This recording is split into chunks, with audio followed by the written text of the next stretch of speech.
Alright, it is Friday, let's go.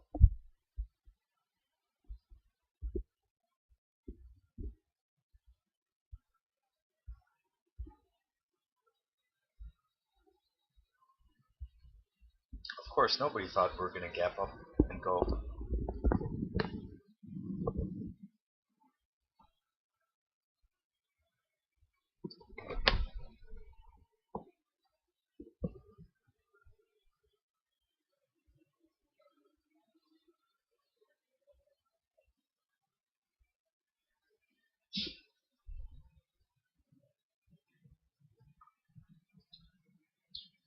Um,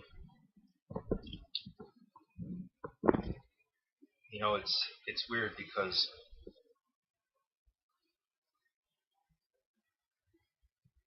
there's a very, very high chance, um, very high probability we're still breaking 360 now. Could it happen, maybe even a month from now? Timing, I don't know. But the crazy part is, you got to be careful projecting what you think the market's going to do, because the daily, like I said yesterday, I was talking about how the daily posture sure had the posture that we bounce. I said 385. I said 385, maybe the gap, maybe. Okay, so what a possible scenario that could play out is what I described yesterday. If we bounce, I said 385. I'm like, maybe they come up here, maybe they fill the gap, maybe they don't, all that stuff. And now what kind of sucks is the way it happened, because, well, this was a gap and go, so that's hard to trade. You have to just, you got to chase it. I mean, really, once this candle closed right here, okay, I didn't take any trade. I actually woke up a minute before the open. Speaking of which, I got some really good sleep, so I'm ready to go.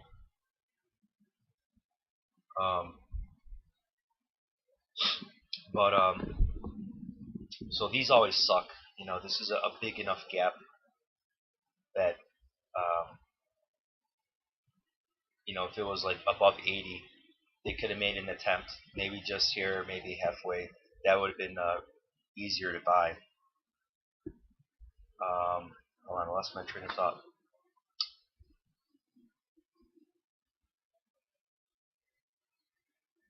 Totally lost my train of thought. Oh, well, yeah, so it sucks in the manner it happened. I didn't think this was going to happen. And part of the reason is because, given the posture, we're already up here. So obviously the day's not over. We could close, with a big tail or whatever. But given this posture, this is probably not going to hold. I mean, just look at the MAs. If we come up into here, we're going to get rejected. It's unlikely we're gonna hold. I don't mean rejected and just fall down, but that's we're still in the bear trend on the weekly. But and that's a lesson too. So if you notice,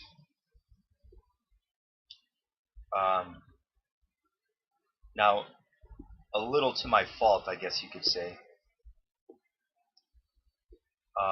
is that you could say maybe I've been bear biased for good reason. We're in a bear market, so if it was a bull market, you want to be bull biased. It's as simple as that. But a little to my fault, because I missed a lot of long trades, and I love trading from the long side. I prefer it, but I just didn't trust the market. And you remember up here, for good reason. I mean, this is it doesn't get better than this. as far as not trusting the market, and then it doing this. It's like, okay, well, no wonder I didn't trust the market. I didn't know this was going to happen, but there's reasons I didn't trust it. It didn't feel right, the chart, all that stuff. Um, so you guys can hear me, right? You should be able to.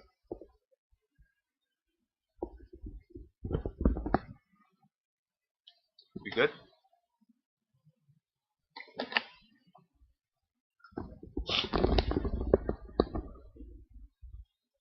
Okay.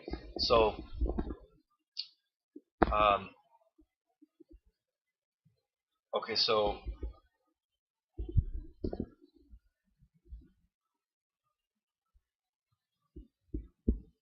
this is so in hindsight. Now I wasn't saying this. I was saying, this posture very well is supportive of, run a bounce to 385 or better. Okay. Um, so this had me skeptical yesterday. This posture, because this is okay. Pretend today wasn't here. Even the move into the close. Okay, even that. Even if we closed red as a red, if this was a red doji, still closing green, but a red doji. Okay, that would still be a good posture, um, that we're bouncing. Okay. So that was sketchy to me. So what I'm trying to get at is, my bearish bias, if you want to call it, um, clouded my view of of the bounce setup. Now, what kind of sucks is that this happened, because here you could have went long. Okay, so I ended the stream early yesterday because it was hot as hell in my room. Speaking of which, okay, another thing too is, so yeah, I got awesome sleep today, and it's beautiful outside. So today's an awesome day, and it's Friday. So good sleep, not hot, and it's Friday. So no matter what, I'm happy today. I'm feeling really good, and I was feeling really good yesterday actually at work. I'll explain once Vlad and more people get here, um, why I was feeling just physically like extra good. But anyway, so um, okay, so the manner in which this happened, this sucks. Had we not gapped up, or gapped up smaller, filled the gap, you better believe I would be buying this dip. When I woke up, I saw this. I'm like, yeah, they're probably gonna go. I literally woke up a minute before. Well, once I turned on the computer, it was 8:30. Okay, so I was just like, okay, well that's. I was looking. I wasn't looking here. I was looking at the futures. I always have the futures left, on Thinkorswim. So when I wake up my computer, and the connection kicks on, it refreshes on the futures on ES. So when I looked at that, this is what I was looking at when I woke up. I had it on the inverse here. So I woke up to this. Um, yeah, I woke up. I woke up to this candle right here. I saw this as it was making its way, and see the tight MAs. Hey, what's up, Vlad? There he is. All right, just in time. So you see the tight MAs. This is me just waking up. This candle was, well under 80, 38.40. We're like right here when I turned on my computer. So I immediately knew this was going to be a gap and go to some degree. How did I know? These MAs here getting tight. So tight, tight, tight, tight. This has to break some way, and it's going to break nice. Okay, and it broke to the upside, and there's your MAs cracking open. See when I talk about cracking open? So when the market cracks open to a direction, um, here this is what I woke up to. So let's look at MACD. Um, this isn't ideal here. Oh, cool. This isn't ideal here. Not quite the cracking open. Surprisingly, this cracked. Okay, here it cracked open here. So this is actually surprising that this didn't crack it open. This is weird here, because we were already open here, going into the open. So it's not the ideal look when you see cracking open. Um, I'll show you when I find the ideal cracking open to the up or downside. But so yeah, not the ideal look. But anyway, so this is what I mean about cracking open. It like it busts the move open like violently. Um, but anyway, so I knew there was going to be a gap and go to some degree. I also was looking at it. When I was looking at this, I'm like, you know what? Just looking, I've seen this. Okay, I mean, I've seen it all before. I mean, I've been trading for years, so you see every setup. Okay, and that's why you just got to have the experience. No matter what, you're not going to get good without experience. I mean, that's everything. But so I've seen this setup before. Not um, quite the not quite the um, how do I put it? I've seen this setup before. It's not quite the textbook setup of this setup. Okay, it's hard to explain. But, so when I was looking at this too, with it zoomed out a little bit, without the extra candles after this, it kind of looked better with a zoomed out look. That I'm like, you know what? We could get a big reversal, not reversal like they're busting out this way, okay, but I'm like, this could reverse. So now looking at it here, this look too, we'll see, because so far it's playing out like a trend day so far. It could very well be a trend day. Actually, the quicker they go, the better the chance at a good the better the chance at a reversal. So if they just hang out a little bit, kind of bounce, let this catch up. So if they just keep going, that's going to be a better shot at a reversal. Again, I'm not saying fill in the gap or whatever, but just a nice reversal rather than your typical little maybe 38% bounce. So I'm talking at least a 50% retracement reversal. But you want to see them going quicker and quicker. Also, we're well above the expected move. That doesn't mean anything because we're below it last week. But it's just a piece of the puzzle that if we reverse and the chart's supporting a strong reversal, it's a piece of the puzzle possibly coming back to that expected move. Well, not, because expected move is like 3,800 or lower. But yeah. Anyway,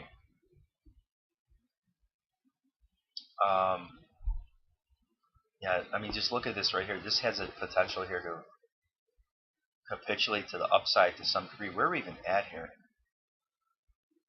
387. Okay.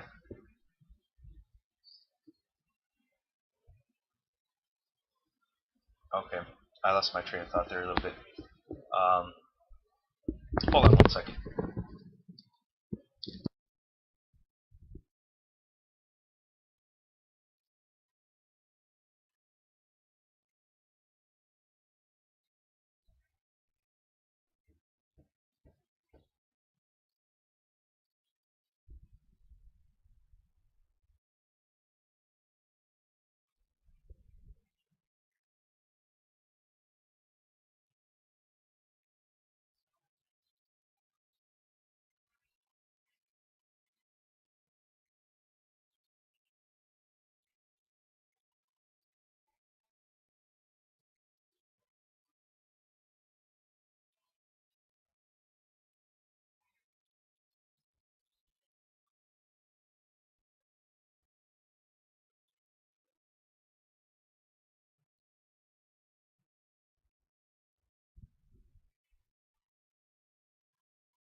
Okay, I got distracted there. Hold on.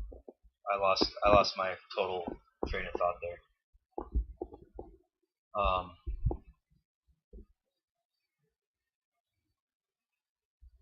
Yeah, I kind of said most of it, but I kind of lost my train of thought. So we'll see where this goes. Um, so this is what's happening today is perfectly normal. Perfectly normal as far as the overall daily, because I mean, look at the move. It looks well. If you look here, I mean, obviously this big move. So I mean, this is perfectly normal. There, man, are they going to play with that gap? Well, it's anyone's guess. Um, maybe they do, at least for today. So this would be a good short against that gap if you see weakness, because we're well above the expected move, and then everyone wants the gap, so they very well could play games with that gap because how extended we are and all that stuff. Um, but yeah, perfectly normal. I mean, just look at the chart. If this was a 5-minute chart, you know, you got the breakout, you got your back test, and you got to see how the chart plays out for possibly another move higher. Just like here. Just like here. Now here, the reason this is different here, that now the chart fully supports. Look at the MAs, okay? We're full, the weekly, everything is supportive. Okay, everything's supportive. Depending how this week closes, this is interesting, because depending how this closes,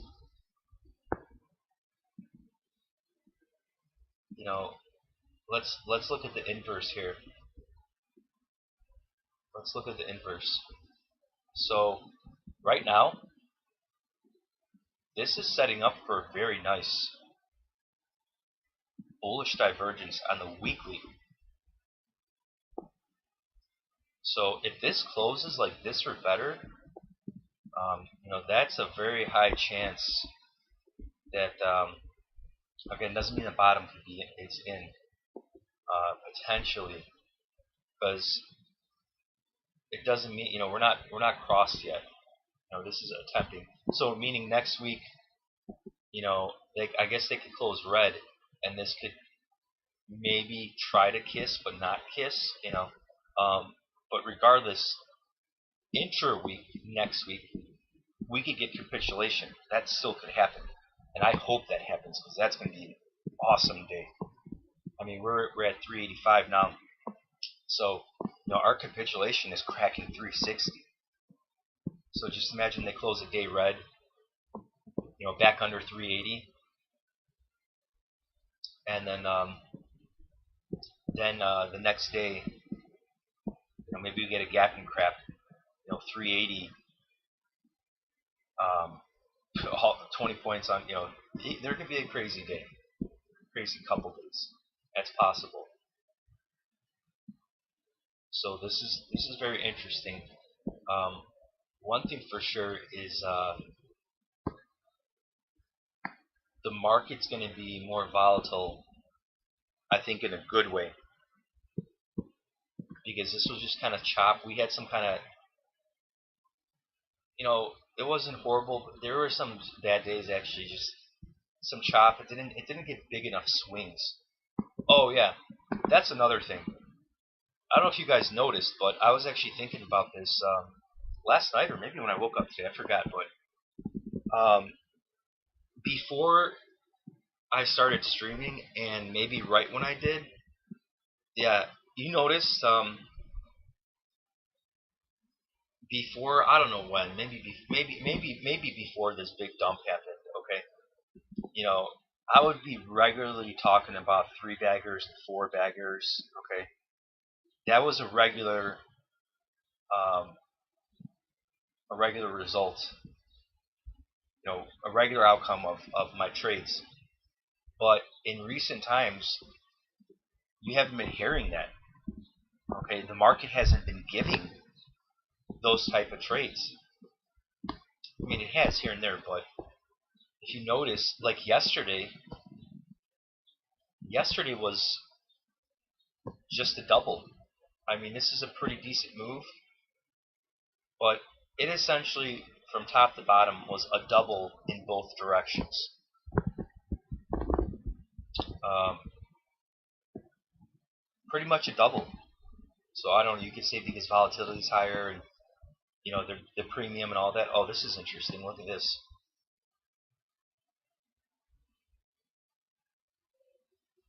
This is interesting. If they push it again, I'm not saying I'm going to short here. It's going to fall apart. Oh, what was this right here? Look at that volume here. Check that out. 9 o'clock? Wow. What was that, 9 o'clock?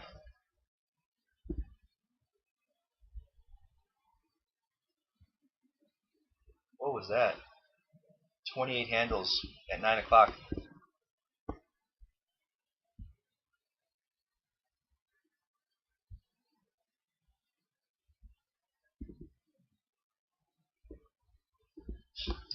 Oh, and then, yeah, speaking of that six-bagger you said, yeah, well, obviously, I mean, that was a pure gamble. You got to stop doing that.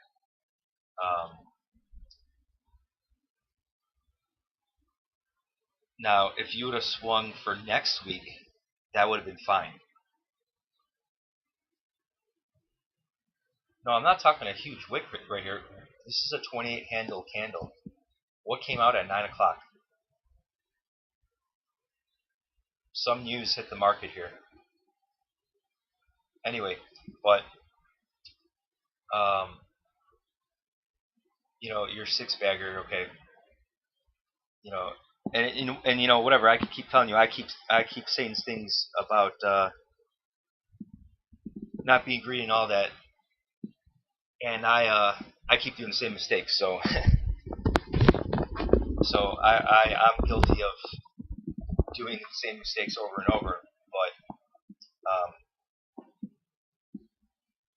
so we're kind of in the same boat as far as that. But I'm telling you, overall, buying options next day. If you just buy one or whatever, and it's 1 or 2% of your account for the one option or whatever. I mean, then whatever, you can do what you want. But it's just unnecessary. So, knowing you were going to gap up today, and then the gap and go, okay. But the daily was saying there's a good chance we are going to get a bounce to 385. So there was the potential swing there just to get in because you're probably thinking, okay, maybe today at a minimum we're going to get some kind of rally. You don't know they're gapping. So what I'm saying is, you would have gotten a great return and much less risk if you would have bought Monday's calls. Because if today didn't work out the way it did, you could have got smoked today. Maybe we got a gap and crap, and then the reversal off that. So meaning your calls would have been probably down at least 50% on the dip.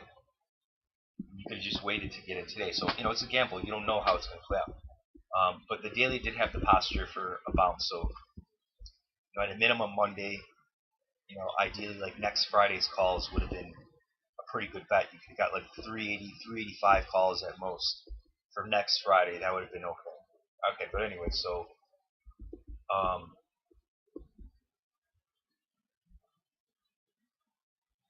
I forgot what I was saying before that. Oh yeah. So the weekly has a bullish divergence, a potential bullish divergence. So the bottom is very near. Is it in? Who knows? That's anyone's guess. Oh, another thing too. Remember I said I was worried about this pattern right here. See the power of just of potential setups. There's no guarantees, but they're clues. And right here, this was a morning star setup. So this was kind of a smoke signal. Okay, here, technically it didn't. Okay, technically it confirmed it here. Technically, right here, we closed above. So technically you got confirmation yesterday. Technically, not the best because it would have been nicer closing up at that 38. not above, but closer up. But technically confirmation. Plus you got the daily looking like it wants to turn. So it is unfortunate they gapped it, because if we had like a smaller gap and maybe a flush, that would have been sick. Because let's say this happened. Let's say, well, it's going to look weird here because of the gap, but let's say they gapped 380 and kind of came down for a couple candles. Okay, and they came down for a couple candles, a couple little dojis, hovering above this 379. They didn't even have to fill the gap. I mean, ideally it would have been like a gap and crap, maybe flush the gap in this here, and then bounce off like 377, maybe crack 377, and then rip out of that hole. That would have been sick, because you would have caught 10 points to the upside if that would have played out. So the market just hasn't been nice. The market hasn't been nice in this bearish tape. It hasn't been nice. And here's another example right here. Because they could have let you in. These type of gap and goes, they usually play out this way. They don't let you in. I mean, you could get it on the 1 minute. I'm not saying you can't get in, but what I'm saying is like, it's a chase. Even if they let you in on the 1 minute, it's a bit of a chase. But they could have let you in. What I just described, the 380 gap and coming back, they didn't have to fill the gap, and that could play out. You had this trend line too. Check that out. So they could have just kind of bounced off that trend line on 1 5 minute, not filling the gap. That could have been a potential way played out. That would have been awesome if it did. If that's how it did, I probably would have waited to make my coffee to see the chart firm up, and I would have put on a trade, and then just went away and made my coffee. I wouldn't be worrying about it, because the daily would have had that support of they're probably going to make a run well past 380 today.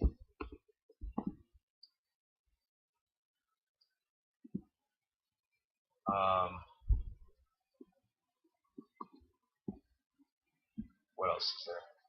So yeah, now we got this little kind of island reversal, if you want to call it. We'll see how this plays out today and going forward. But I think going forward, we're definitely going to be seeing more action. So this is good because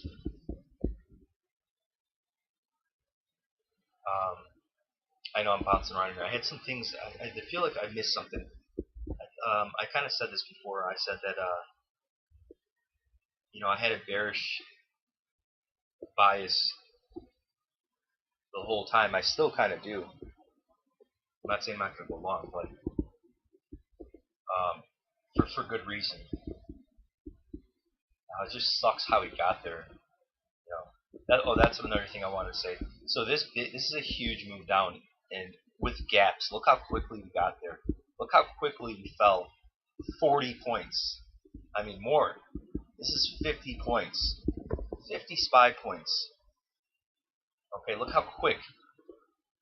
In 2 weeks. In 2 weeks we fell 50 points. So you got that. Meaning it's unlikely they're gonna. The way I thought it was gonna play out is we're gonna get an intraday capitulation, and then the big reversal. So how that would play out, because there's a lot of bears. Okay, so that's another thing. There's a lot of bears in the market. Okay, now people are bearish after this. Now they're bearish when the bottom is close, if not possibly in. Possibly. Okay, so that intraday reversal would have been sick, because number one, you get all these people chasing. The bears would be adding and licking their lips and all that stuff, and then the reversal off that would catch everyone by surprise, and then you get eventually off. Once let's say they crack 360, They reverse hard. Once they crack 370, the bears are panicking. The shorts, you got people chasing, and it just really lights it up and just gets crazy. Okay, so I thought that was the way it was going to play out because of this posture. So now going forward, this is a little bit tricky of how they're gonna take out this low, if they're gonna take out that low. So they make it a little trickier. We'll have to see as the chart evolves. They could come up here. Here's what sucks about the gap, because it could kind of kill some of the action. If they just hang around up here, we could get some small range days up here, so we could get the cross, and it could continue crossing in a consolidation. Okay, just like it did here. So we got the cross, just bam, kicked off the move right here. Kick off the move. The cross kicks off, and then it continues opening up in a consolidation. So I was talking about this, how this was a smoking gun. You don't want to see this. Now the move wasn't just going to keep going, because look at the MAs. It wasn't going to just keep going, and we're that was like 95% unlikely to happen, if not more. With posture, especially the weekly, it wasn't going to just kick off and we're ripping to 430. So the point I'm trying to say is, just like this happened, we could get the same thing here, bringing this up. And actually, that has to happen. It's going to happen no matter what. So it's now looking at this. All right, there's no guarantees. I was going to say, now looking at this, it's almost a guarantee they're going to hold it up here. That's more likely. However, depending how this day closes, they could double pump to the downside like this. They could do that, and we could wake up Monday to possibly a gap down, a gap and go Monday. That is still possible. Okay, it kind of depends how today closes. And even then, that's not a guarantee. Like right now, if it just closed like this, very, very, very high probability they're going to hold it up there. It doesn't mean they're going to keep going to 400, but they're going to hold it, allow that to cross, and then after this cross here, if they take another leg down relatively quickly, let's say we come up here and then another leg down, and we come down like this, and then we get the bullish divergence here, and off of this we rip out of the hole, making that bullish divergence. Okay, that's the more likely scenario, but this could take another pump to the downside. We get kind of like this right here, like this, and this was beautiful. We got a bullish divergence here, and this same thing could happen right here. That would be beautiful. So either way, this is gonna be nice, no matter how this plays out. Because either we're gonna get something like this where it kind of fakes out, or they're gonna hang out there, sorted like this. I'm not gonna say it's gonna be the same way, but and then taking one more last leg to give us the real capitulation. So we'll see how this plays out here. Actually, it's going to be interesting how today plays out in general. Oh, here's another thing. So, yeah, so it's coming into prior support, which is now going to be resistance.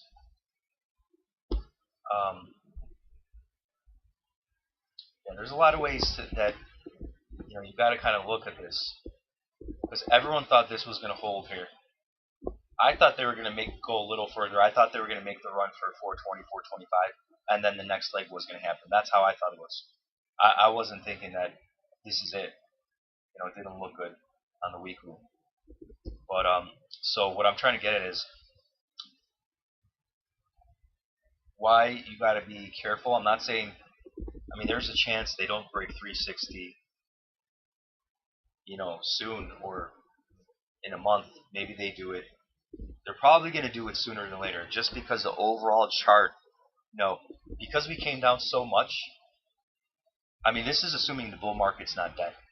If the bull market's still alive, they're going to do it,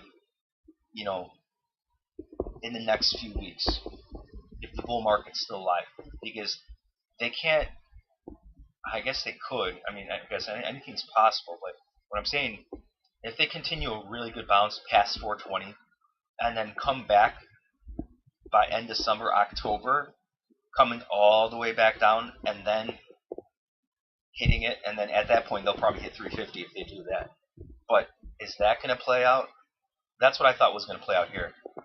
The move to 430 or whatever up here, and then the reversal off of that and taking out the low.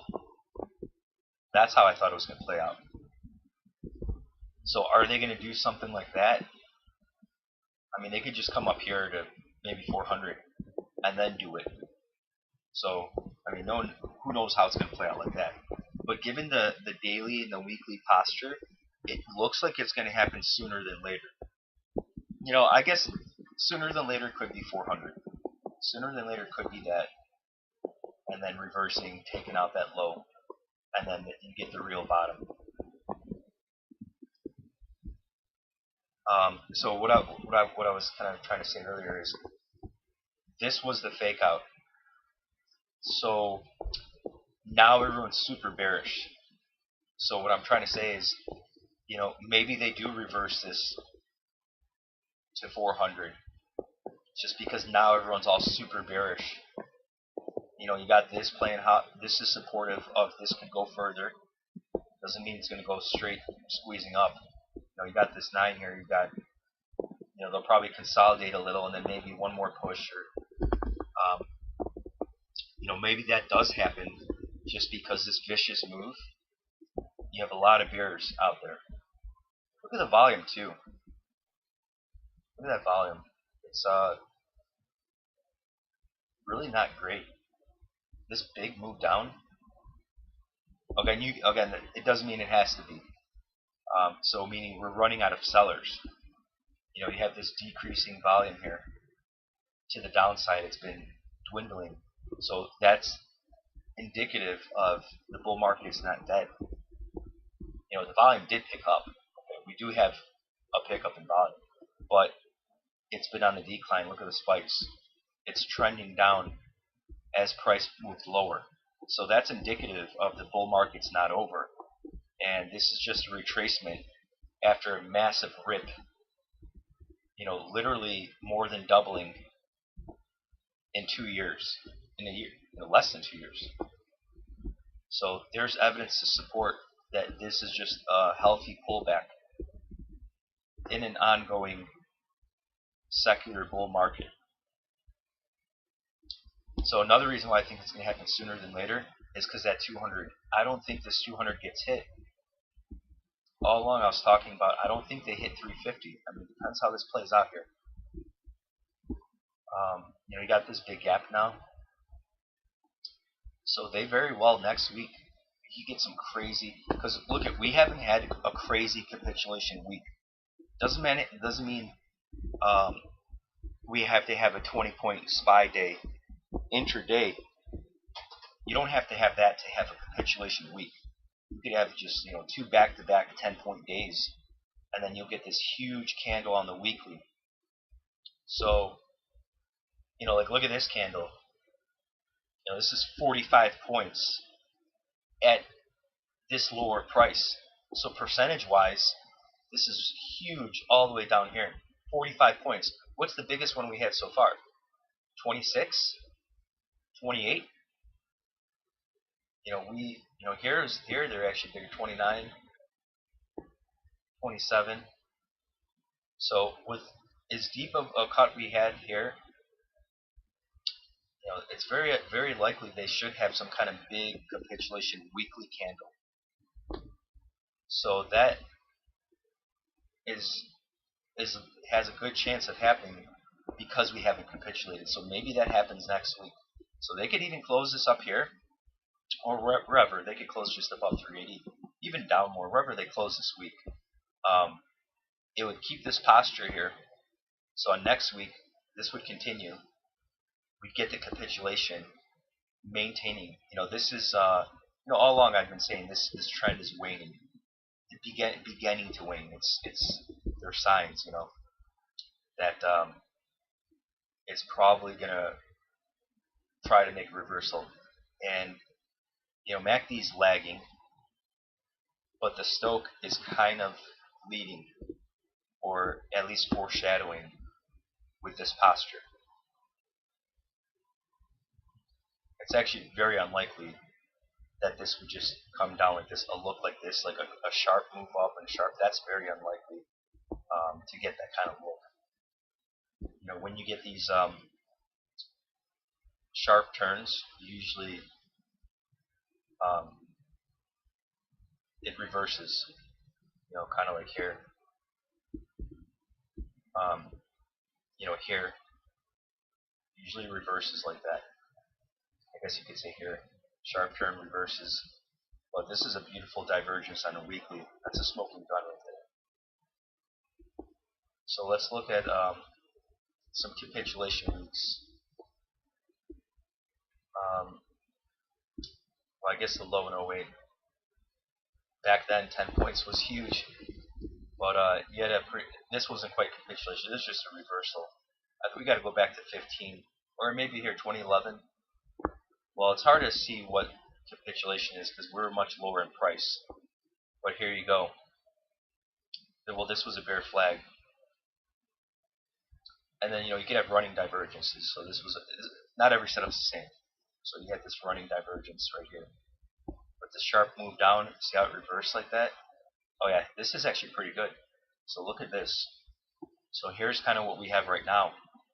We're kind of like, we're kind of like right here. And then check it out. Look at the next week. Exactly what I'm talking about. Capitulation and maintaining the posture and getting the reversal. See that? This is exactly what I was just talking about. So right now the setup is there. And again, there's no guarantees in the market. It's all about setups. What are the probabilities given the setup you see? And right now, the probabilities are increasing and increasing that we're going to be seeing the bottom put in very shortly. Let's go to 2015. I don't know if we had any. Not really. This was, again, not every setup's the same here, so we didn't really have that capitulation there on the weekly.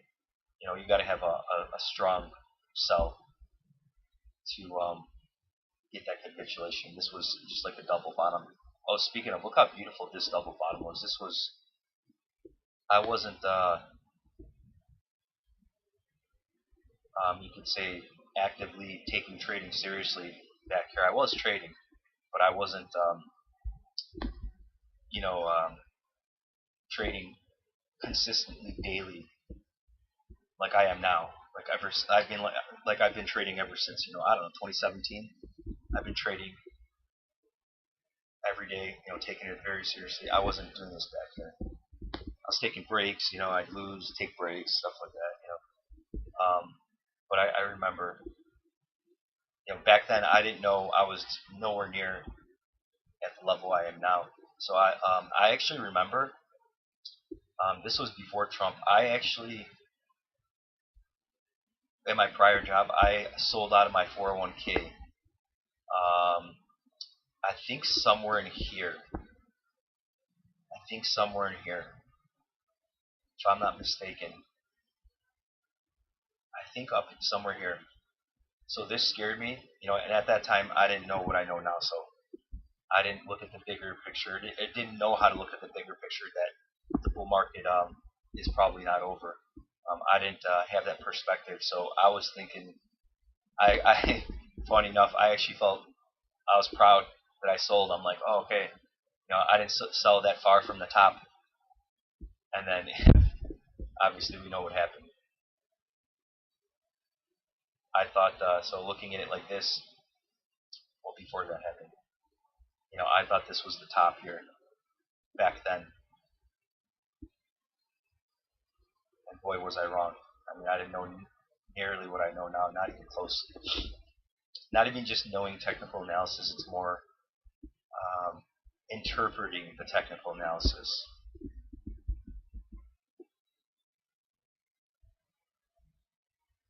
of back then I was I don't want to say I was calling tops, but I was okay back then I wasn't aware of secular bull markets. You can say that. So I wasn't trying to pick tops, but because I was unaware of what a secular bull market is, you know, I was like, okay, this might be it. Is this it? Is this it? In hindsight, this is a big, massive run, huge run. So in hindsight, you didn't know we're going to 500. So I thought maybe is this it?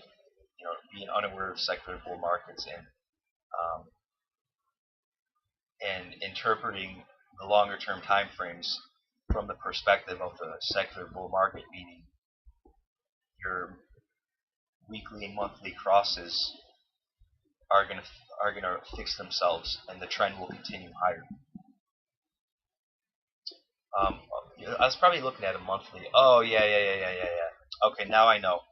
And I wasn't wrong. Well, I was wrong, but I had good reason. So back then, just studying the charts, this is what got me out. What? Here, I'll explain. Is a monthly MACD cross.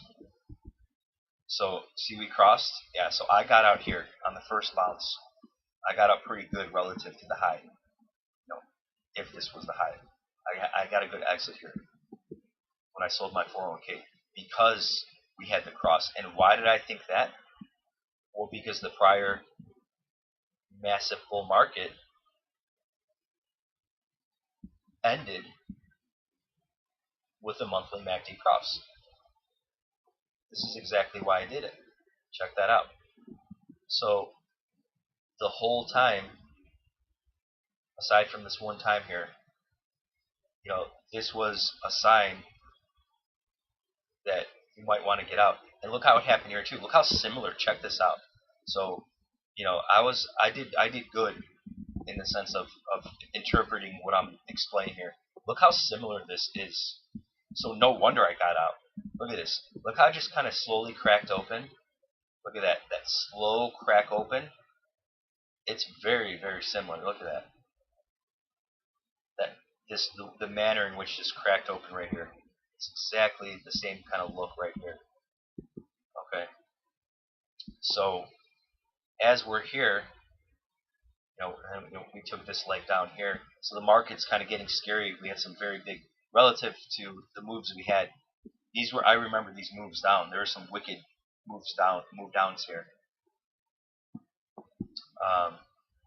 And look, it kind of cracked it open, kind of like here, cracked it open. See that? So, I sold actually pretty good. That was a good sell.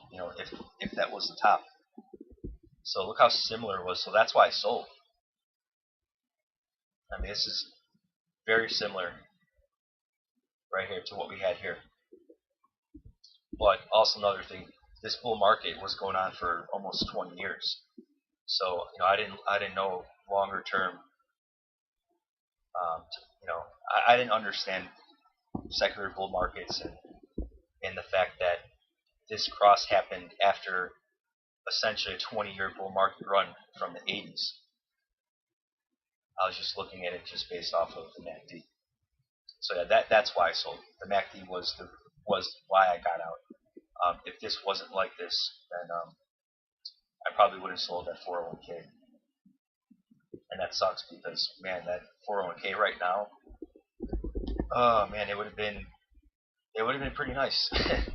It wasn't huge, but the move from here to here, it would have been nice. I think I had like, I don't know, it was like $5,000, maybe 7 at the most. So it would have been pretty damn nice had I not sold it.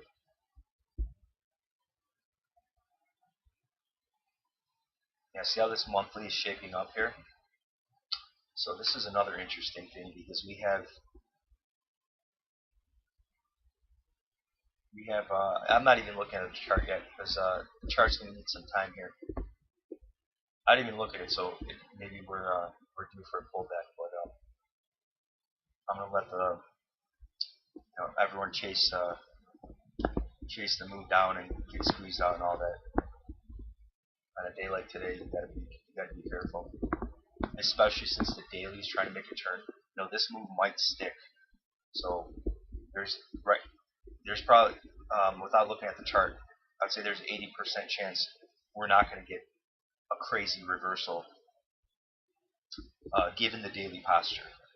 I think this is going to hold because it seems like it's setting up for them holding, possibly going for that 390. The gap, I forgot what the gap is at 390, whatever. And then from there, so suck people in, and then they're going to pull the rug.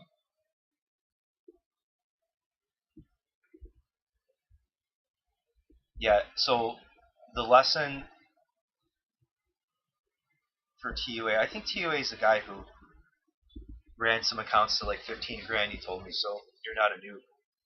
But no matter who it is, you got to be patient, quote unquote, picking tops and bottoms. So it just sucks the way the market played out. This action here sucked. The gap downs, you had to swing. So the swinging was great. So this was unfortunate because I don't swing. I don't have a big enough account, and I don't have the money to swing. It's unfortunate because I'm not saying I would have caught this whole move, but here, if I would have had some money to swing, I probably would have bought, what is this, June 9th? For sure, being conservative, I would have bought July's monthly 390s. Okay? So let's say July monthly 390s. Very conservative. So let's see how this would have played out. Let's jump to this right now. Okay, so we got July 15th. So let's look at this. 390s, okay. So that was early June. Let's see.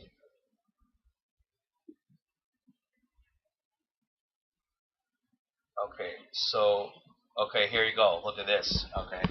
So there you go. These are July 15th, 390s. What's up?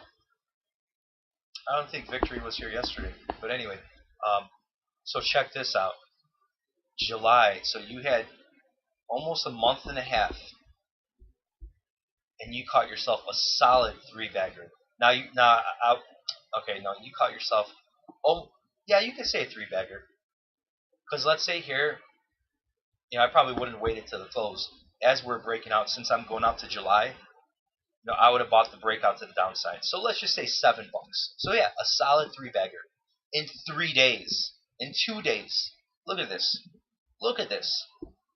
Everybody look at this. Okay. And this is it doesn't get better than this. Why you don't have to go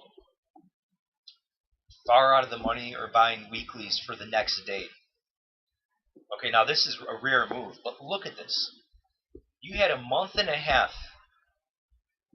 Okay, granted, yeah, this move is very rare. But besides the point, you didn't have to have, you could have just had this move and you doubled your money the next day. Okay? So even with this move here the next day, you doubled your money a month and a half out. Okay? But regardless, this is the way it played out. You could have bought it as we're breaking out to the downside on that Friday when I sold way too early. Okay? You could have got these at $7 realistically, because as we broke out, these closed at $6.60. Okay, so let's just say $7. It continued. You got in at that nice lucky 7 number. $7, and in 2 days you had a triple, a solid triple at the gap.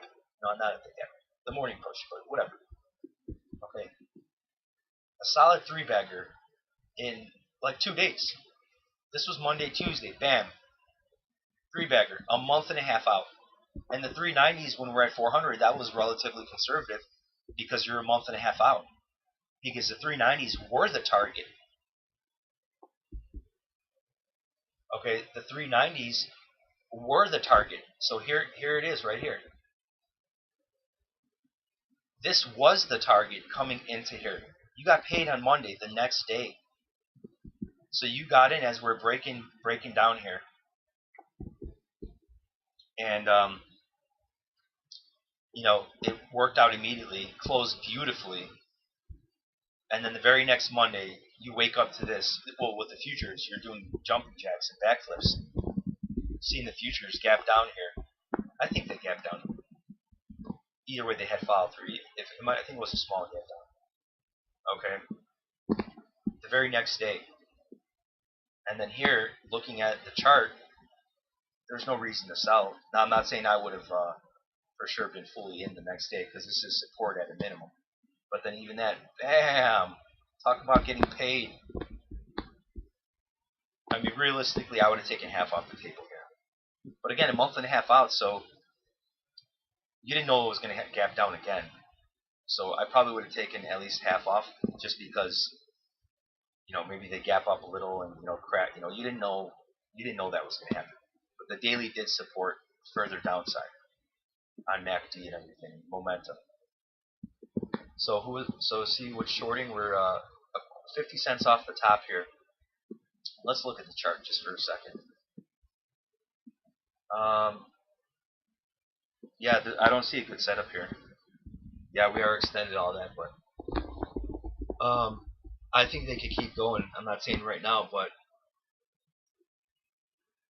right now there's nothing spewing off the chart that that they're going to at least make a run for 384. I mean, could they? Sure, they could, but there's no setup here. And this is good. I hope they keep going. I would love for them to hit that 390. I would love that. They're not going to do it. I don't think they're going to do it. At least not on this run. But, yeah, this 15 minutes strong.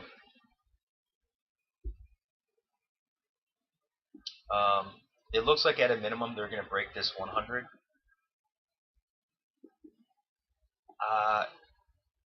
They may hit 390 to the close. So they're definitely going to break that 100 on this current push. This candle or the next candle on the hourly. And then they're not going to hit 390, I don't think, on this run. You get your pullback. We're very extended. Look at that 50. This is a very... Again, it doesn't mean they have to come to 380 or... Right now you want to be patient and let the market go where it wants to go and wait for it to tell you that it's trying to reverse, or you want to see it reverse first, and then once you get the cracks in the walls, you want to assess it from that point of view to get an entry short. There may be actually a good dip entry depending how this plays out. Oh man. Oh yeah, the daily. I said that before when we were here. Oh, here. The 50. Yeah, here. Remember I was talking about the 50 was flat. The next day, the next squeeze day, it was still flat. So man, that's see how the chart played out. So I wasn't looking for them to fill the gap at 400 on that Friday. Just a healthy, like 23, 38% retracement here. I mean, look at the 50. Flat at the opening hour here on that Friday squeeze. Below everything and flat. And then as it starts to cross up, still below everything into the close. So it seems impossible for this to happen and hold and not pull back, or even come back to this 200. See how the market works? Look at this. It came back here. I mean, this is why trading is hard. This seems impossible closing here. But they quote-unquote fixed the chart through a consolidation. And this is why trading is extremely difficult. So it took its time crossing and catching up and all this stuff here. See how it fixed the chart? This is very rare. Very rare. Like probably, I don't know, this is very rare. probably like a 2% chance of seeing a setup like this. I mean, how you know it's rare too is because we're experiencing a major correction off a crazy bull run. So that's how you get this weird, very rare setup. Anyway, but the point is, this is different than it is here. And the reason is because the daily and the weekly. That's the reason. Again, I'm not saying we're going to collapse, but when we're here, okay, yes, the trend was exhausted, and we're getting the bounce. First of all, we had a longer pullback in time. This is a bounce within a bear flag. Okay, this is happening kind of relatively quickly compared to this. The trend was exhausted here. We're coming out, and once you had that spark to get the fire going, that's why we got this. But this is a little different. The posture of the MAs too. See, the MAs here were tighter too on the 9 and the 20. Here we're spread out here. It's a different look. Plus the weekly. The weekly will tell the tale. Here we're at the 200. I'm sorry, the 100. Okay, we're battling the 100. So for them just to keep going and giving it up was less likely. We're much closer to the 9 to make a test of the 9. So it was a different posture than we are now. What I'm talking about is the 50 is what I'm talking about.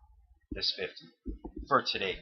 So today we are going to get a pretty good pullback, but from where is the question? They very well could. I don't know, just speculating here. I don't think they're going to hit 390. They're probably going to break this 100. Probably on the next candle. They're going to make the attempt, get people chasing. Okay, we're hitting the gap, and they might hit the gap. I don't know that, but I'm guessing they come short of it. They break that 100, pull back off of there, and then maybe into the close or later on, we could possibly hit that gap. That is not off the table, even with how extended we are. 15 points away from this base right here. But the posture here on the hourly is fully supportive for them to hold this today. I didn't look at all the charts here, so I didn't give a full analysis here. You got this again. This doesn't mean they have to come down today. The next 4-hour candle could just consolidate. Close as like kind of a hammer or something. They retrace this candle, closing as a hammer, green still. That could happen. Because right now, well, obviously we're breaking out above 380. Now we're in this 10-point range right here. It's likely to stay in this range for another day or two.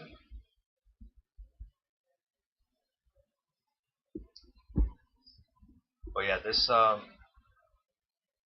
mentioned earlier how you didn't hear me talking about many 3-baggers or 4-baggers in this time because the market didn't really give great opportunity. Here on Fed Day you got one. This was a good day. I forgot what other days, but it wasn't really given good enough price action. Bouncing between levels, they just kind of hung out. It kind of sucked ever since this. The only thing that paid was swinging shorts. That was the move. And then here, what are you going to do here? Kind of had a divergence here, so you had to roll the dice on some calls here, so to speak, to catch the gap, because that's how you caught that move, through the gap. This was just a flag. Yesterday wasn't bad, and then the day before, not horrible, but we haven't been getting three baggers, four baggers, five baggers. Not saying we need that. I'm just saying the market. It didn't even give you the potential. So not saying you're going to get the five bagger, but out of that five bagger, maybe you catch the three bagger. The market hasn't been given that. You haven't even had the opportunity this whole time. This whole bottom here. Fed day was the only day. I think it was like a solid three bagger on Fed day. A realistic three bagger on Fed day there. That was a pretty good move higher. Wasn't all that tricky either. But aside from that, the market sucked. These days suck. Okay, this day was good. This is the day. I sold so way too early, and I gave the speech about doing the right thing and all that stuff. And man, that's trading for you. I was talking about before the move kicked off. I'm like, depending how we close, I may swing some puts.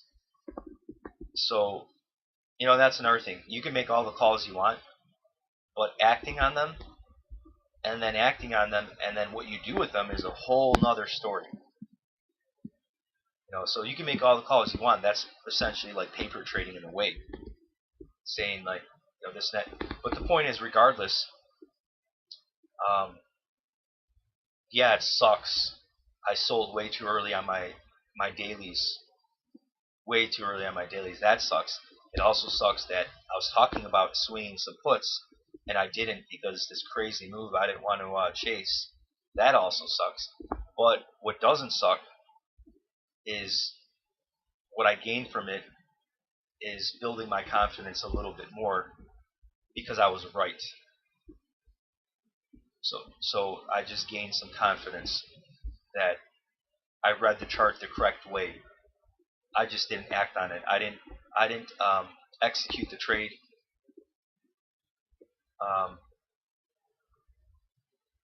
I did the right thing. You remember that speech?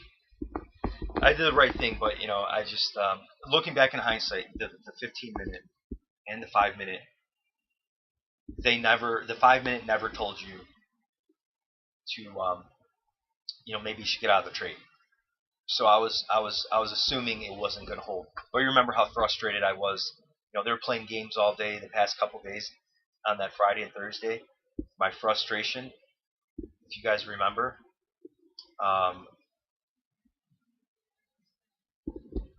see, you didn't even make 50%. That's not a bad trade. You made money, but you got. Well, you just said you did get lucky. So, and see, you don't want to be doing that. Yeah, you got lucky there. That's exactly it. I wouldn't want to say you got lucky. Sort of. This wasn't a bad short. Against. You could say kind of double top or whatever, but some partial luck here. But good thing you sold because I don't trust this at all for follow through. I think if anything they could hold. They probably break this pivot at some point. Do they go higher first, then break? Who knows? But at a minimum, they're probably going to break that pivot. In this half number. All right, let me finish back what I was saying here with my morning big speech here. So yeah,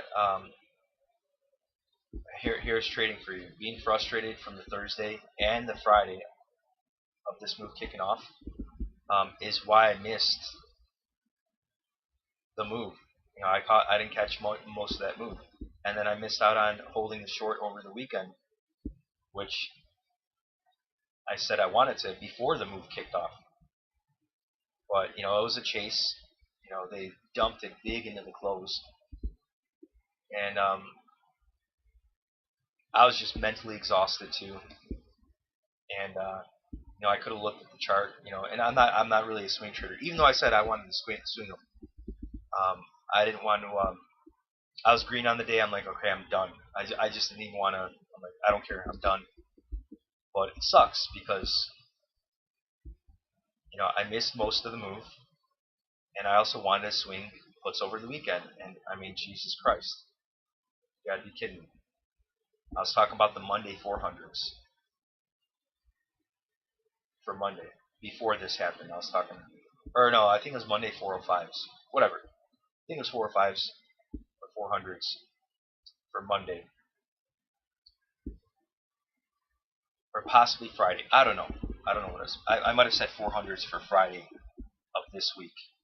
And boy, would that have been awesome too, because if I would have gotten for Friday, there's a chance I could have held them after this day here. I think this was the Friday. Yeah, that's the Friday. My bad.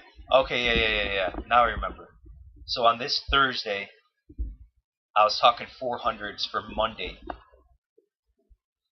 Okay, so that sucks because this day sucked. We had this bear flag on this Friday. I remember this day. This day sucked. So if I would have swung that, I would have been happy, because I would have gotten paid on these Monday 400s, and that would have been my trade on that Friday. But yeah, this Friday sucked. It was just a tight range bear flag. It didn't really give you much.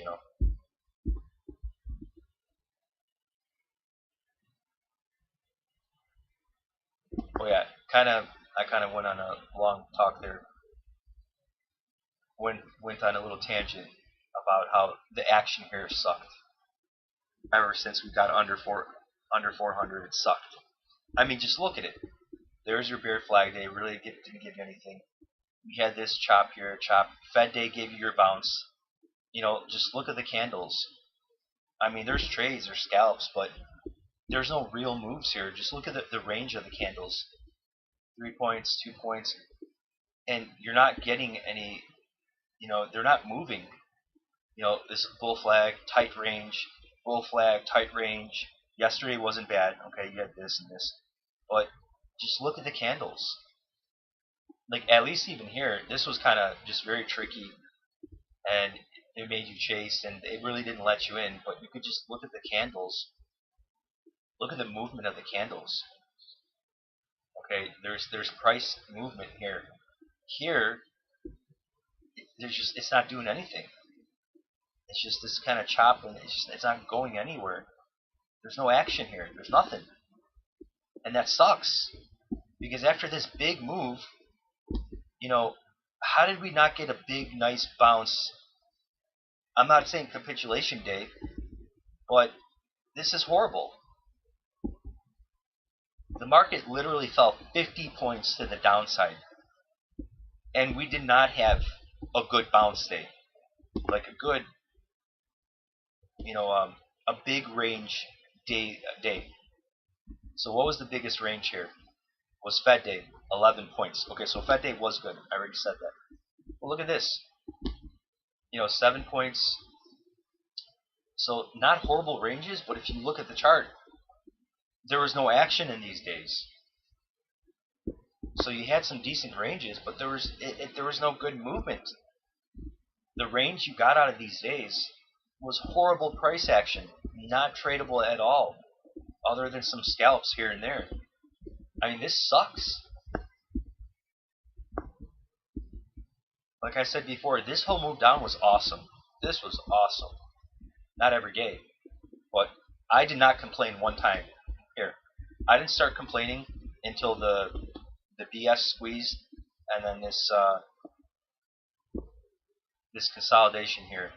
That the days that we did have the moves, especially this day, they never let you in. This was a day that they didn't let you in at all, and you had to chase it.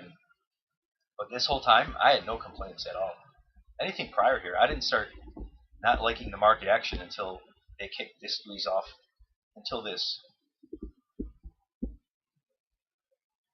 So this is unfortunate here. And nobody wants to swing too. That's the thing. So that's why it's kind of happening, because nobody wants to swing trade, and it's giving it to you. I'm not saying here swing, but here. I'm not saying you would have swung here either, but there was you could have swung if you went further out, not for today's expiration, because the daily was saying we're probably going to bounce. So yeah, the market hasn't been really, we could have had so much potential down here. So much potential. And here's a 15 minute. I mean, look at this action. Let's say here, well, this was before the Fed, but let's just hypothetical. They could have had a bigger bounce here, attempting to make a run here to this 50. They barely broke this pivot right here, right here. Now you can analyze and say, okay, you had this resistance. Okay, besides the point, they could have got a little pop here, got everyone excited, thinking they're squeezing into the Fed.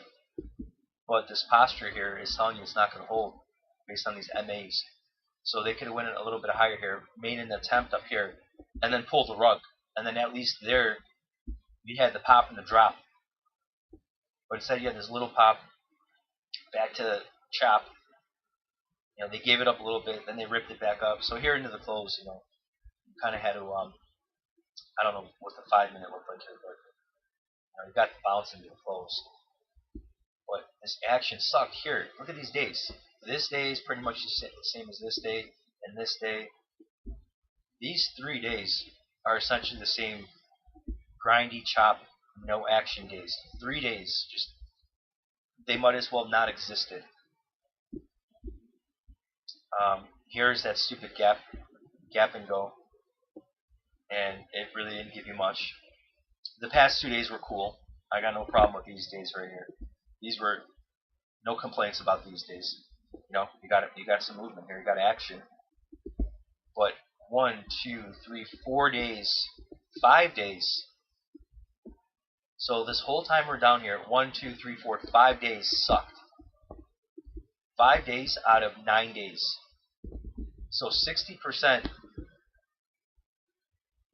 more than 60% of the days since this move under 390 sucked. And we're so extended. We're so extended. It just sucks.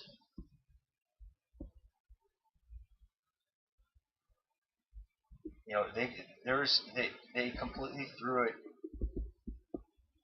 like a really good volatile shakeout day or two.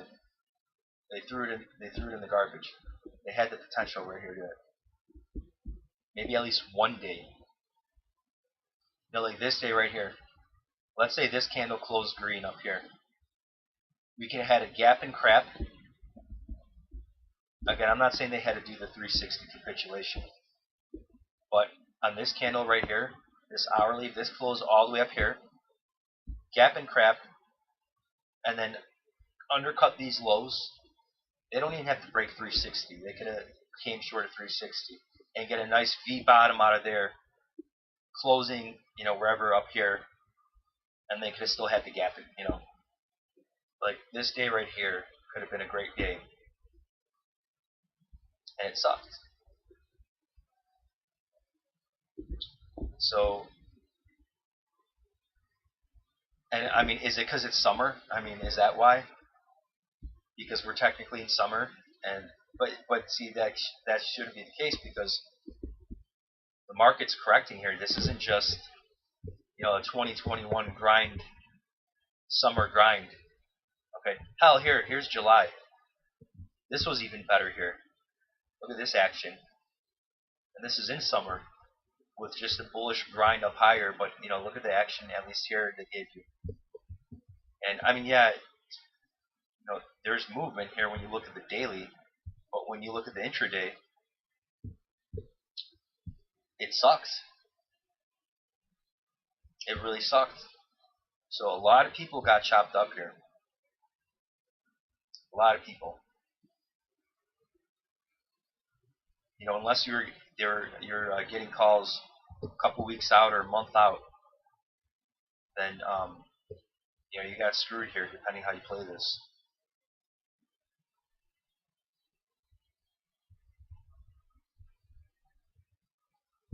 Alright, I think I'm done talking. I think I was talking for I've been talking for a long time. At least an hour.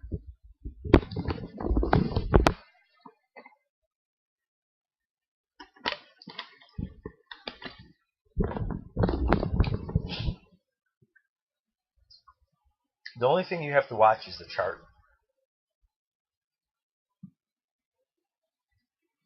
I don't watch the news. I don't listen to the news. And I'm not even talking just for trading, just in general. I mean, when you're watching the news, you're just pumping propaganda into your brain, propaganda and lies. The news is not there to help you. So just watch the chart. Now, do you need to know of certain events? Market moving events? Yeah, absolutely. I mean, the biggest ones being Fed talks. Any type of Fed or Fed, um, president or this or that, anybody talking or might talk or going to talk or any financial talks, yeah, you want to be aware of those because they can move the market. But it doesn't matter what they say. Let the market tell you everything you need to know.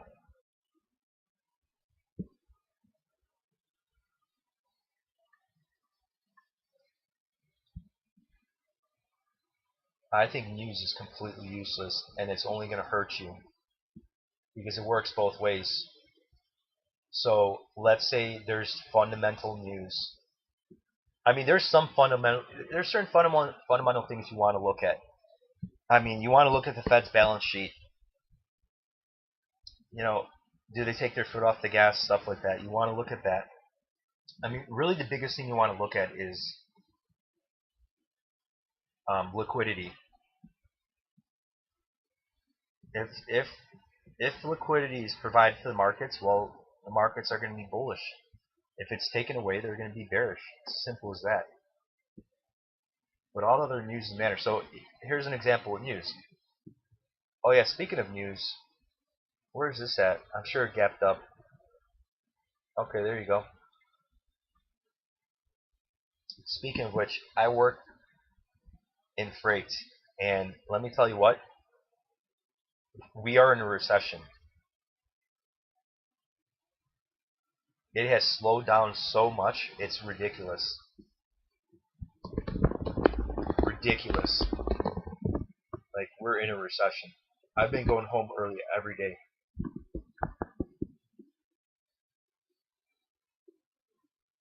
So,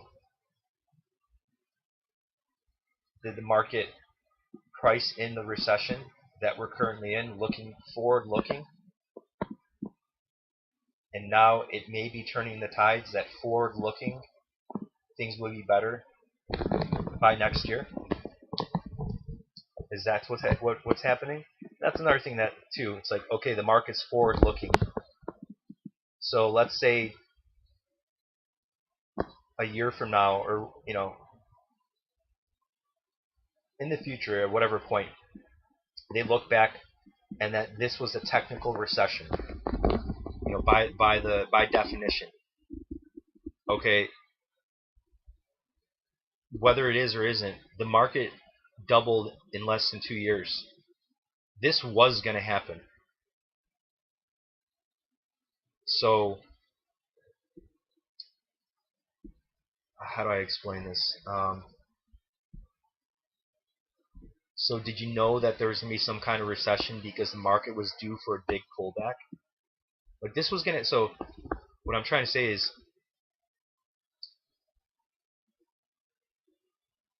it's hard to explain. Like, could you have predicted the recession just based off of how extended the market was?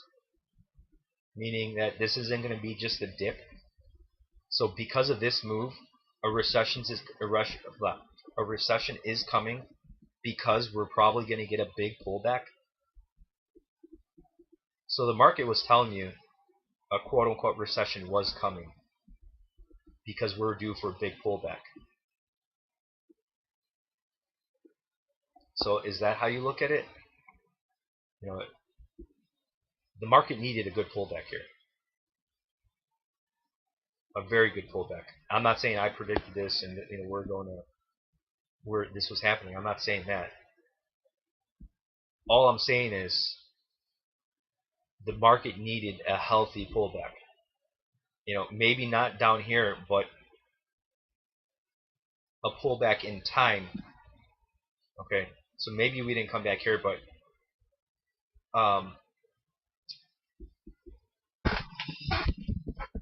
we're speculators that we try to predict future price movements based on the data we have in hand.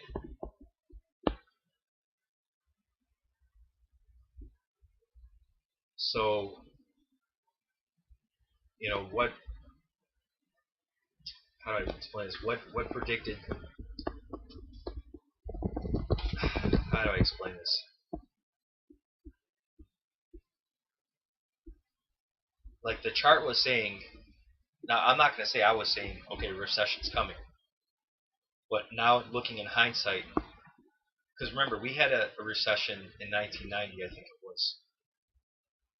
Right here. Speaking of 1990, I needed to study that. To study how that 1990-1991 chart looked. I didn't look at that yet. I got to study it. Because this bull market's not over. This is going to get crazy. SPY will see 1,000, in my opinion. Maybe they come short or whatever. I think we're going to see SPY 1,000. SPY 1,000, Dow 100,000. I think that's very possible before this is all said and done. As crazy as that may sound.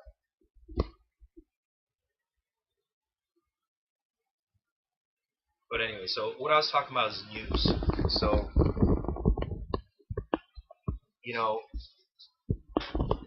how extended the chart we were here, you could have predicted the recession, if you want to say. Well, how could you predict that? Because if we're going to experience a mini bear market, if we experience a mini bear market within a secular bull trend, then technically by the numbers, shouldn't we have negative numbers to support lower prices? And because you have negative numbers, that negativity, the bad numbers could possibly be a technical recession. Okay. I mean, either way, this is a pump and dump economy. It's been like that since the beginning of the Fed. I mean, that's literally how our economy works. It's a pump and dump economy. They artificially lower rates. There's no free market. They control the market. So as long as the printing press is on, you're going to have positive economic outcomes. And then when they turn off the printing press, they're going to they artificially create the recession. I mean, these cycles have to happen, but they're just doing it. They're in control of it. The cycles would happen regardless, but they're not happening naturally. But anyway, back to the chart. So, okay, let's look at FedEx. Okay, so fundamental analysis. So they had earnings. Okay, if it's good or bad, it doesn't matter. Let's say it's good. Okay, well, it probably is good because we had the gap and go above that pivot, breaking that pivot. Okay, it was good. Good. Okay, so Mr. Fundamental, okay, it's good. All right, I'm buying FedEx. I mean, come on, give me a break. So the Mr. Fundamental guy buying FedEx, we're way extended here. I mean, could we go higher? Could we hold whatever? Of course. But this gap is getting filled. Okay. So if you're Mr. Fundamental guy, okay, then Mr. Fundamental guy would be like, oh, okay, well, they got a position, and they're going to average down. Okay, so they're going to say that, right? Which, okay, fine, that could work. That's not saying it's not a strategy that can't work. People that are fundamental people, and they just average in. But I mean, it's just stupid not to have technicals there because you could be getting a much better price. So what I'm getting at is the news could be good and we gap up. The news could be bad and we can still gap up. That's the point about fundamentals. So the news doesn't matter. It matters and it doesn't. What matters is how the market's reacting to the news. So news, good or bad, can give you both outcomes. Obviously earnings are a gamble, so you never, plus look at these gaps. This is interesting here. Look at this monster gap here. Monster. Almost a 20-point gap. I mean, this is so big that maybe it doesn't look back. We come back here, maybe here, maybe here. Okay. But this is such a big gap that it very well has a chance this doesn't get filled in the near term or going forward, meaning like maybe this doesn't get filled until the market crashes. And then when we're crashing from wherever we come from, as you're coming down here, they fill the gap, they flush 200, they flush all this, that's, down the road. Maybe that's the way it plays out. But UPS actually, I'm sorry, FedEx, this is a bullish chart. Here's a monthly chart. Perfectly bullish. This big bull flag here. This is looking good here. The bull market's not dead. We're correcting, and by the end of the year, definitely next year, this is going to be kicking off the next bullish leg higher in FedEx, and this is transportation. I drew this a long time ago, by the way. So look at this channel we're in since the bottom. Look at this nice channel here. So there's your trend. Still up. We're still in this channel. And the monthly, this is what you want to see after a correction. Right now, everything's perfectly fine with FedEx. Perfectly fine. And if you're a long-term person, if you're an investor, buying, I'm not saying buying here, but buying 220 to 200 is a great entry for a long-term investor. Let's just say buying anywhere under 240. Cost averaging anywhere under 240 as an investor. We're going to pull back, so you're going to get back in that 220, 225. So let's say buying as an investor long term, buying at 2.25 is a great entry. This is definitely going to 500 or more in the next few years.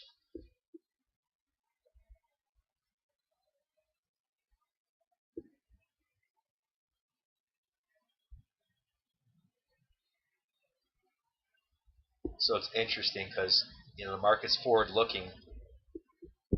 So here you go, the market's forward looking here, and right now we're experiencing the slowdown. So it's slow as hell in shipping right now. Slow as hell. And so the smart money sniffed it out, I guess, that we're probably going to get some slowdown, and we're experiencing the slowdown. Coincidentally with the higher gas prices and just economic activity does slow down. Simple as that. It doesn't just keep going. And we're experiencing it. And right now, this monthly and the daily, it seems like it's trying to begin to want to make a turn. It's attempting to correct itself. It's attempting to correct the correction when I'm looking at FedEx, especially the monthly. This monthly is definitely telling me the bottom is likely in. Very likely in on FedEx. The bottom's likely in. Very likely. And there's your monthly. There's your weekly. Trying to dig out of the hole here. This has been down here for, well, it could be almost a year under that zero line here. Correcting this big bull rip higher. This is a channel here too, a flag.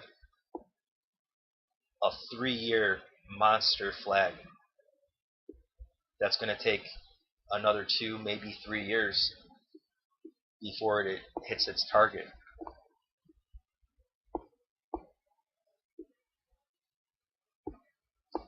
No, they're raising rates now, but it's they're gonna back off.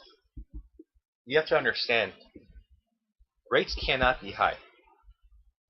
For every quarter point, whatever that it affects the national debt, the system can't handle higher rates. It can't. Higher rates will collapse the whole system. I'm talking real rates. I'm talking like 5% or more. That will collapse the whole system. Because we can't have high rates. That's the doomsday propaganda. Oh, the Feds, they got to keep raising rates and this. No, they don't. Okay, the highest inflation in 40 years or whatever. Yeah. What do you think people were saying in 1990, in the 80s, in the 90s? What do you think people were saying then? History is repeating itself. That's the trend. The dollar has lost, like over 95% of its value. That's our system. This isn't something new. It's been going on for 100 years.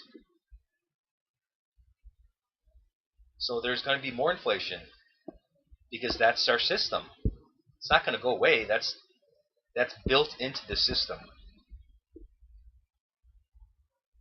Now, the crazy part, or the scary part is this can't go on for much longer. I'm not talking like a year or two. I'm talking this is eventually, there's going to be a new system.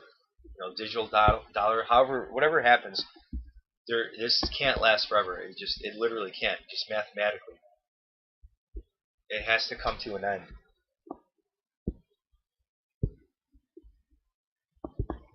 And here's the chart where I think this is the last bull run before a complete change in the financial system, probably going to the digital dollar. And here's why.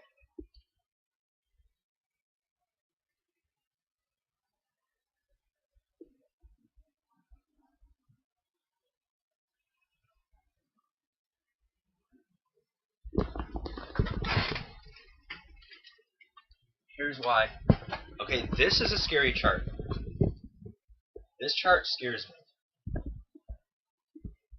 Okay, because if I was looking at any other chart, this is the end of the move.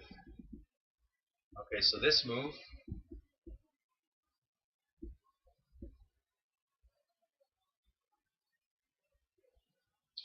right here, since the Great Depression, okay, if this was any other chart, this is like 2008. We're coming out of the crash. Okay, this is a yearly chart. This is the Great Depression. We're coming out of the crash. You have your first bull run that nobody believes. Everyone's skeptical. Everyone's, not believing it. Okay, here we're coming into the 80s. Okay, as the bull market really kicks off, that's when all the Johnny-come-latelys and retail start pouring into the market. Where were they 500% earlier? That's when the smart money was buying. Kicks off. Euphoria kicks in. Everyone's chasing the market. Irrational exuberance. Okay, boom. Okay, you get your first pullback. Scares the shit out of everyone. Okay, bounces. Okay, we're holding. Sucks some more people in. You get another big pullback. Okay, so here's your correction. Okay, so now here people are thinking, it's over. It's over. Okay, it's not over. Now it's just a correction after a massive run. Okay, we kick it off again. Nobody's believing it. Nobody's believing it. Here's Trump. Okay, now Trump comes in. We really start lighting up, and that's when you get all your neos and your squares and everything. Everything starts waking up, and you get all all the latecomers coming to the party. There's your COVID crash. Okay, obviously that just resets the tape.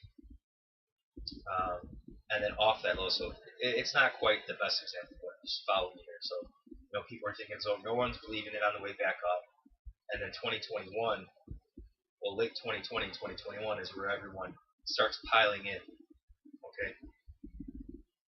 So, we're not done yet. But this chart here, coming from the Great Depression, just the posture of it, the end is near. I want to say it's going to be Great Depression 2 by the end of the decade. So just looking at this too, this is a yearly chart. The bull market's not dead by a long shot. I mean, just look at MACD. Okay, even if this did, I mean, we're going to crash in 1 year all the way down. There's less than a 1% chance that the top is in and we're crashing and it's over. It's not even a 1%. It's impossible based on this book right here. Pretty much impossible.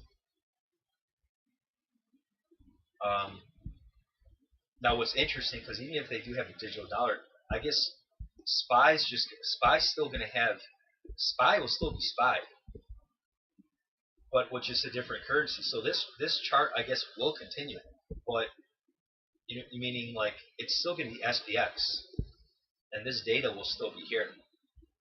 So because we have a pump and dump economy that constantly gets inflated, I guess this could go on forever. So meaning once this corrects, we'll get across, then we'll come back down here, maybe we come back down here, and then another bull market eventually kicks off. But the expansion of the momentum here on this MACD is ridiculous. This is ridiculous, but I guess as inflation gets higher and higher, the prices have to get higher and higher, and that's why MACD just explodes to the upside ever since the Reagan years that kicked off all the easy money and extremely low interest rates. Because remember, before the 80s, we had like 20% interest rates in the 70s. So that's never happened since, and probably will never happen. And that's why you have this explosion in inflation. That's why you have this, and why the whole time here, this was relatively normal. Look how long, this is a span of 20 years. You got this normal move, steady move, okay? And then look at here, how it just absolutely exploded higher, like a penny stock or something. I mean, look at this. This was normal. These are years. Okay, there's nothing out of the ordinary here. Okay, look at the rate that it's increasing, a steady, normal, healthy rate. And then look at this. I mean, this is ridiculous. Look at that. Bam. Look at that. And it even accelerated to the dot-com bubble. I mean, look how crazy it ramped up there. Look at that. I mean, that's ridiculous. And then now even look where we're at now. Boom.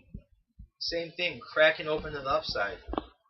So this momentum on a yearly chart has cracked open to the upside. Now this is a yearly chart, so it cracked open here, and we had a 50% crash. So that's still possible in the context of this yearly chart here. 50% crash, and you never even got a touch on MACD. It took this double top in 08 to reset MACD here. But this is a scary chart. The rate that we came out of 2020, like, I didn't like it. I'm not saying, it's because I didn't chase it and I didn't make money. I'm not saying that's why.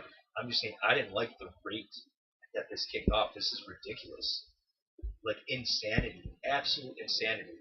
This blows away the dot-com bubble. The rate that it took off. I mean, if you look here, it is kind of the same, but when you look at a monthly chart, look at a monthly chart. I mean, this was a crazy rip higher. Look at this rip higher. I mean, this literally went vertical. I mean, just look at this. It's literally going vertical. More than it went here in the dot-com bubble. This was a more tame and steady grind higher on the monthly chart. I mean, this literally went vertical, essentially, from convid lows here. I mean, look at the rate. Did they really need to rip it completely straight up? I mean, you could say, that's the market reacting to the inflation, adjusting price to reflect the inflation. But this is ridiculous. Look at the MAs here. The rate.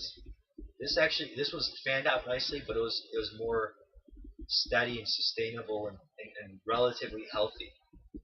This is ridiculous. This is ridiculous. The rate.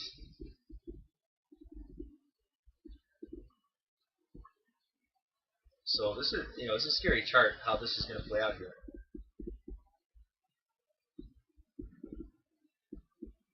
And the reason it's scary too is because the bull market's not dead, but it sure doesn't feel as good over here, that it did here, or even here. This is still, we got a lot of time. Don't need to worry. So what I'm getting at is eventually when this fully crashes, when this fully crashes, there's going to be pain. There's going to be another depression.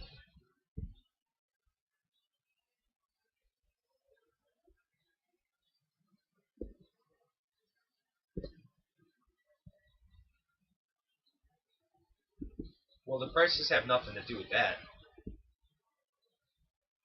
This is because of all the inflation. This is what you're seeing here, the inflation.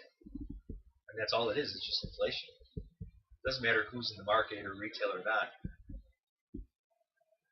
I mean, there was no volatility. This was just grind up. There wasn't any volatility here.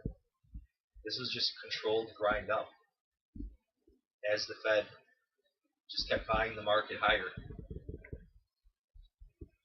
2021 sucked. 2020 was way better with price action. 2021 was just a non-stop grind. It's like, why did they have to do it like this? Now, okay, you can say it's the market pricing in everything, and that's what the market does. But it's like, man, look how much opportunity you missed with no pullbacks. I'm not saying everything, here they needed to come back here and back test this and make every perfect back test.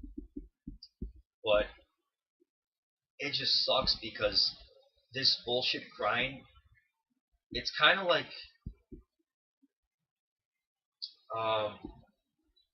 it's kind of like this. It's kind of like this move down here. You just had to be short to catch the move. Again, not saying every move has to be like this and bounce and, I mean, normally that's how the market works. Nothing goes straight down. Nothing goes straight up. So that's why you have your bounces and you have price action. So obviously you can get stuff like this because you need stuff like this happens because this is why trading is hard. And you can get royally screwed when the unusual happens and catches you off guard because this is unexpected. That's why stuff like this happens. Because if this didn't happen, it'd be way easier to make money in the market because you wouldn't get unexpected, unusual price action like this. So this, you made money if you're a short move here is the same as this. You made money if you're a long grind higher. I mean, some pullbacks we had here, but for the most part, especially in 2021, this was just a stupid grind higher. And the way they fell out of bed, they fell out of bed quickly. It's like, okay, we're going down. Oh, not anymore. Going back up, going back. Oh, we're going down, not anymore. I lived it, and it wasn't. It was difficult to catch the moves down because they just came out of nowhere, and you had to chase it. But what I'm getting at is we missed out on, just like the prior dump under 390 that I just showed you on SPY. That same reason you miss a lot of opportunity with bounces on that way down is the same opportunity you missed on pullbacks, normal pullbacks, healthier pullbacks. Like here, they could have came back here, and then when they were here, they could have hung around for a couple weeks and then firmed up and then made the next leg. But this was just like, oh, gotta buy the dip. All right, we're back up. Gotta buy the dip. Oh, we're back up. Gotta buy the dip. We're back up. Gotta buy the dip. That's this sucks. They did it like this. I mean, it was kind of the same here when Trump got in. This was a grind. So the market has phases. Then when we're correcting, now you get your action. Here's your action. Now you're getting some movement here. Like just look at here. So I mean, that's just the market. I mean, I could look at a daily here. But this was a grind. 2017 was a grind. I remember this. This was just a relentless. You had to just buy every dip and stay long grind. It didn't really give you a lot of setup set. You just had to buy that dip, and then we go back up. You can just see the range here and the small candles, and then here is when you got action. Just looking at the range of the candles. Here's opportunity. Here's opportunity. Even this, I traded this up. I killed this right here, 2019.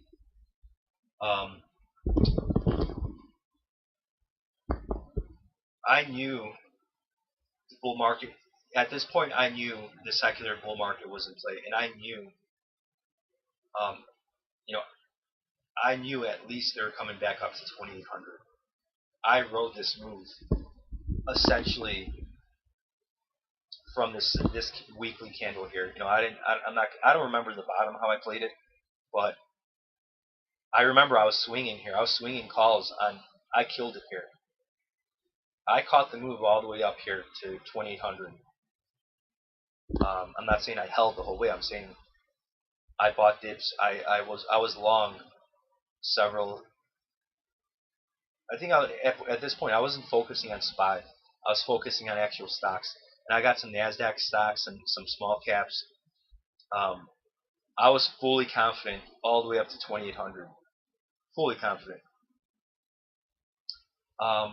Here, I think eventually, once we started breaking out again, I caught another move. Not all the way to the top, but I went long again too. So I played this really good.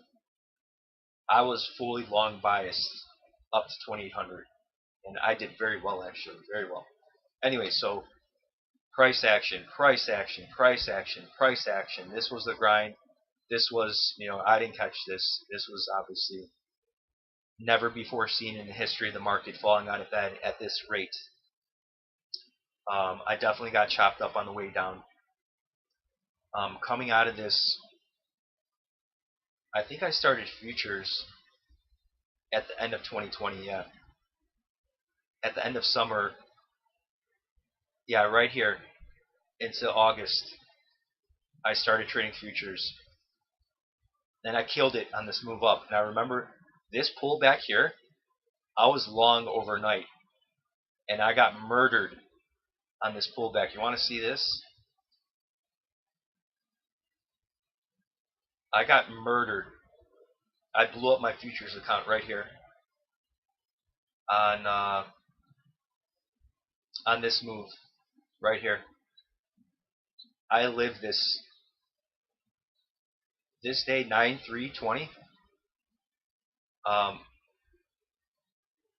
At like 1 and 2 in the morning of this day, I got annihilated right here. Let's look at SPY actually so we can see my trend lines. So, ES actually, it would be ES. So right here, oh, you know what? I think they disappeared because I see there's no trend lines here. I think so. I accidentally, when you, oh, hey, does anyone know this now that I thought about it? So, when you click clear drawing set, okay, you clear it. If I click on another stock, I'm screwed. You can't undo it once you come back to the chart. Does anybody know how to prevent that from happening. It's happened to me a handful of times, and I was so pissed when it happened. So right now I could reverse it, undo.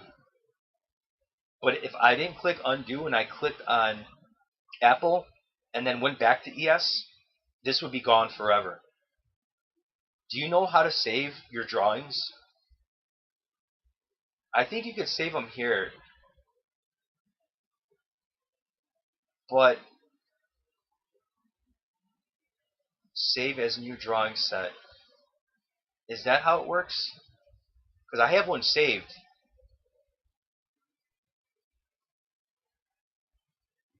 See, I'm afraid to do it. I should do it on a. I should test it on another chart. You guys hear me? Do you know about that?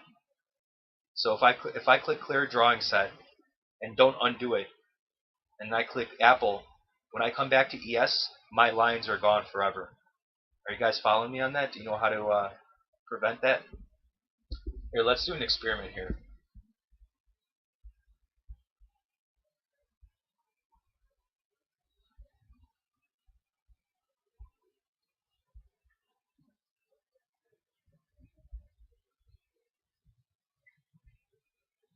Okay. Yeah, because this is happening a handful of times. So the reason I brought it up is my ES trend lines from what I was about to show you got erased because what I just explained. Alright, so drawings. Save as new drawing set. Okay, Chewy. Save.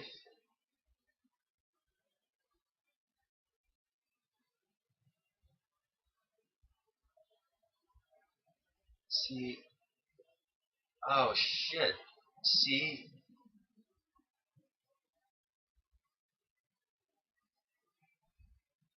See. It only gives you one. So if I go to default,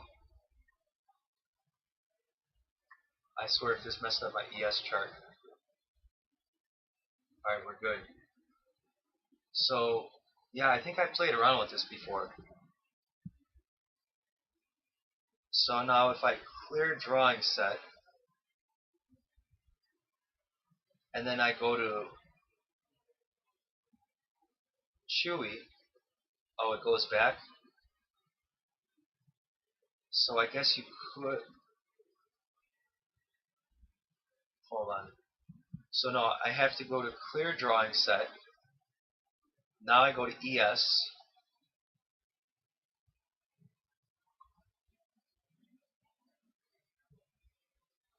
Now I go back to Chewy. So it's gone. See, it is on Chewy. See what I mean? So now, see, it's gone. See that? That doesn't make any sense. So I lost it. See that shit? So what the hell's the point of saving it? Because once you hit clear, it like saves it. When you click on another stock. So I'm definitely not doing it with ES because I'll lose everything. But see how I went to Chewy? I saved it. I cleared the drawing set. I switched tickers. And then when I go back to the drawing set, it's still there, but I can't get the drawings back. Because when you clear the drawing set, the second you click another stock, it saves that you cleared it permanently. And that's just retarded. Like, are you kidding me? That's so stupid. So the only thing that it's going to save your drawing set as is if you put Thinkorswim on a new computer, then you could load it. Control Z, what does that do? I could get it back.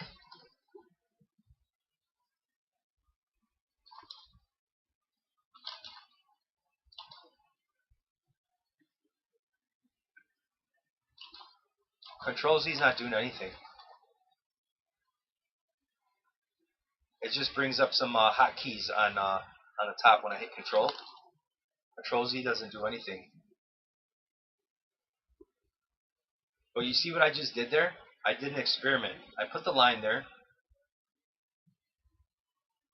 I put the line there. I saved the drawing set, so it should have saved my line. I cleared the drawing set. I went to ES. I came back to Chewy, and the line's gone, even though I saved it. But the drawing set, when you save it here, this isn't just for Chewy. This is for everything. So it still did what I was talking about, meaning, what happens if you create? Oh yeah, duh, that's just that.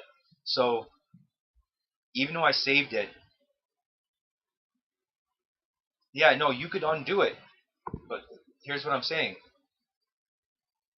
Look, draw your line. Okay.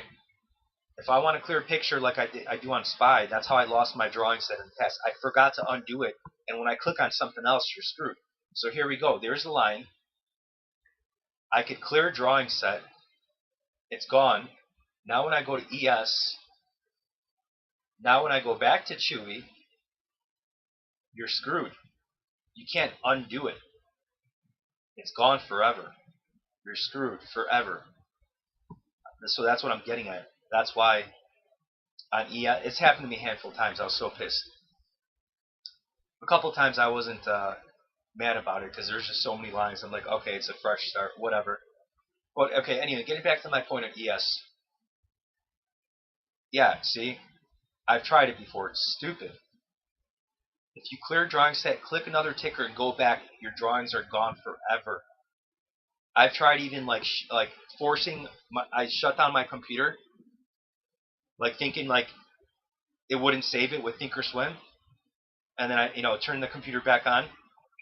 It's still gone. Like Thinkorswim instantly saves it to the server when you do that stuff. Okay, but anyway, let me finish this up here because I gotta go to the bathroom and then we gotta look at these charts here. So, yeah, futures. Okay, I got wiped out here, right here. So there's no drawings. There would have been a shit ton of drawings. I mean, look at this sick day. 160 handles to the downside. So overnight at like 1 in the morning, we pulled back. I tried playing the bounce, and I don't know if you guys remember this day. Anybody that trades futures, if you remember this day, that was a vicious day. That was the day where I didn't fully learn my lesson or know the lesson of when you're picking that bottom or playing a bounce, you absolutely have to wait for that 15-minute MACD to firm up to trust a bounce. And I got smoked here, so it sucks because this was coming out of turning. You know what? I think it was like $80. It was like $80 or $90, and I turned it into like $3,000. I remember I was thinking, I'm like, oh man, I finally made it. This is it. I'm like, yeah, I'm not gonna make that run again.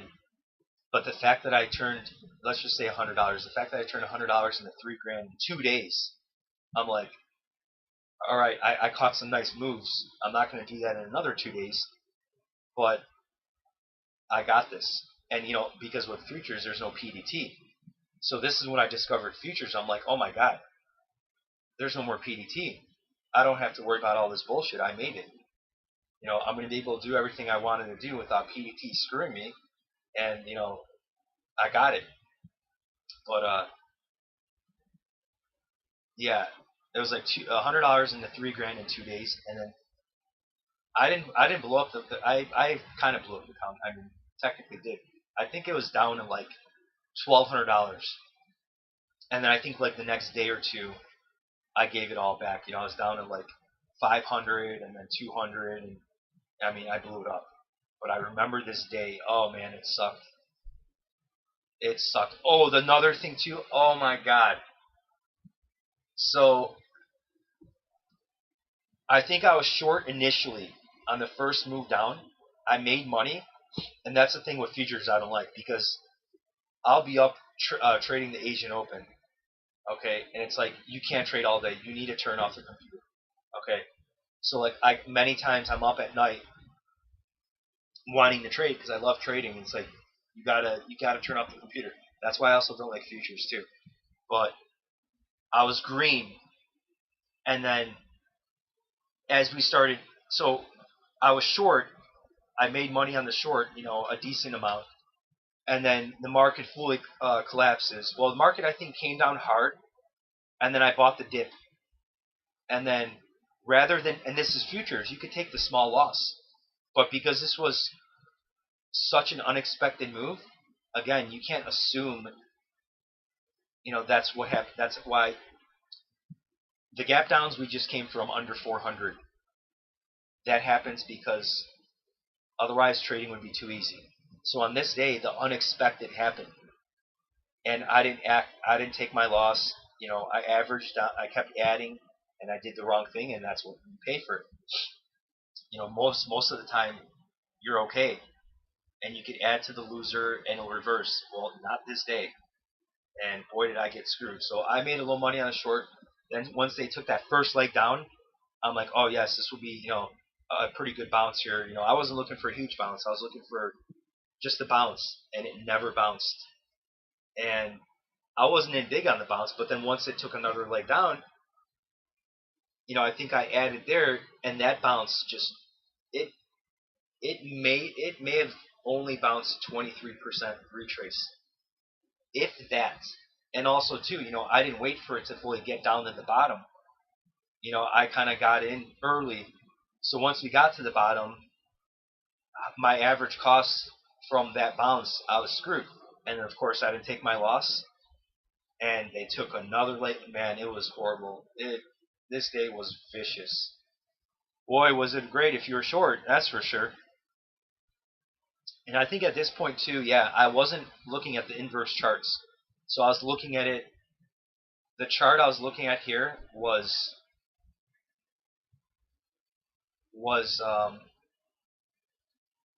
like this right here.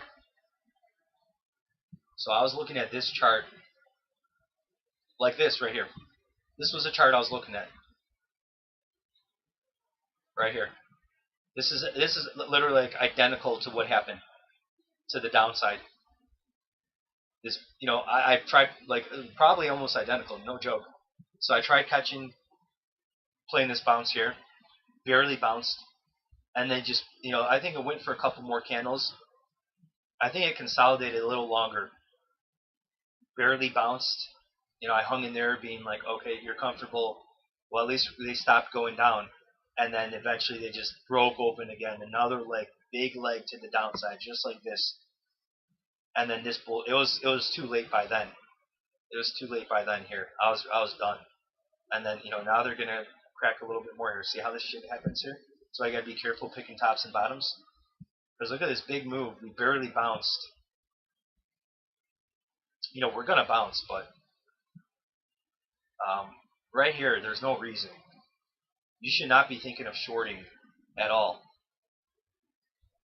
I mean, could it reverse and could we bounce, all that stuff? Sure. But right now, there's no evidence on the chart that's telling you, all right, this looks like a good short.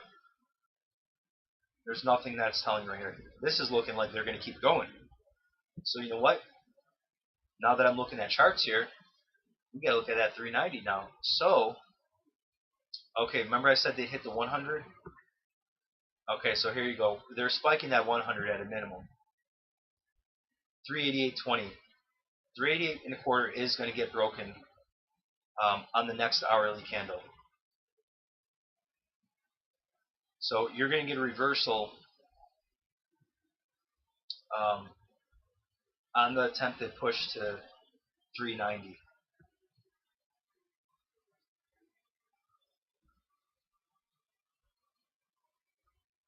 And there we go. See, this is why you don't try to pick tops. Look at this. So this whole time, so you had to chase it. So today sucks too so far.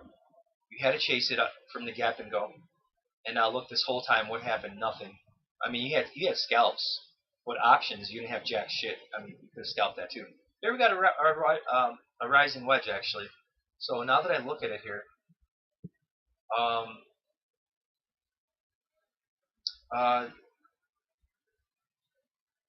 Again, potential rising wedge. So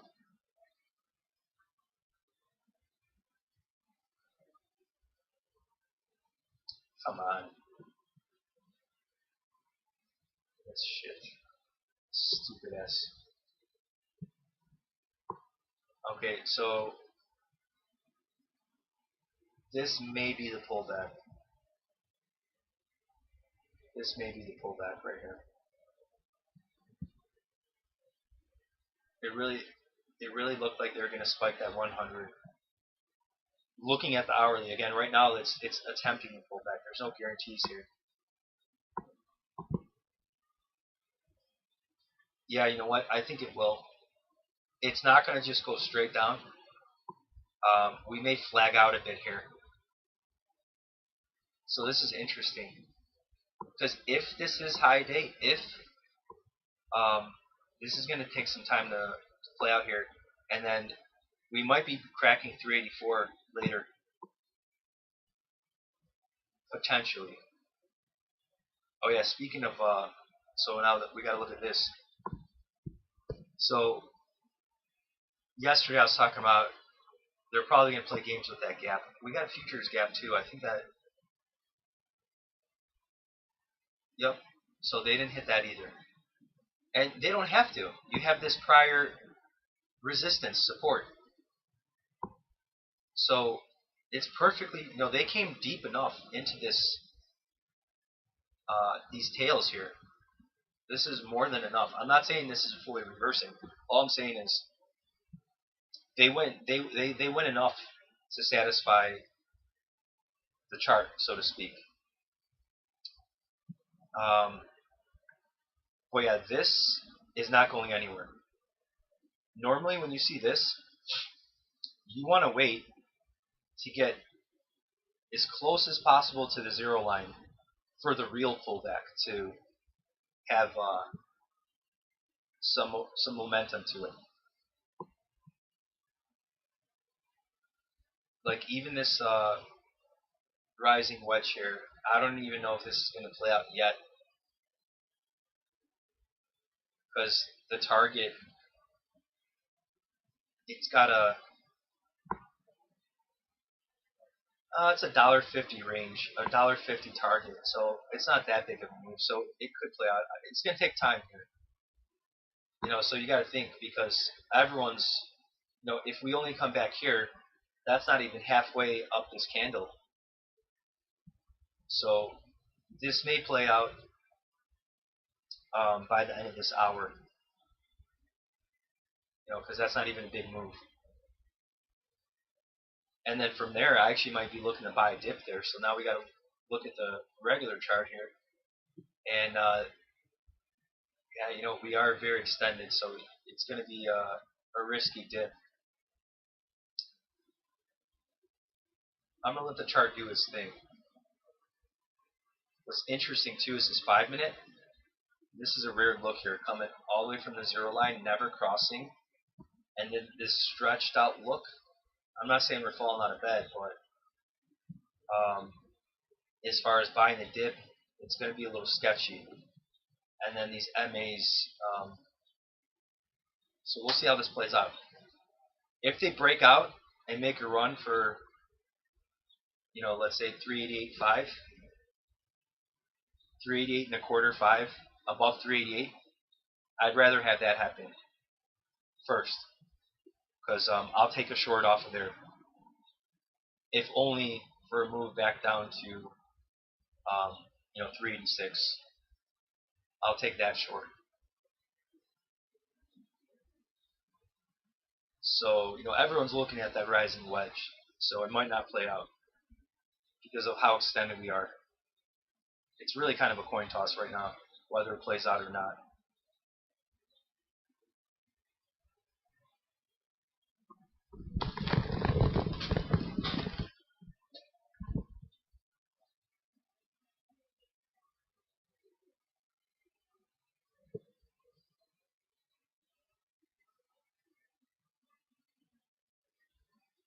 I'd be getting out of that scalp.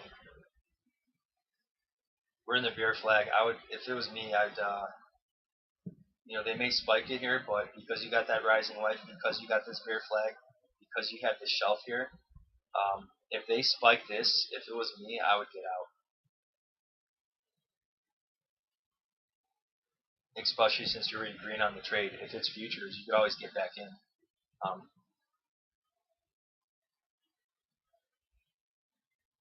I would be very careful here. You're from you're from 38.84. You've been holding this whole time.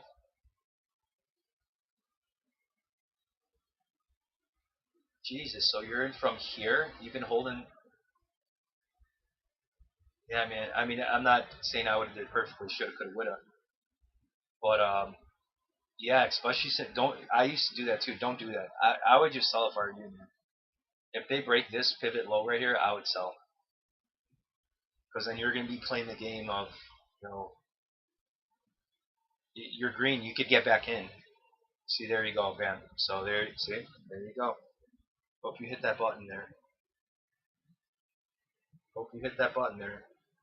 Because you've been in this trade for an hour.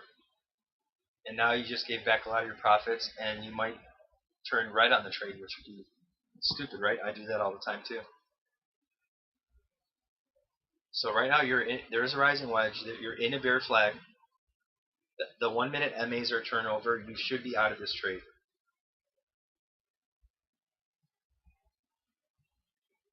And because it's futures, you could get back in.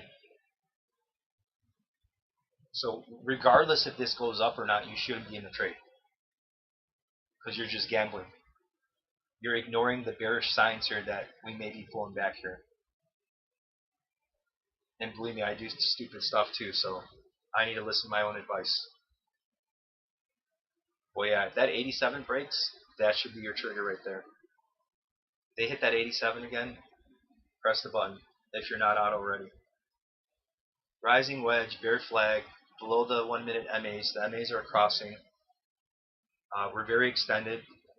You're in a scalp. You've been in it for an hour. Just get out if you haven't already, regardless of what happens. Because even if they do pop it up, you're just gambling then. You're ignoring the facts in front of you. And there you go.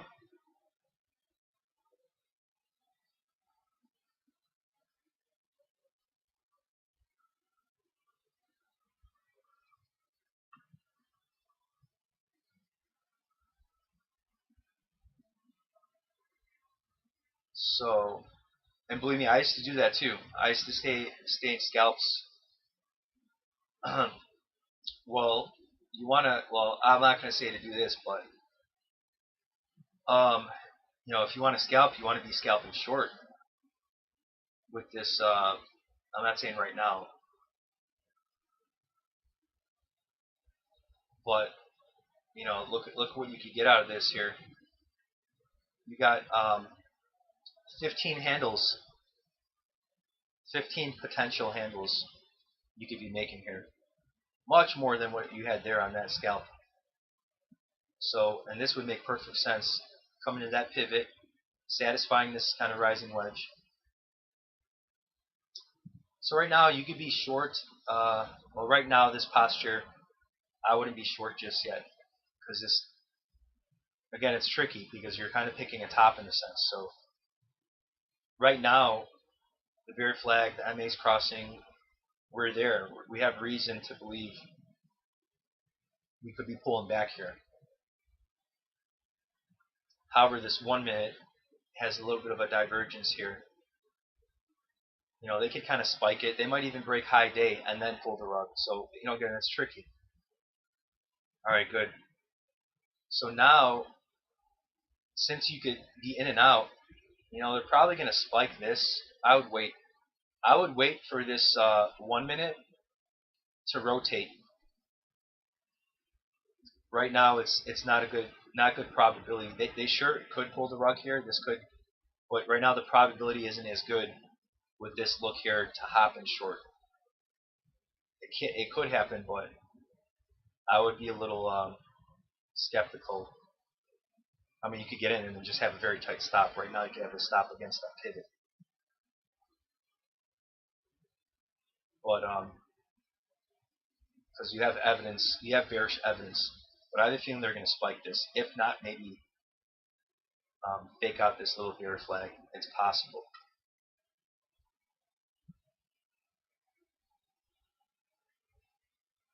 And the reason being is because tops are tricky.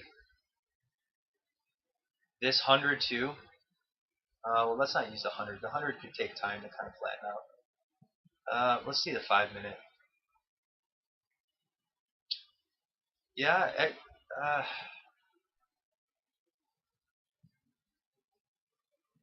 See, there's no reason to get, There's no reason to get in yet. These MAs are just flattening. Yeah, I wouldn't get in yet. Even if they do break, they're not going to go straight down. They're going to bounce and possibly back test. It's not going to just flush like that. It's unlikely. With these 5-minute MAs just flattening out, it's unlikely at a bare minimum that they won't let you in a short. Oh yeah, where's our trusty VWAP?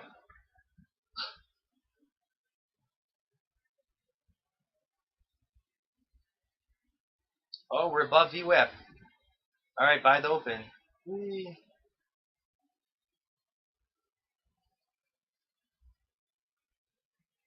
Let's. I didn't even look at all the time frames. Yeah, this is a buy the dip. Actually, if this plays out here, I might buy that dip. This hourly. I was hoping they went high. Actually, no. Now that I look at this ES hourly, this ES hourly says buy the dip. So I hope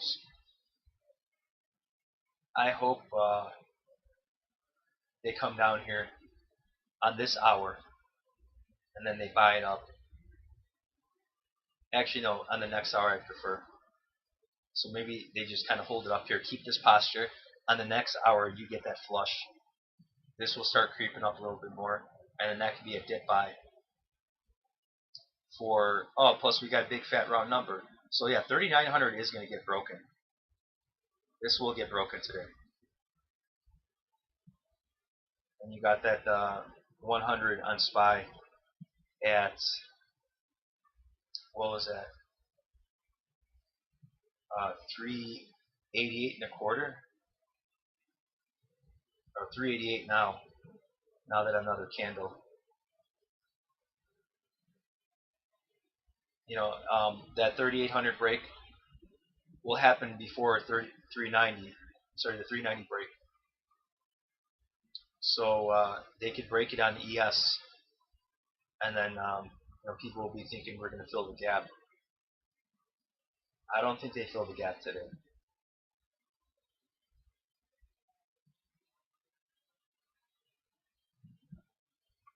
Is it playing out here?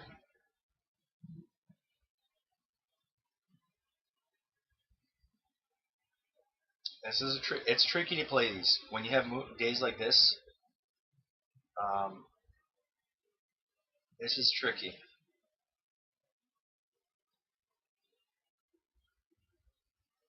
Timing it.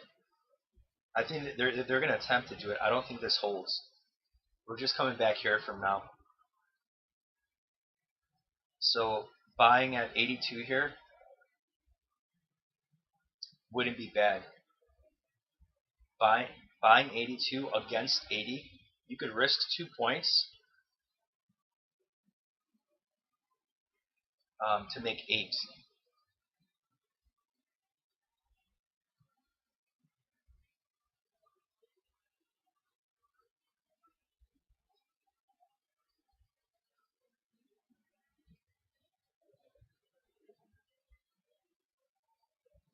So this is very likely going to crack here, because you're going to suck people in trying to play this rising wedge. I doubt that's all they do. So another flush to 82 would be nice. I mean, I'm not even in it, but I'm just looking if I was going to be playing this right here.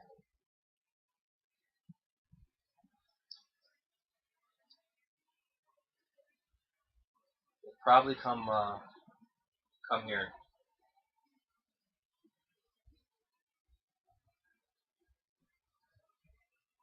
That's my guess. They may crack it. If it was me, if I was trading futures, I'd have a bid in at 82.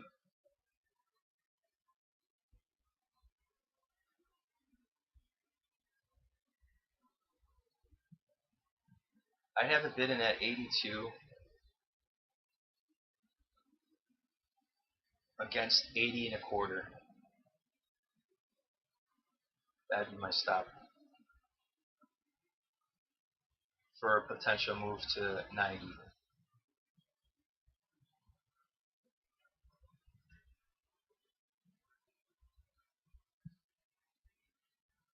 Okay, so they should do it. Let's see how this plays out here. I'll be right back.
Oh man.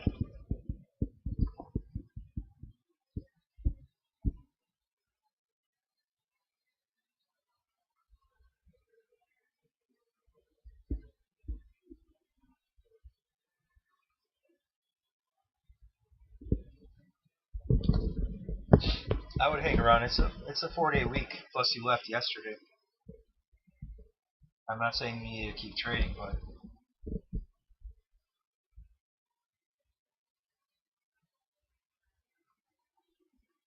yeah. So let's see what they do here, because they may push it higher.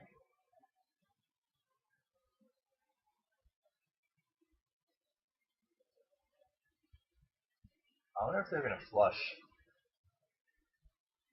I think they flush this.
Well, there's that move to 90 I was talking about, but from 82.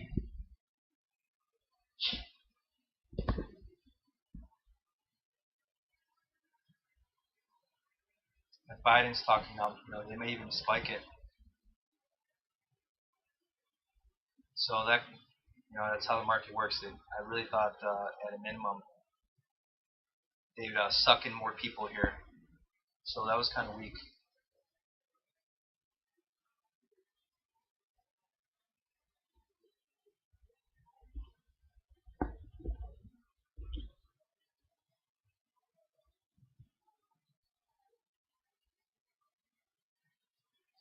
It's tricky though. They could even reverse this.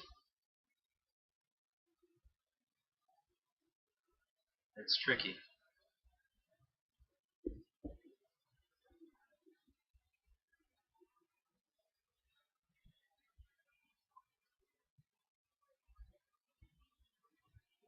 Yeah, another thing too, it's not Trump, so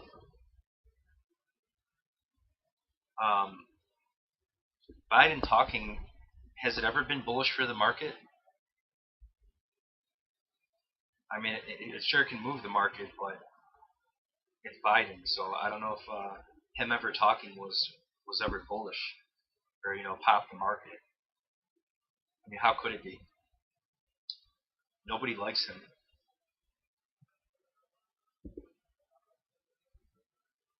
They think he's an idiot, so why would the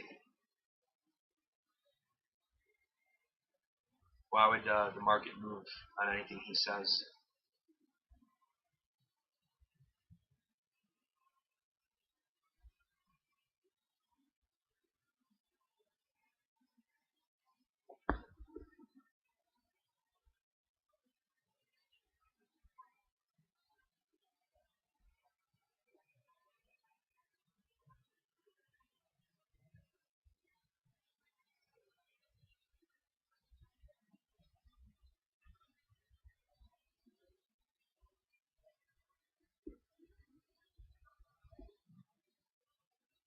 Come on, man. That's funny.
Oh, guys, listen to this. I was listening to this earlier. It's a good talk about market psychology here. Listen to this. Apple. Well, not all of them, but many, many others are just spiking over the highs like crazy. Okay, Baba, thank you. Moving over the highs. Baidu also. I may want to reduce some more size soon. Look at the market. This is unreal. I'm very happy, I have to say. I had enough with the market coming down. All this talks about recession and everything. Well, sadly, I think we're not done yet. I think it's more likely that we will continue coming down. It's just one week, one pullback week after several weeks of moving lower. So would this be a dead cat bounce? Sadly, I think it's likely to be so. Sadly, I think it's more likely that the market will come down, but who knows? Be getting I a hope little bit we of see more. little stretch here on Microsoft at the top. And there's also one more rule when the market crashes. When you have a big market crash, there's just one more rule that so far did not did not fulfill. One more rule.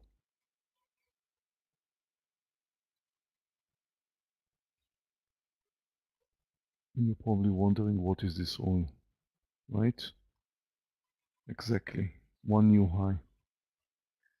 So normally when the market crashes, we should get a big upside move where everybody believes they should go long. So those who did not yet lose money will lose much more. Those who already lost money are going to double down because they think we've seen the lows. Those who are buying now, it's not enough. 1 week of moving up is not enough. We need to see much more than this. So a big crash should come right after all of these people who already lost money will buy more, wait for the market to move to new highs, and then crash with the market, losing whatever they earned in the last, I don't know, 10, 20 years. The market always takes everything when we have a big crash. It just doesn't move down gradually and, it needs to eliminate everyone. There needs to be there need to be blood in the streets. There's no blood in the streets so far. Big market move, up, lots of people moving in, and then a big crash. I'm not saying it's coming. I'm just saying this term was not yet fulfilled. I don't know. I wish I knew if this is the end of the bear market. I hope it is.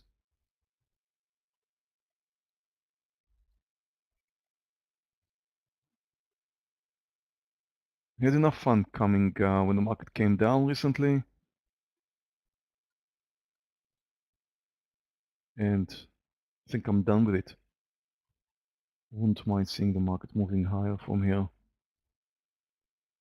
I mean, it's also thing with the economy and everything. I could make money when the market's coming down, but I'm losing more money economy-wise.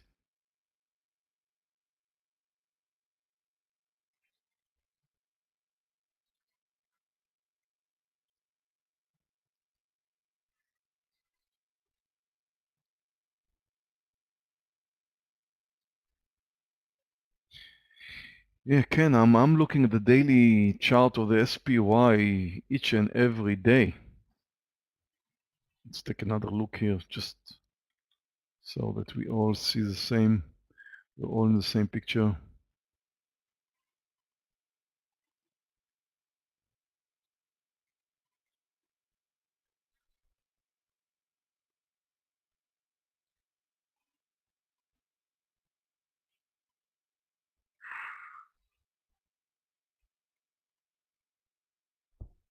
Now what? Let's move to weekly charts.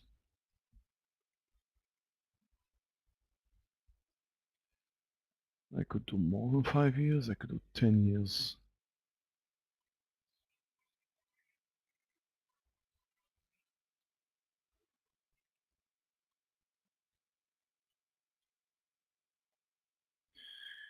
Okay, so now we're looking at the S&P starting 2018 or so.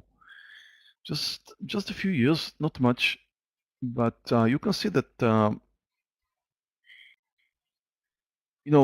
just remember this. We were very happy to see the market at the beginning of 2020 at the highs that it was, and then crashing down.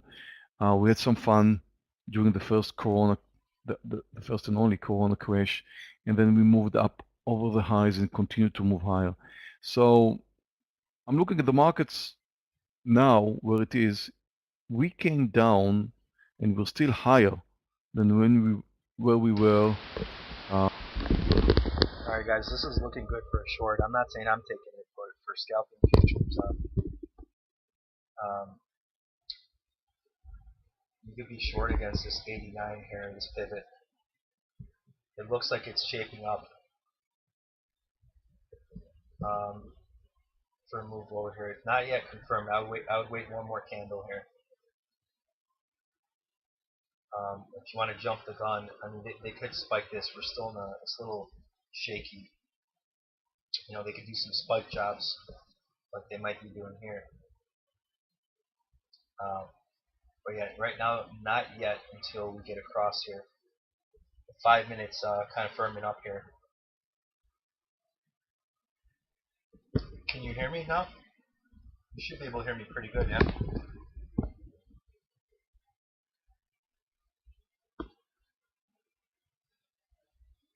Unless you turn down the volume because YouTube was loud.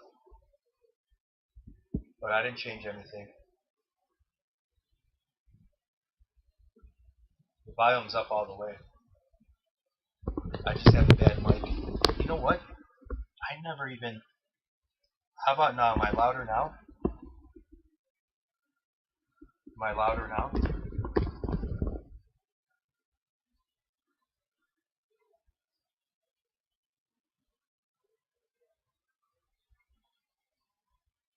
It might be louder now. Let me know.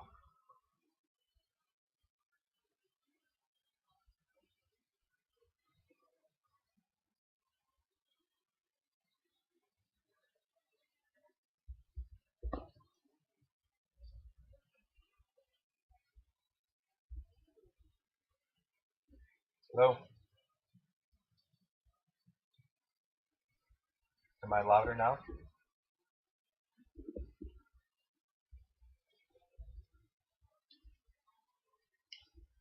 Anybody? Can you hear me? A little better? Okay, here, let's do a test. How about now? How about now? How about now? How about now? How about now? How about now? How about now? How about now? How about now? How about now? How about now? How about now? How about now? How about now? Did you hear a change in the volume?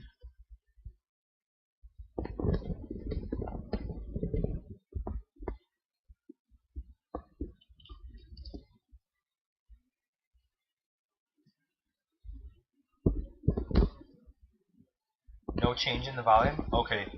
The reason I'm asking you is because there's a volume control on the headset I'm using, and it wasn't up all the way. I never sound louder now? Better? Okay, how about now? Is it lower now? Is it quieter now? Quieter now? Louder now? Louder now? Louder now? Do you hear a difference?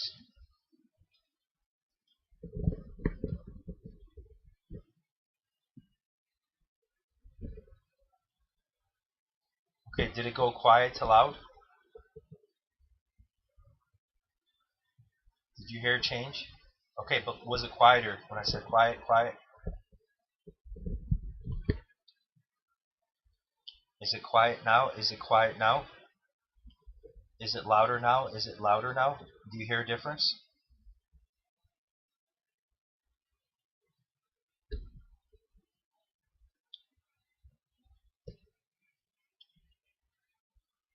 Okay, no difference? Okay, so I guess the volume control, okay, well I didn't change anything, so, okay, because there's a volume control on the headset. This is a Halo headset from Xbox, and it has the volume control on the,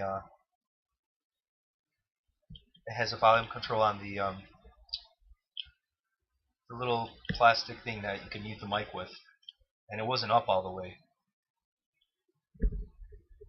So you said you made a change. I didn't make a change, because if you didn't hear it when I said quiet, quiet, quiet, louder, louder, louder, if you didn't hear a change, that means the volume on this isn't working, which means there wasn't a change. Much louder now? Really? Okay, that's why I did the experiment. I said, is it quiet now? Is it quiet now? Is it quiet now? And then louder now. I was playing with the volume. So if you didn't hear a difference from quiet, quiet to loud, loud, the volume on this mic, the volume adjustment doesn't work, which means there's no change. And yeah, OBS, it's all maxed out. I even did some settings on the mic from some guy on YouTube make it louder too. But when I play my stream at work, when I rewatch it with my headphones, I don't hear a difference. I mean, it sounds good to me. It sounds perfectly fine on my headphones. I wouldn't call it quiet. Maybe it's your volume. Nobody said anything. Nobody said anything that's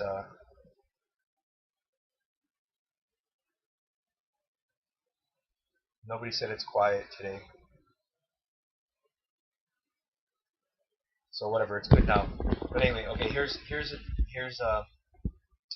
a lesson. So this 1 minute, the 5 minute looks like it's firming up here.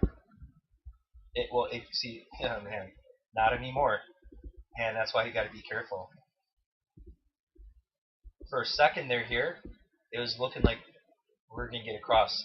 So when I said that, I'm like, the 1 minute here, I've done that before. You gotta wait for confirmation. So right here, I'm like, okay, you could go against 80. I'm like, that's kind of getting it earlier, assuming. But right here, you never got across. See, it looked like it was gonna, and the 5 minute looked like it was gonna, but there was no reason to run in. It's not gonna run away from you. I do this mistake sometimes too. You never got the cross here, so you would have got in. Now it may cross here. This may be a fake out. It very well may be, but it's not gonna just fall out of bed. So yeah, going long right now, right now it's neutral. The 5 minutes is neutral right now. I would wait for it to.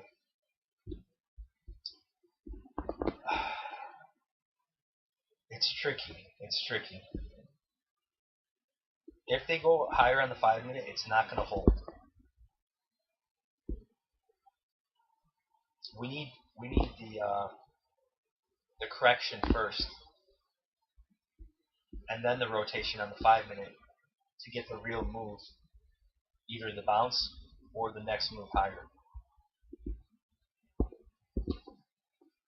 Right now, it's not a high probability setup going long, given the chart posture. The scalp, yeah, that's another story, but pushing higher is it's a little sketchy right here. I mean, you're kind of chasing. They very well may. I hope they do. I hope they do. They'll bust this rising wedge here, and then it could give us a good short.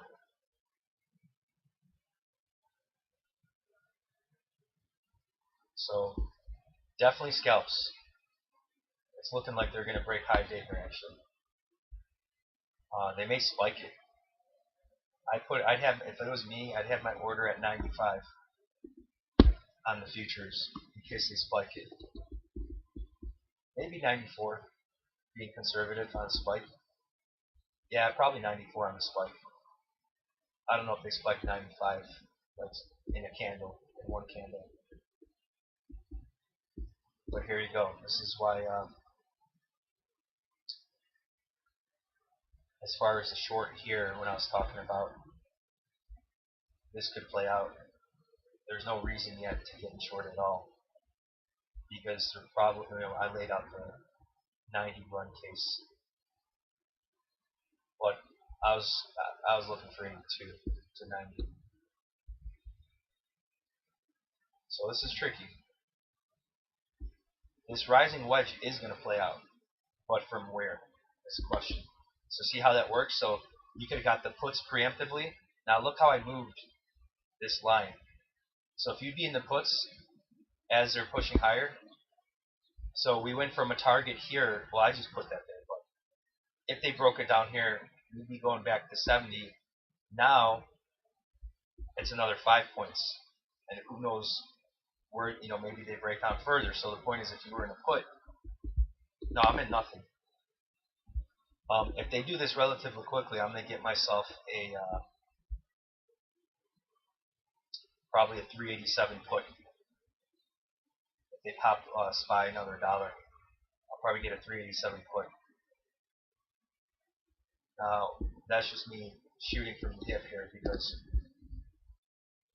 I got to look at the 15 minute, the hourly, all that stuff.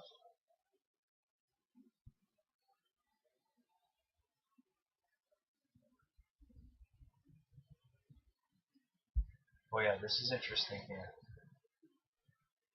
You got that gap at above 3,900 will get cracked. Do they do it right now? Well, we can play games. I don't know about that right now. I can't say. But I would be surprised if 3,900 doesn't get cracked.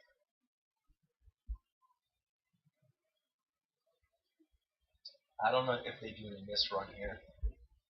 I don't know about that. They're playing games right now with this rising wedge.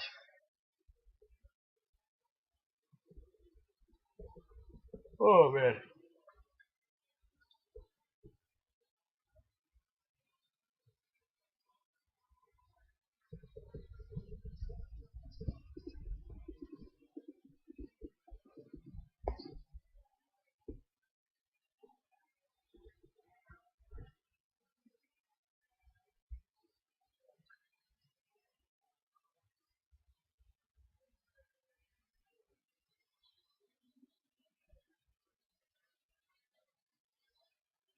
Yeah, you can use Heikinashis also.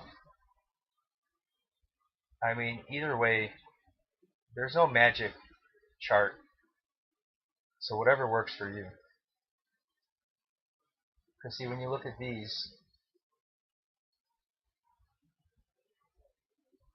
I kind of played around with them, and it really doesn't.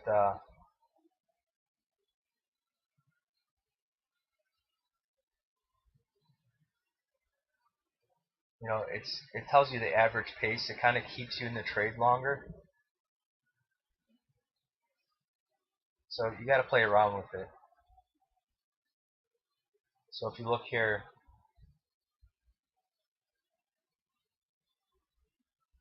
I really don't know how to read them fully, but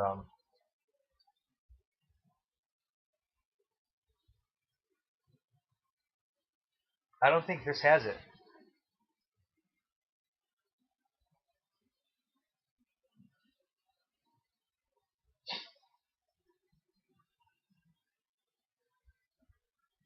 Let's play on hard mode. Let's play on hard mode.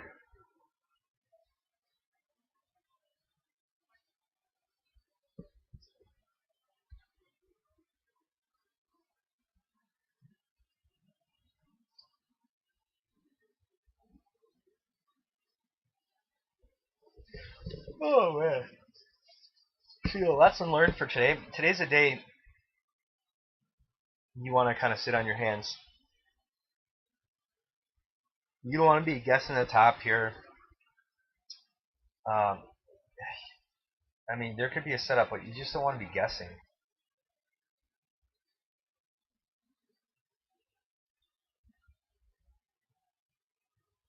There's no setup here. They're probably going to pop these highs here.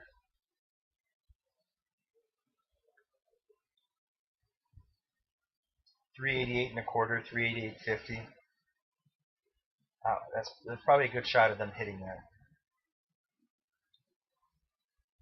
And then from there, let's look here.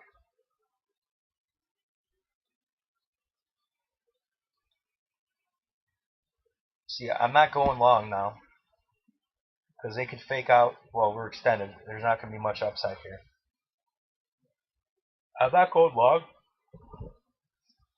until we dip, and I'm not going short till this gets pretty much close to the zero line.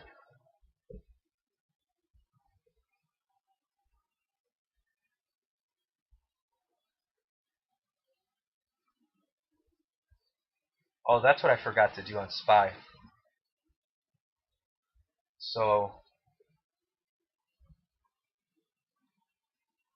we're well above it here. Again, it doesn't mean they gotta fade it and all that. But, we're over 10 points above the expected move. Last week, we closed 15 points below So, oh man, given market conditions, it doesn't tell you anything. Because we could have these back-to-back weeks. You know, these aren't the market conditions to really pay attention to that.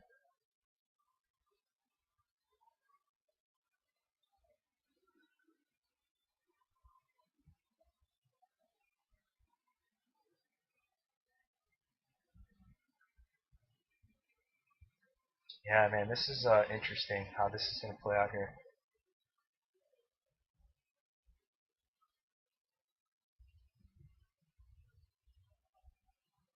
This is a bit of a curveball here. Well, depending how today closes, but as it stands, going forward, this is a tough one. They're probably gonna pop 390, Monday. Beyond that, I don't know. Maybe they try to make a run for 400 in the middle here. Tough to say right now.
Yeah, I never mess with any of that.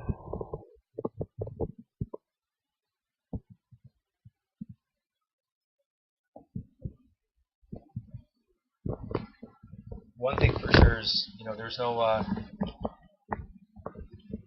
no secrets or any you got to use what works for you, because anything could work.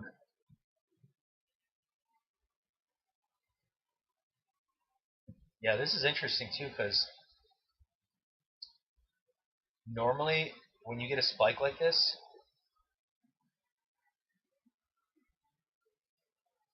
it doesn't hold. Plus this double pump to the upside coming out of a consolidation. If I had to guess, I think they may hold it up here for a couple days,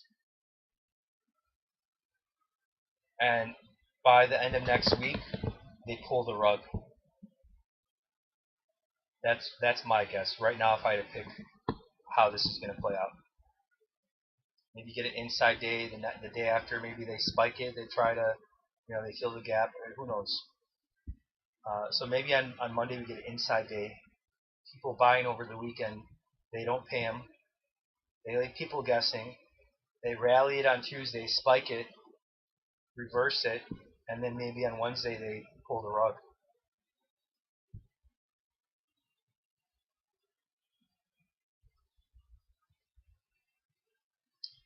because this is not happening.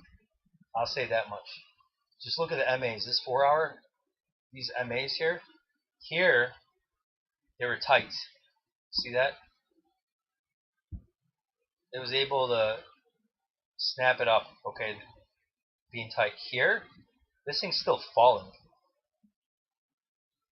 This is not. Oh, here. Let me give you a good example here. So this, what you see here, this look is the same, I think, as the daily that we had. Sort of similar. With that daily 20 falling,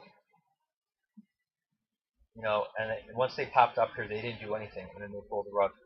So this look at the 20 right here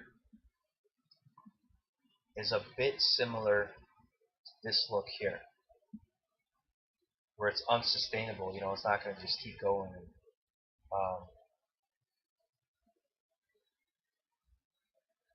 This is just a pullback for now. So they pushing it? Yeah, they're pushing it.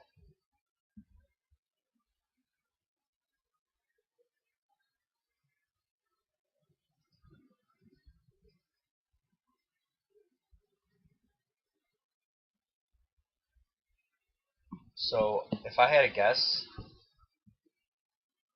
at best,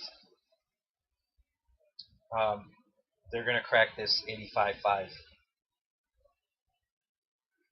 That's probably as good as it's going to get today on a pullback. That's my guess.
"30-minute gaps? What are you talking about?"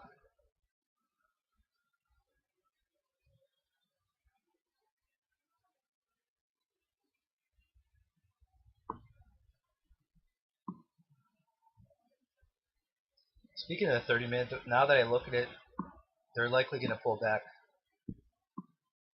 probably on the next 30-minute.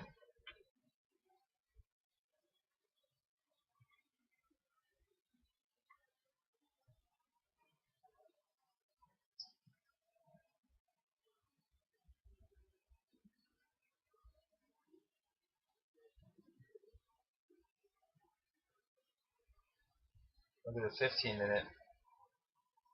So they didn't push it higher, or the candle's not over yet. But looking at this 15-minute, interesting. They could still close this, wherever here, and then in the next one they could get that spike.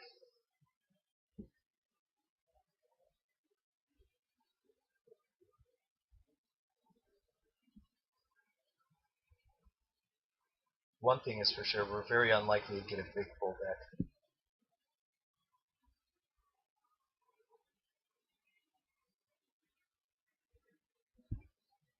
I mean, it would be nice actually, because it might be a really good dip buy if it did.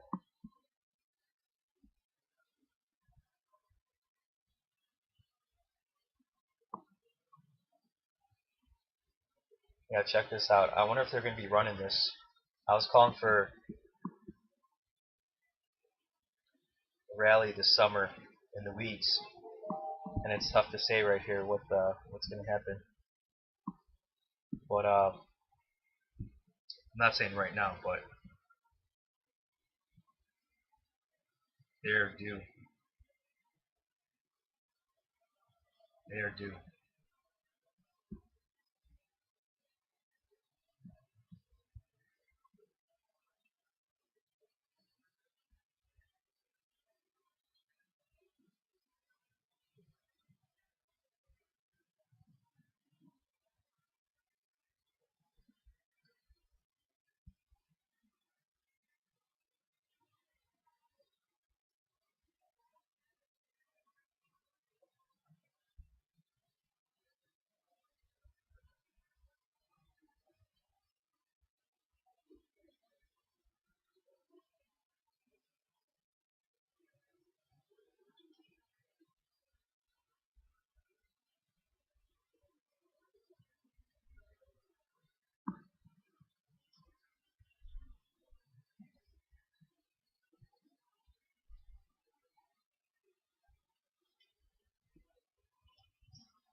Yeah, I think they spike it up on the next 30-minute candle, and then we pull back off of there. That's my guess.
So I hope that works out here.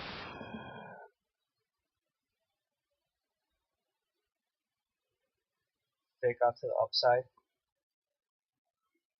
and then reverse it.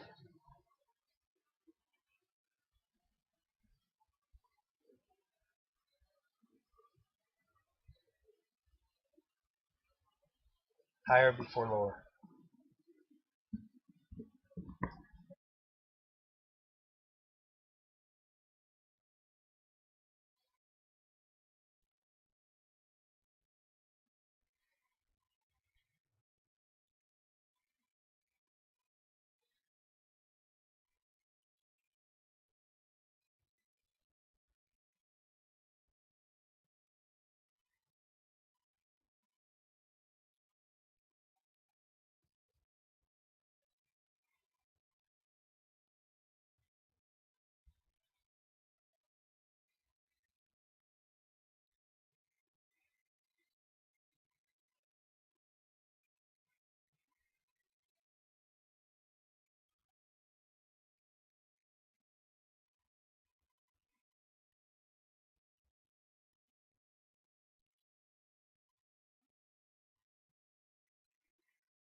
Yeah, that's what happens when you get gap and goes. Why do you think I don't like them?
Man, you're in Florida? That sucks. Man, I could never live not only in a hot environment, but a place that's humid all the time. Ugh, that would be torture for me.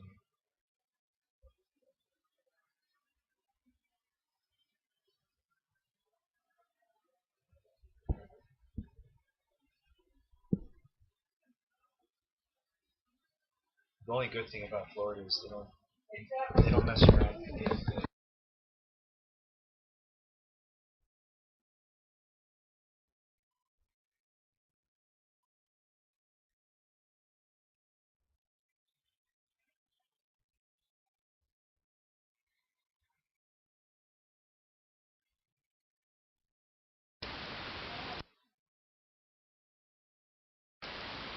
Philly humidity is worse.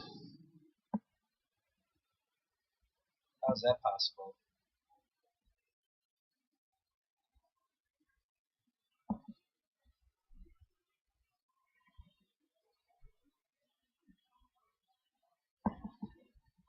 You said you live in Florida. You used to live there?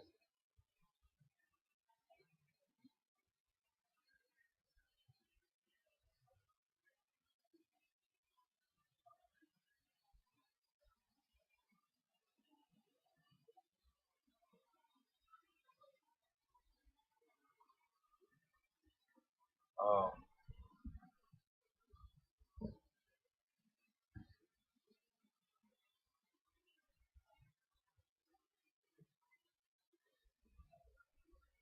The higher before lower is still happening. I've seen this day a million times. You gotta wait it out. You gotta sit on your hands for this BS to finish. But we're going higher first.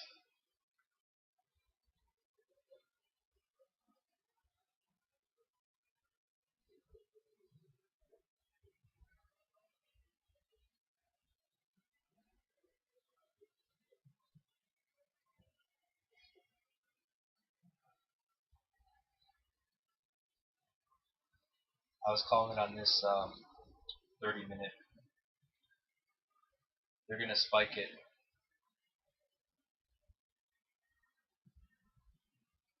I mean, they don't have to do that, but this is just a bad posture for a pullback. A pullback would be very weak. Okay, so right now it's firming up. You could go long here against this 90. Candle's not done yet, but this one that I was waiting for the cross. So conservatively against 90, and then 89 for sure. For the moves to high, they might be kicking off here. There's no reason to run. I don't think they're going to spike it. They may. I don't think so, but they should let you in on the next candle back here at 91. So 91 against 90. I mean, that's a great trade right there.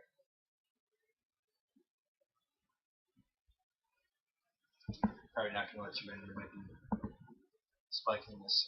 Yeah, there. But if you could get in that 91, probably 91 and a quarter against 90.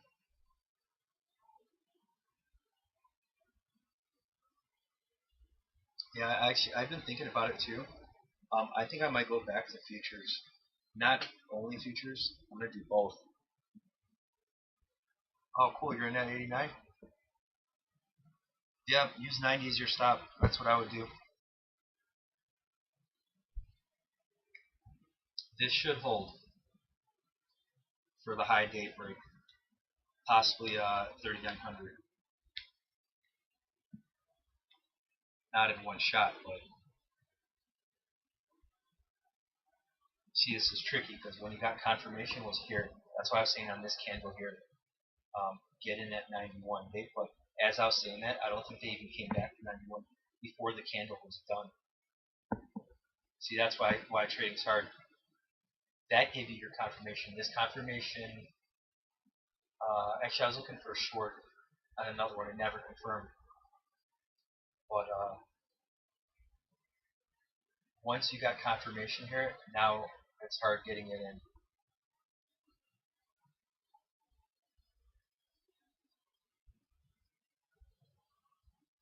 So really that was the entry, this pivot on this dip. This might be it.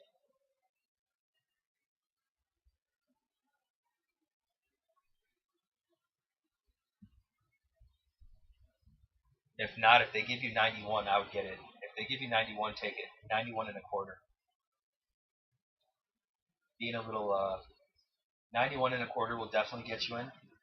I don't know if they do 91. All right, there you go. In that 91 and a quarter. That might be it. It's 90 is your stop. Okay, well there you go. So that you got to have 90 as your stop. Because if they pull the rug here, you got to have 90 as your stop. Whether they spike it and stop you out or not, it doesn't matter. Not that they're going to collapse, but you could quickly drop another 2 points under 90 in a blink of an eye. Okay, so they let you in at 91.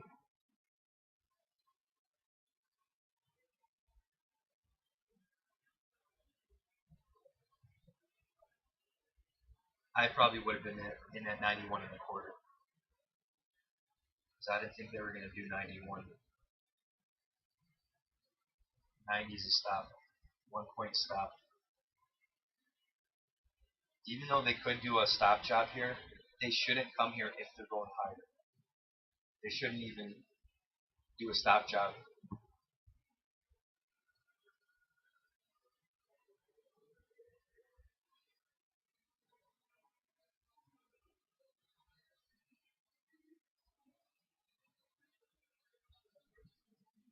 This should hold.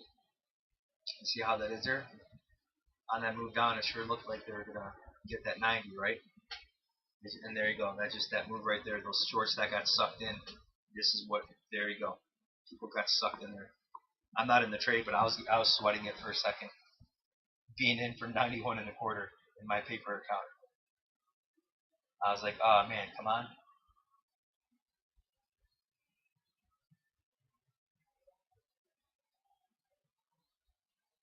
Oh, look, they did it. Wow. Wow. They didn't break it yet. Oh man. This is some shake and bacon on the 1 minute here.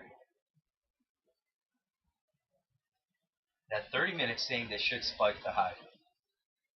5 minutes holding there, yeah, they're going to do it. See, that's why I got to look at everything.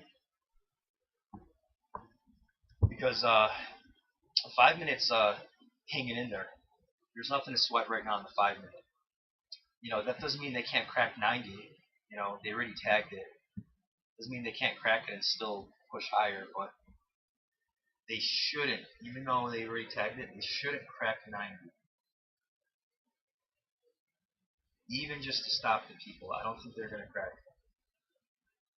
I think that was like getting people assuming that 90 is going to flush. That's just a guess. Oh, they cracked it. There you go.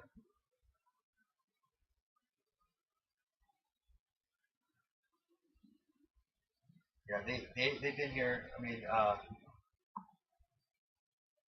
that has to be it. So if they come back to 90 again, they're going back down. If they come back down to 90 again, they're not stopping. Because you have all this congestion and just a big mess here. I really thought just 91 would crack. I didn't think they'd even come back to 90. So if they come back to 90 and crack it again, that may be a short. Let's see here.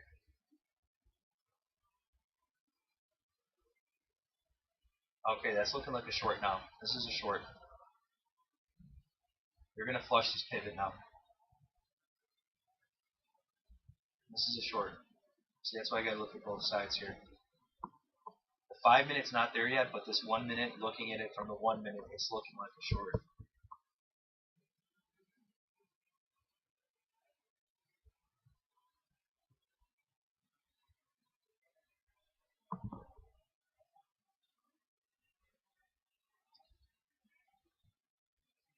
5 minutes still not there. Man, I really hope they really would have kept going. They still can. The 5 minute is inconclusive right here. The 1 minute, the Bulls have an edge. I mean the Bears. I'm sorry, on the 1 minute. Giving up this 90 with the idea that they're going to break high day, they shouldn't be coming back to 90.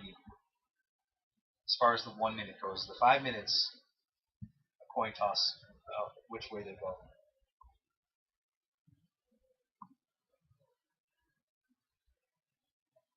But at a minimum, they should break this pivot right here. And 88.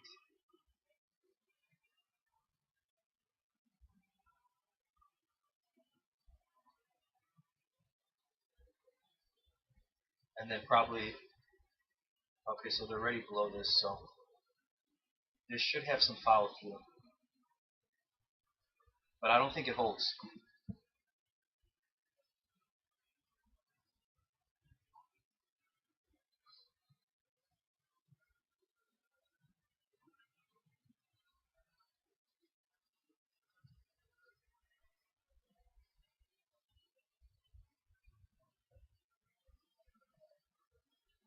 Yeah, days like today suck.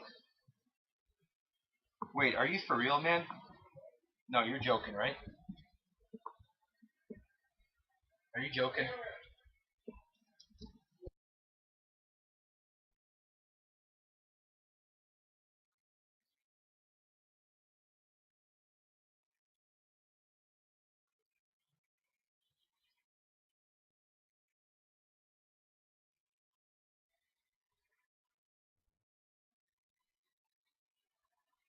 Wow, I was actually jokingly going to say Iron Beam. Come on, guys. Link in the description.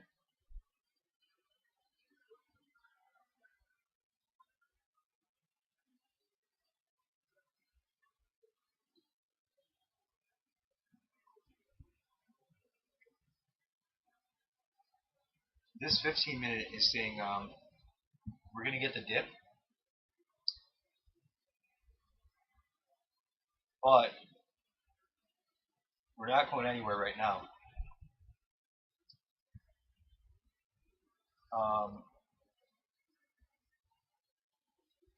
15 minutes not done, and they can still spike high day on the next 15 minutes and still dip.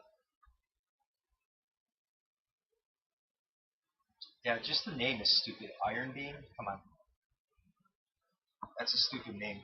The name alone would not make me want to use it. It just sounds uh, just like a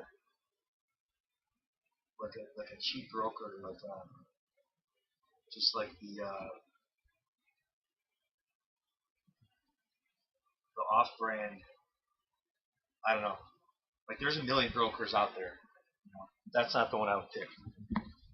The only broker I've ever used was a Tradeovate, and I loved them. I never had a problem. Platform, no problems with the platform. Quick, very light platform, doesn't use much resources. Everything about Tradeovate was great. Commissions are good. You can call customer service. You can talk to them through, not chat directly. They take time to reply, but you have all the analytics of your trades, your winning percentage, and all that. I had no problems with Tradeovate. Yeah, Tradeovate was great. The name is, the name shouldn't matter, but Iron Beam just sounds stupid. Like Iron Beam, come on, what does that have to do with trading? No Iron Condors over here. Well, there you go. They kept calling you, begging you. Well, that tells you all you need to know. It's just some rinky-dink broker, like, you know.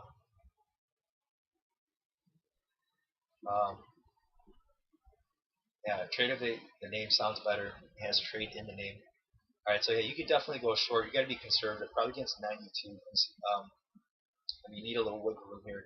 And I'm not saying this is going to fall at that. It's still, you know, they're probably going to flush this 86, 84, but I don't think much past that, if you ask me. I don't think this is going to play out in a while. Look at that. I guess the breakout again. Not on the first try, but still.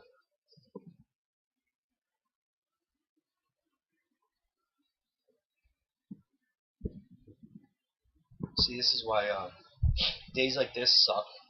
Um, they're tricky playing with this wedge here. Here, when I was talking about 90, when I thought they were going to break high, funny enough, because see, you forget things. We're in the bear market. Normally, they would break that high. Or from my experience, I mean, it's been a bear market. I mean, a bull market forever, so that is what experience I'm going off of. But normally, they pop this high, but we're in the bear market, so I guess maybe that's why they didn't. But nonetheless, when I said if they come back to 90, that's not good. And this is exactly why, because they're not going to let you in at that nice 90 round number if they're going to break high again. That's the trap.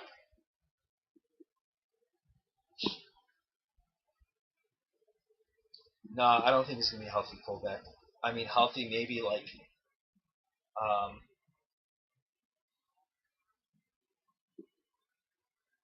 probably, I don't know, maybe 5 handles. You know, maybe they break 89 or 84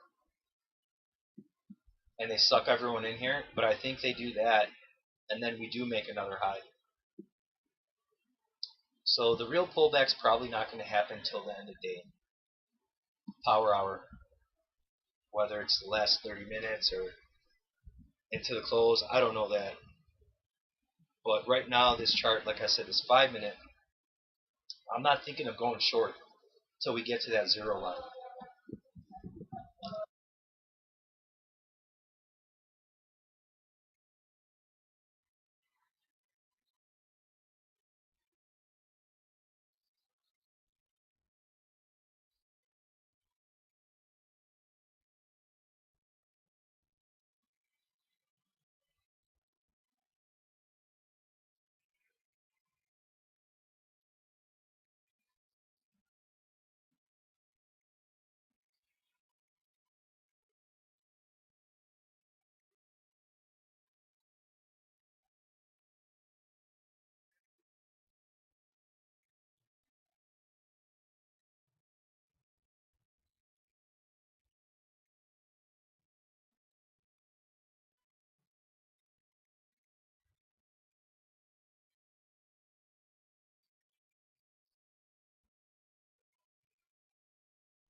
And because we are in the bear market, I still don't think we get a good pullback. But because that is the case, there's a higher chance that you get a bigger pullback than you normally would on a day like today. But not yet. It's not ready yet. It's not happening yet. I think this is going to be the fake out. They break 84. They make a new high. And then, so here's what's so hard about trading is because, like I said before, so right now, you could be short. Options, anything. But what is it going to give you? I mean, if you're scalping, sure, no problem. This isn't a bad scalp here. If you're scalping short against this 90.5 right here, that pivot, it shouldn't go back there and be really conservative 90.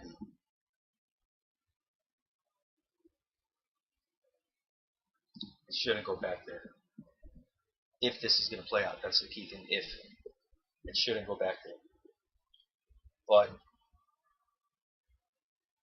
again, for me, I can't day trade, so I would be trading this. I would be scalping. I would be trading this if I could. But number one, it's not a great setup to begin with. That's number one. And then two, it's you want to be patient, looking for the better setups that will pay you more and then have a better chance of working out.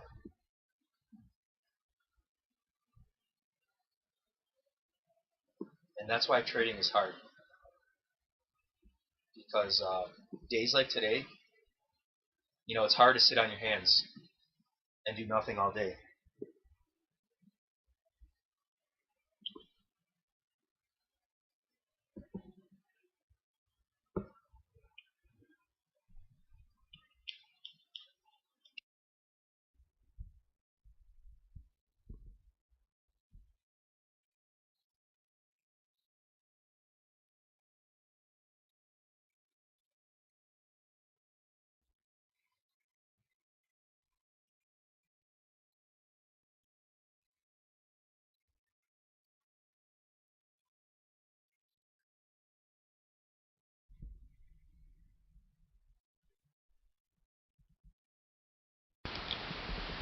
I actually have a good video here for you. So I would be shocked if we hit that target on this current run.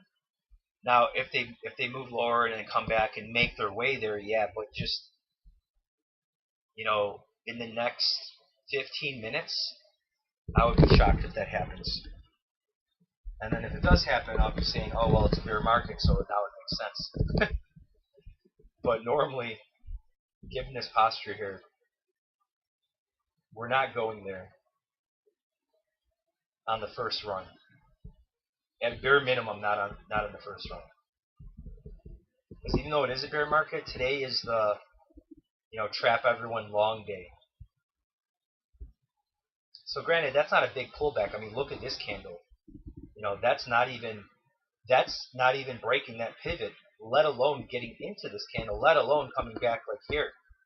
So it's not impossible, but right now it's not likely.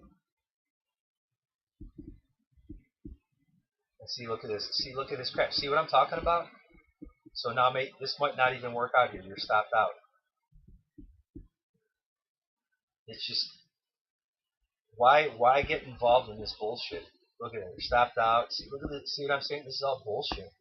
This whole thing's been bullshit. This chop, fake out, this and that. There's no good setup. There's no momentum.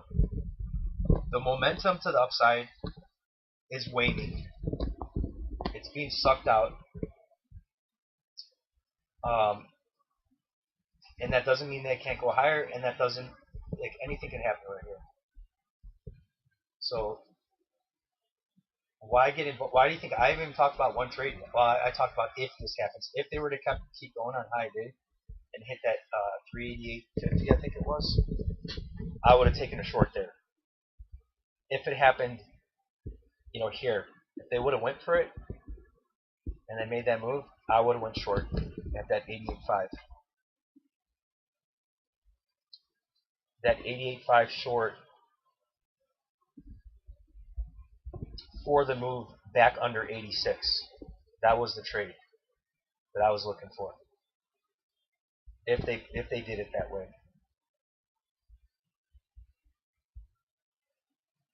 So now here's the problem too. I hope they push it higher, because if they pull back, it's going to be a little shaky buying the dip, and we're running out of time here. So I hope they do something like this, break out again, and then we could get a pullback, maybe into the close. Because I guess now that I just said that, they probably should sell into the close because we're in a bear market. Or, people are scared. This surprise gap and go. People are scared to be short over the weekend and do we squeeze. We'll see. But based on this 15-minute, the hourly, it's very bullish for today. Or should I say, it's not very bearish today.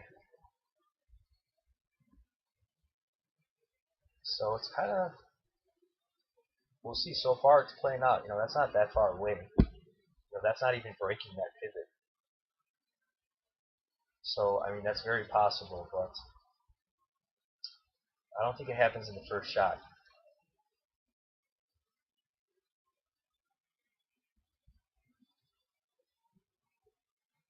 You know, look at that 52.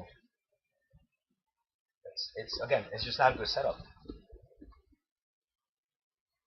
Looking at the chart, I'm like, it could do this, it could do that. I don't know. You know, do they do it first and then bounce? Do they break out and then, you know, are they going to sell into the close because we're in the bear market? It's a tough setup right here. All right, let me play that video.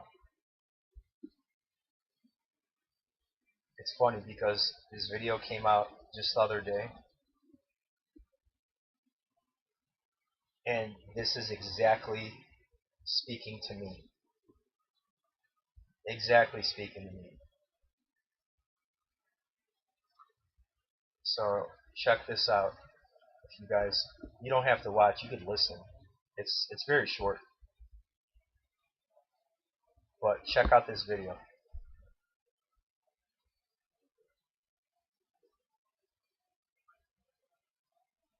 I have so many conversations with people, and then I see them go right back and do the same thing again.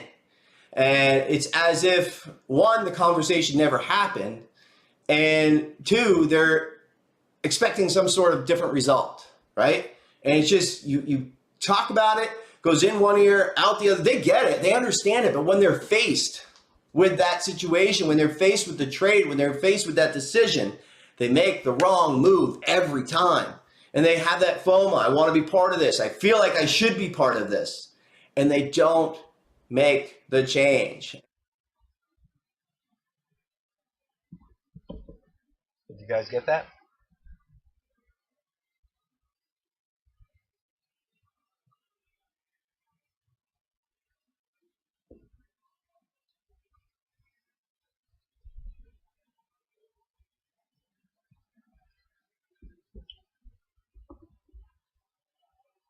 Did you guys watch it or listen to it?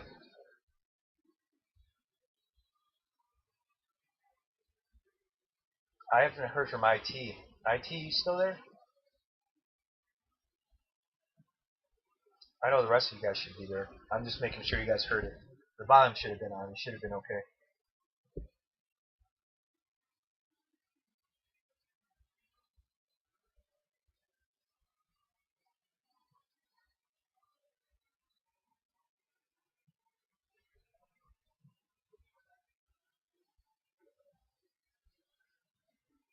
Yeah, so let me give you an example. Literally, that video is from yesterday, and I literally did the same thing I do over and over and over and over and over and over and over. And it's just like, Jesus Christ, what the hell? What the hell? So let's look at yesterday. Exactly what he was talking about. Dummy me. Here's yesterday. Alright, the short I was in. Two things that I've given speeches about. Speeches. And the reason I do is because I live those talks. And that's why I'm teaching those lessons. And also, I need to follow my own teachings here and my own lessons, which in the moment, so I'll give my talk, whatever, it's all there. I'm showing on a chart, you know, if it does this, do that, blah, blah, blah. But in the moment, it's there. But, so when he said FOMO, that applied to me too. So it's FOMO as in, you know, for me, it's like, oh, I don't want to exit the trade because it comes down to FOMO. That's what it comes down to. In the moment, you're green, the trade's still holding together, but not every trade, well, obviously not every trade, and then whatever the probability is not going to have continuation. So let's look at yesterday. Look at all these things going against me, like Jesus Christ. Oh my God, you don't know how many times I do this. And you know my problem is I stay in the trade too long.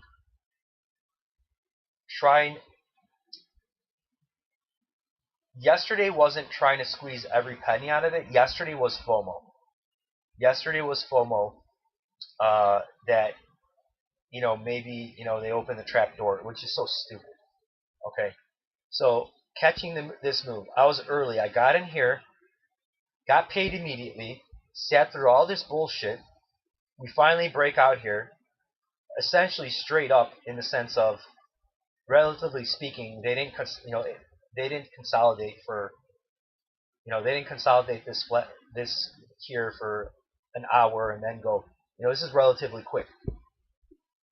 So it hits both my targets here. All my targets. These are my targets. Here's the first target, right here. Relatively quickly hit that target. Okay. Now just looking at the momentum, there's a high probability they do take another leg. There's other time frames too. Plus I had targets and all that. Okay. They make another leg. They did it. They took the other leg. I hung in there. They hit both my targets here. This was like, 73.11 and 73.07. And what did it hit? It cracked 73. On the first shot here, it essentially hit my target right here. And then eventually they cracked 73. So look at here. I'm in the trade. I sat through this loss here. They make the move, hitting my targets.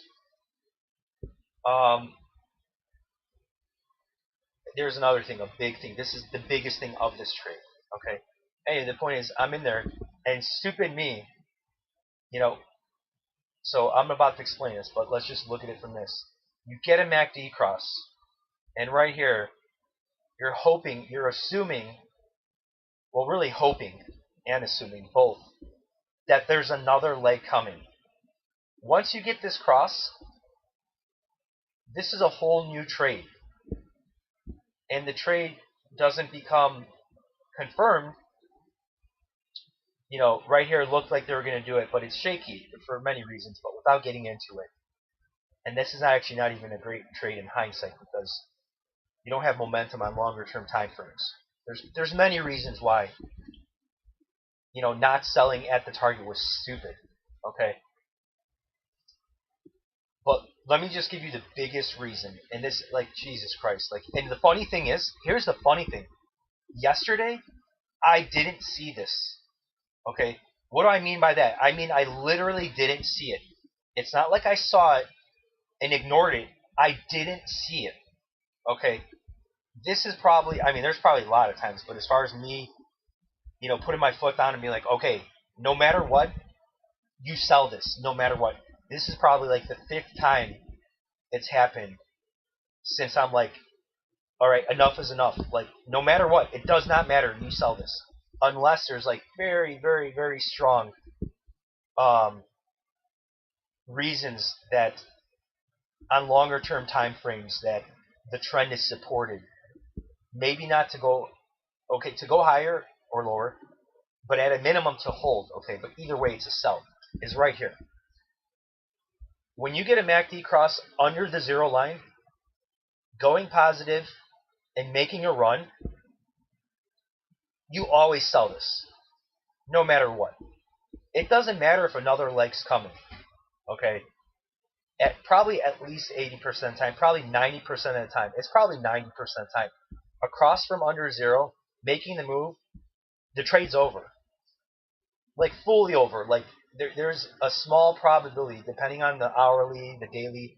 You have to have every time frame strongly in your favor that this is going to hold, they're going to consolidate, and they're taking another leg. Okay, it's a very high probability. Not only do they not make another push, but that this happens. This was pretty bad, but at a minimum, they don't break the high, and you get a big pullback, and they never come back. So I literally didn't see this yesterday, as in I wasn't aware of it, and then I ignored it. The fact that under the 0 line we didn't cross yet, the trade's over. Okay, I literally didn't see it. I saw it last night in hindsight. I'm like, oh my god, what am I doing? So that's why I still haven't done this. I have to make literally a list of trading rules, because in the moment, you're looking at so much stuff, you're analyzing the chart, where are we at, all this, I'm talking in chat. There's all this other stuff that it just may not even cross your mind. There's a lot of things. There's a lot of things that is habit, and it's ingrained in my head. Like, for example, I knew there was a MACD cross, and when this happened here, I was like, okay, hopefully it happens. Hopefully they spike it again. Hopefully. So I was fully aware of that simple thing. And there's a lot of other things. The posture of the MAs, all the trading experience was there, but I literally did not quote unquote see this. Like, I wasn't even aware of it. Just in the moment, I'm looking and I'm like, okay, the momentum's still there. Let's see the 15-minute.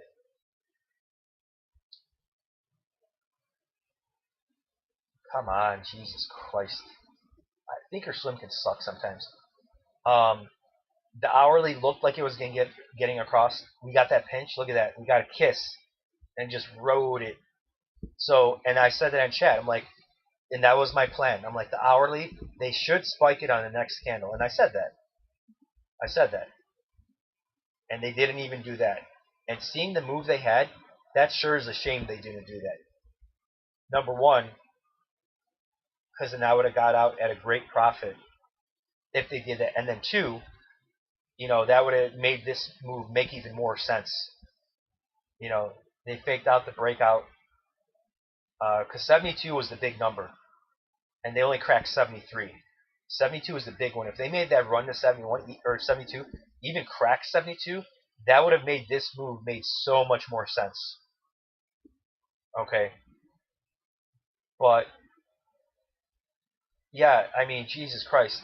And the reason why, because I was only up 50%. It goes back on, what did I do again? Giving up that 50% winner, and then turning it into a loss. I mean, how stupid was that? How stupid was that? At least I did the right thing. I didn't, YOLO it, because there was some kind of, I think, bank stress test yesterday after hours.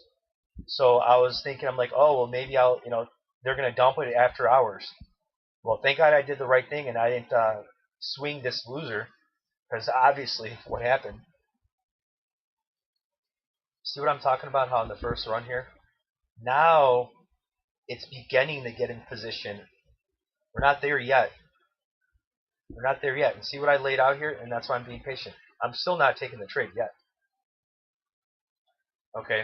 I mean, right now, don't worry. There's no reason to rush in anything right now. There's no reason. If you're scalping, whatever. But right now, the setup is not there. If it works out, then that's luck. If it works out very favorably. Yeah, see, the VIX is waking up, see? It's alive. It doesn't mean it's taking off, obviously. We're not dumping. It's waking up. Because, and that's why I mean, like, why you don't need, well, really, you don't need the VIX. Because this is telling me that we're getting closer to a bigger pullback. So the VIX is telling you that, but so is this. So is a lot of things. Everything's going to start telling you that. The 9's crossing the 20, the 50's flattening out. There's a lot of things falling into place that maybe we're heading lower. So that's why I really don't watch the VIX, because the only thing the VIX could really give you is a divergence. The market didn't head lower, but the VIX headed higher. It's kind of a smoke signal divergence that maybe the market's going to catch up. The VIX is kind of leading. But anyway, so look at all these reasons. It's like, oh my God. All right, guys, here's another thing. So as you know, I still have to work my slave job, and this is where the impatience comes from. I couldn't leave my job faster. The work is easy, but the people are retarded, and yeah. And I need that free time at night. I work like 60 hours a week, with Monday through Friday, trading from the open to getting home, past 10 o'clock. So Monday through Friday, I'm working all day. And it sucks now too, because we're slowing down a lot. Like, I'm losing hours now at work. which really sucks.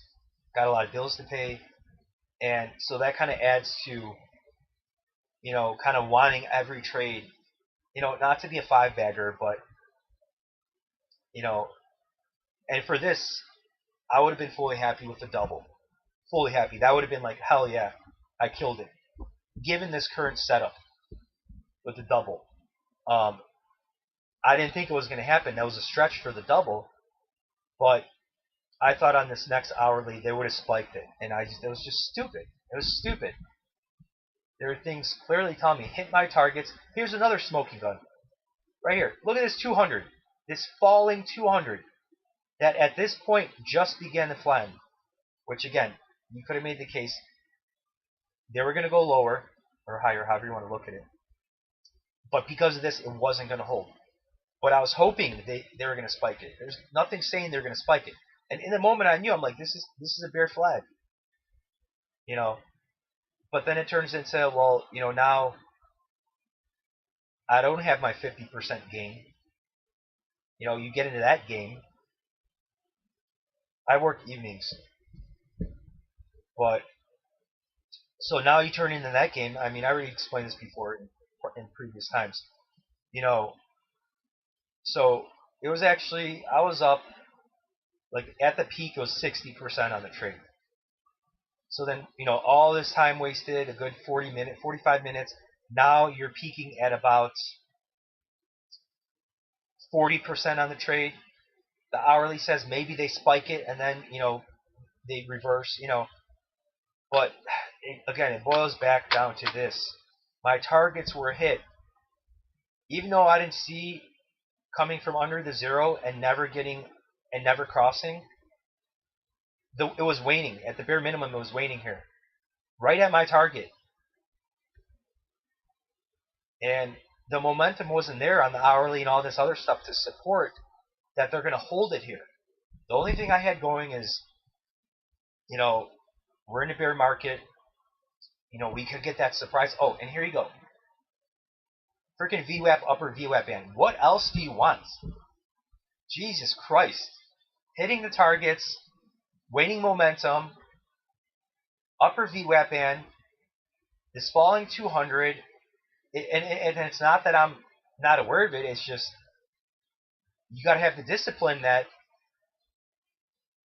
the chart's showing you, giving you these warning signs that it's probably not going to hold, so you just have to get out. It doesn't matter if they spike it here. That doesn't matter. They didn't spike it, and I got screwed, hoping they were going to spike it to squeeze out some more profit. It's so stupid. Exactly. Well, it didn't let me down. I'm just an idiot for not listening to my favorite indicator. Again, hoping, like I said last time, a few days back, into the close, on a bounce into the close. The same thing right here. I said because stochastic came out of the power zone. That buying the dip, you're hoping, if you get in, you're hoping there's another leg coming. And you're assuming that's going to happen. When the chart's not saying, it's not giving you confirmation. But it's like, oh my God, how many times am I going to do this? Over and over and over and over and over. I mean, seriously, how stupid is that?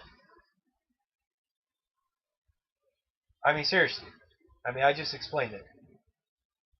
Making 50% on the trade. And yesterday, top to bottom, in both directions, was a double.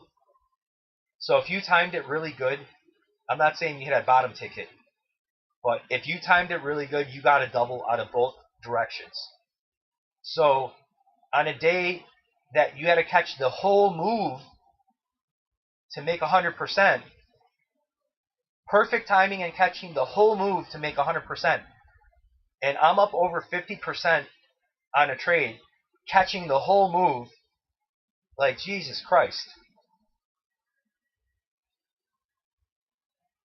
I mean, that's just stupid. I mean, I killed it. I murdered this trade. Yeah, my timing wasn't good. I got sucked in. Okay, that, it definitely could have been better. No doubt about it. But the mere fact that I rode it all the way up here to the targets. Okay, the fact, again, my problem is staying in the trade too long. So I don't have the problem staying in. Most people probably get out of that spike, goes against them, they take the profit. Nothing wrong with that. So I don't have the problem of staying in. But the point is the fact that I stayed in the entire move. I mean, that's killing it. That's killing it. And, I don't ring the register there. I mean, like, that's not enough. Like, Jesus Christ. But again, it's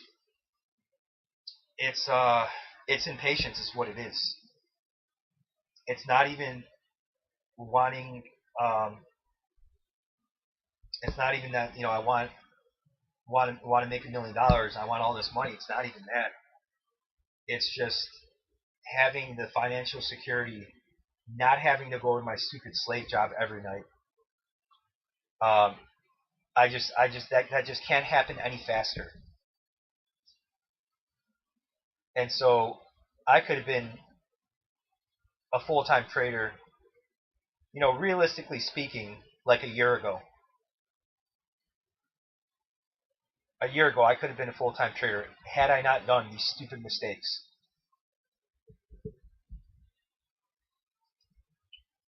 Just locking in these 30 to 50% gains. Yeah, obviously it's going to take more time, but you're also not going to be losing money. Yeah, see this bullshit right here? Look at this. What did I say? It ain't going anywhere anytime fast. I mean, right now, this posture is still ugly. Look at this shit. They barely just spiked this pivot. See what I'm talking about? This is even a little surprising. That they didn't even make a good run at that pivot. I thought for sure they were going to crack this and then turn. No, I am very persistent. I know I will be a profitable trader. And again, whenever I say this stuff, I'm not bragging. But I believe, truly, just deep down inside, I truly believe I'm a market wizard's caliber trader. Not bragging. This is just my true core belief. My true inner confidence of my trading skills. And the biggest thing holding me back is me. I'm the only thing in the way of my success. The skill is there. It's having the discipline to make the right decisions. That's my problem. So it essentially, it's not really greed, it's just impatience. That's what it is. It's impatience.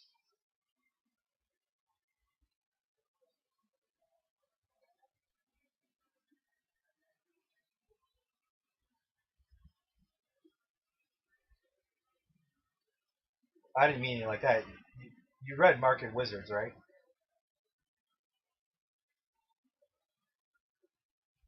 And if you didn't, you're in for a treat.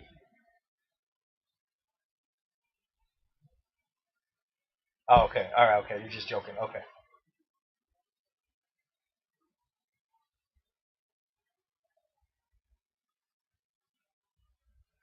So, and you know what? Well, hopefully sooner than later, and there's a good chance that you guys may witness. You may witness this before your very own eyes. If I could turn this around. Because if I do, oh boy, wait till you see some of the trades I'll be taking. Like, I thought about it, if I could have 50 grand in my account, that's my number for, like, my 100%, no questions asked, 50 grand in the account, plenty of cushion, I can quit my job, I'm not sweating a thing. I've even thought about it. I'm like, I don't even need PDT. If I could get to like 15 or 20 grand, I was just like visualizing the type of trades I could be doing with 15 to 20 grand. without even day trading. I put on big trades relative to my account.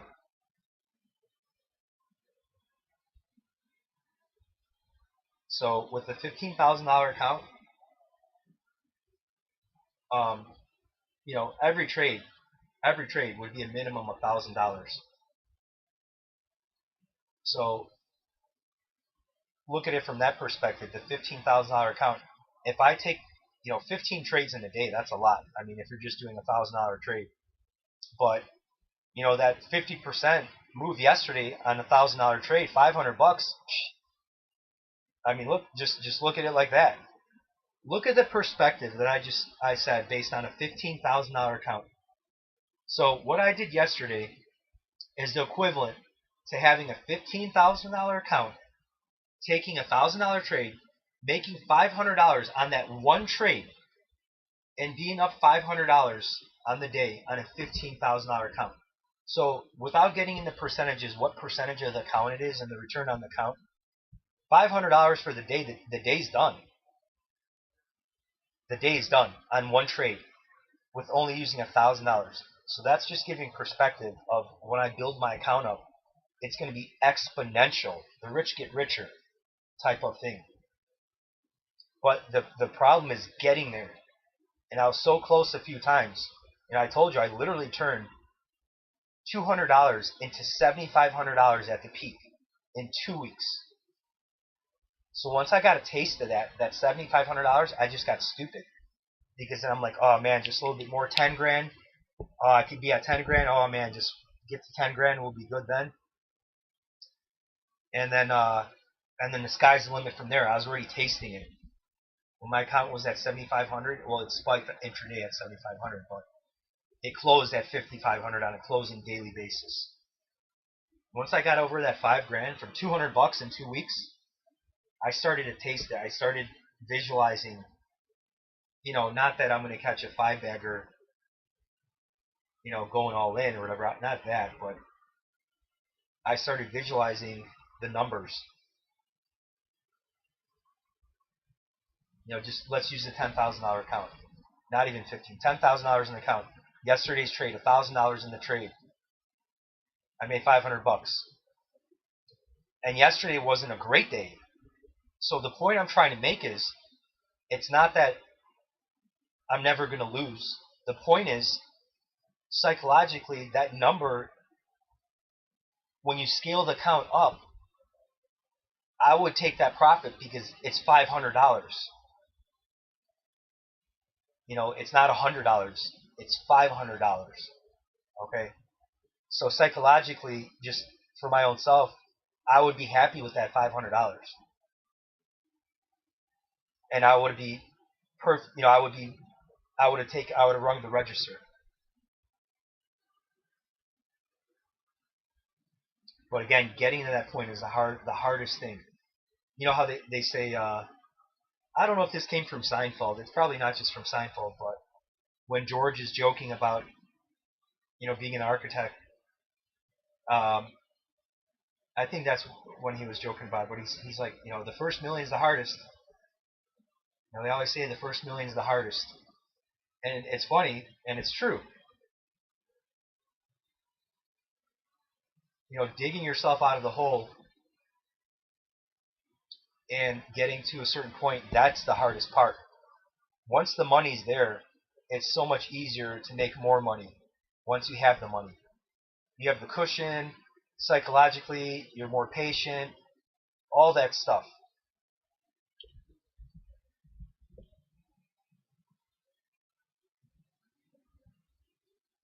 So yeah, I said I was going to do this a long time ago, but since we're on this topic here, I was talking about how,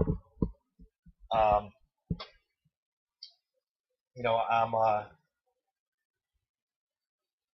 clawing my way out of the hole here and,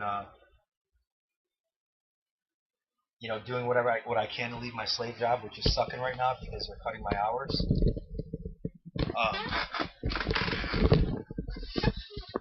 I know I'll make it. I'm confident I'll make it. I mean, just right now, it really sucks. And, having all this debt to pay off, and getting in trades like this that go against me because of the impatience and just, I mean, essentially hating my job. Not hating it a lot. Like the work is so easy. It's just it's so slow. It's so boring. It sucks. And I want that free time. I can get better sleep. I can maybe make YouTube videos, teaching lessons and stuff. I can do other stuff that I would much rather love to do.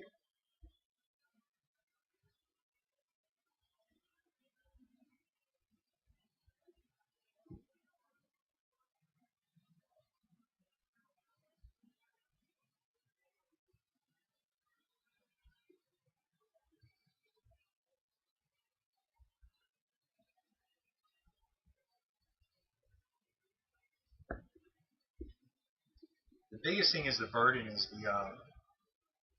all the debt I have to pay off. The hole that I dug myself into, paying the tuition for my trading, paying my dues.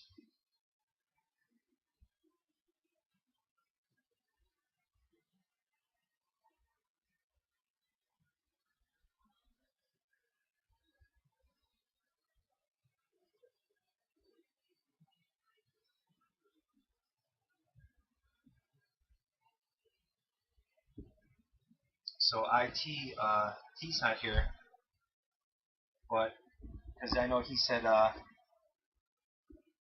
he definitely wouldn't mind showing some love here, but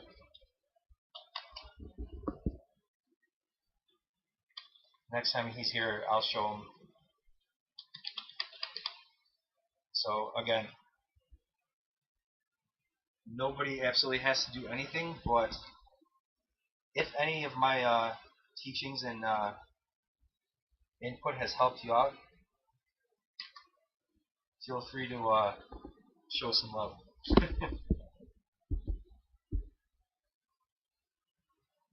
Again, nobody has to do absolutely anything. We got a small group here. I'm not running a channel with hundreds of people, but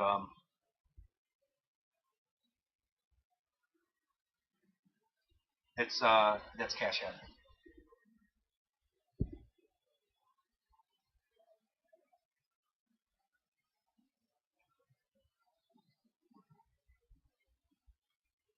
So again, nobody has to do anything. You're welcome here. No matter what, nobody has to give anything. And if you are going to give anything, do it if I help you. So if my analysis helps you on the trade and you make money on the trade, that would be the best way to approach it.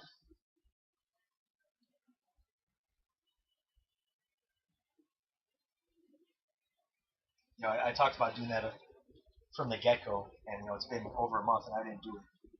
But now that I'm getting some of my hours cut, I could use the help. Before, I was doing leading up to streaming, I was actually doing pretty well there. I was on a roll. Like, it doesn't take much. That's why I was talking about showing the compound interest calculator and 10 doubles to a million. That thought exercise, because that's why you have to be patient. Why do you think I didn't put a trade on all day? There was no setup here. And I'm not even talking. I'm even talking for a 50% run on some options. I'm not even talking about a double. Today's Friday. That's another thing too. Yesterday, psychologically, yesterday's short. Oh, I got 15 minutes after the close. I forgot to add that. I got 15 minutes. We got time. I could go all the way to after the close. That was another piece of the puzzle. They expire tomorrow. I got time. That was just another thing to add to everything. But today, like I said, I'm looking for. I would love to have a double today, and today's Friday, and there's been nothing all day. Nothing. This is looking like a power hour, maybe last 30 minutes of the day type of trade. But going back to what I said, speaking of that JB, there's a money sign in front of it. I think that's on all of them. I don't know. I don't know. I don't use this. I had this account for a while, but I don't know if you have to put the money sign or if it does it by default, or I don't know.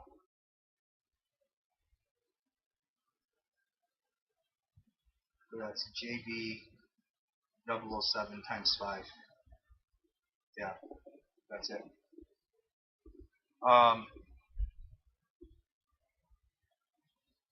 What was I gonna say? Oh yeah. So part of the reason I didn't share that donation link is because I had a few good streaks there, and I was able to see I was able to see the light at the end of the tunnel.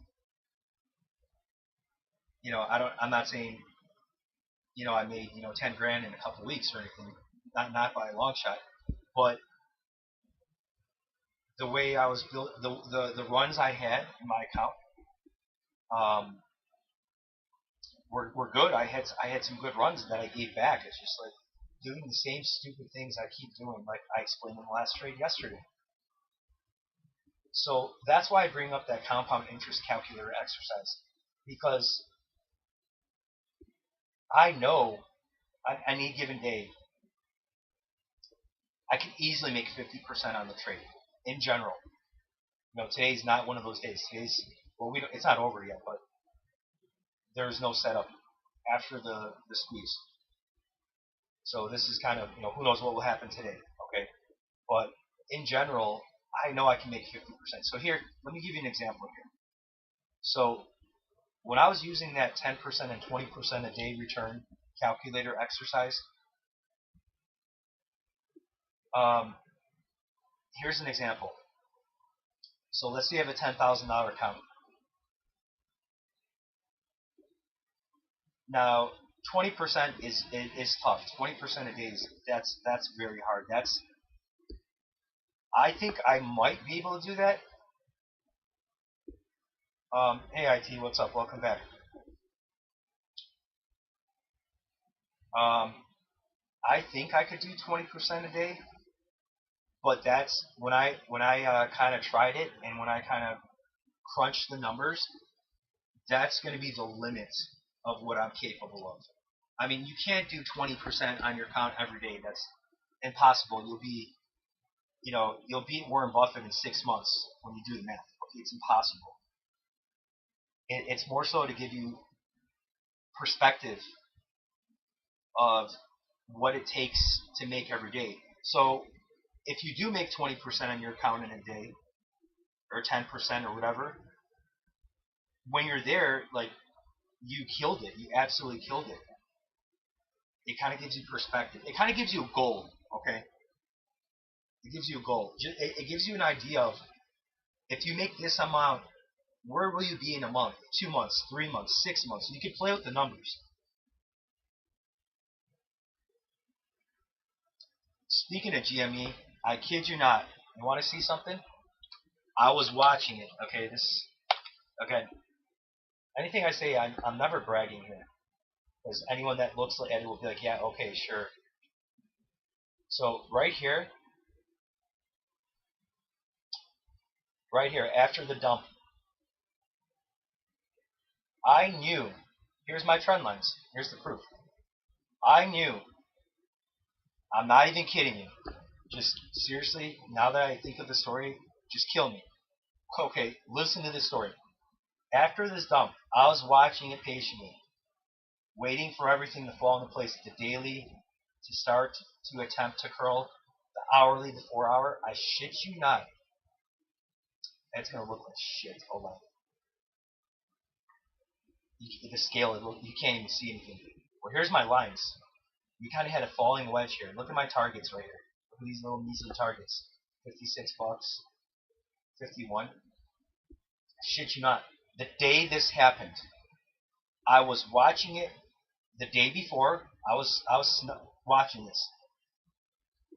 Really?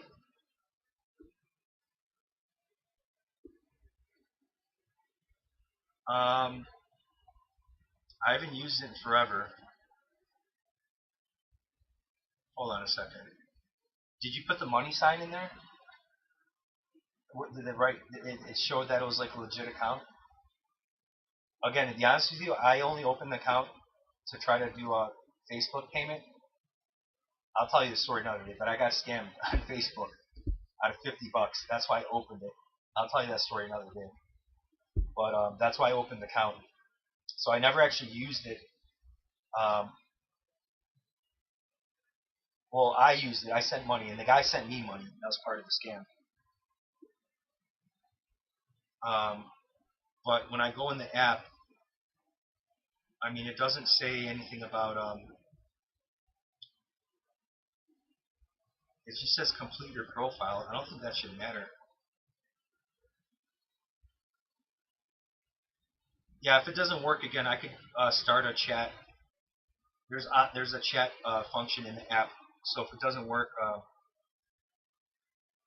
I could ask them in chat why it's not working. But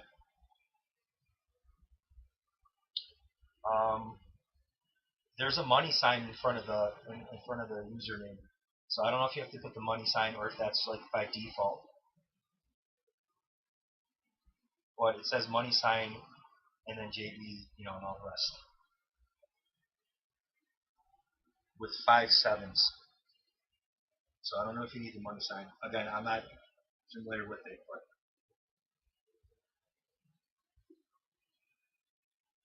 I know I sent money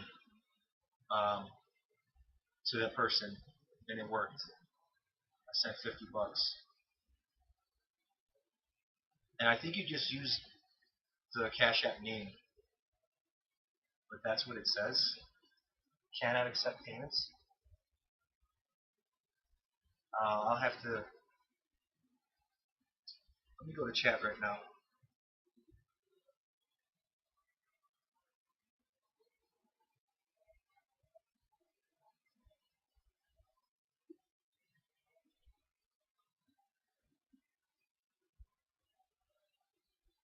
Hold on a second.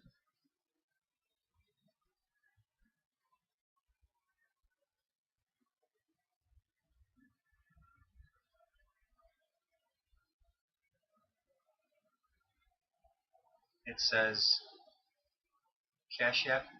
It just says cannot accept payments.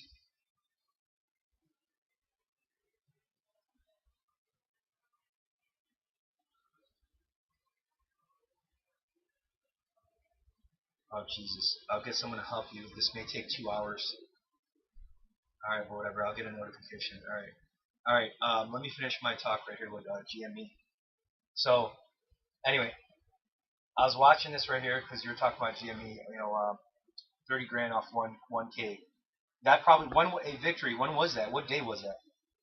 When did you make that? Did you make it on the first run? Probably the first run, I'm guessing. Off the first run you caught it. But anyway, right here I was watching this. The days before they gapped up. 2 days prior here they gapped up. I was watching it. The day of I was watching it too.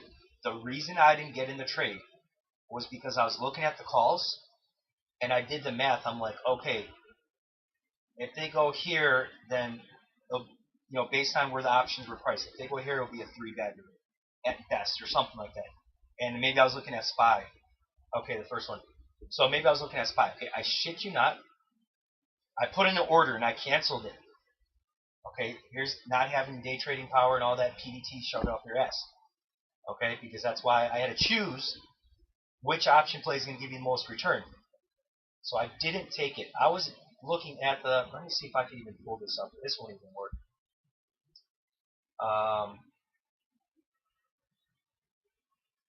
Shit, this won't even work either. Oh, it will. It will. Here we go. Here we go. Here we go. There we go. There it is. Bam. So the scaling is so hard. So you can see my trend lines there. So it's kind of had a channel. So this was the day. And I think I was looking at the 50s. Okay, anyway. I kid you not. Now this is shoulda, coulda, woulda. Because into the close, this thing literally went. I mean, almost doubled into the close. But So again, shoulda, coulda, woulda. I probably would have sold it, but if I would have bought 2 contracts, I probably would have held one. And I actually was gonna buy a couple, maybe like 4. Actually, now that I think about it, it was like 4. Yeah, I think I was looking to get like 4 or 5. Anyway, into the close, I think this was a 20 bagger. 20 bagger, 30 bagger, maybe a 40 bagger? It was crazy, I forgot what it was. Anyway, I shit you not. From where I was bidding it, okay, to the gap, okay, this just, telling the story is just like, I still can't believe it. Okay, from my bid, I would have gotten filled. It's not like they missed the bid. I pulled my bid. From my entry, when the move out on the 1 minute, the move didn't even really kick off yet. It began to wake up. Okay, from where I would have got in to the gap, just selling right at that gap. It was over a 250 bagger. Okay, a 250 bagger. I think the contracts were like 50 cents or something. If I got 5, $250. Let's say I kept 2. So from $100, I would have had my 25 grand off $100.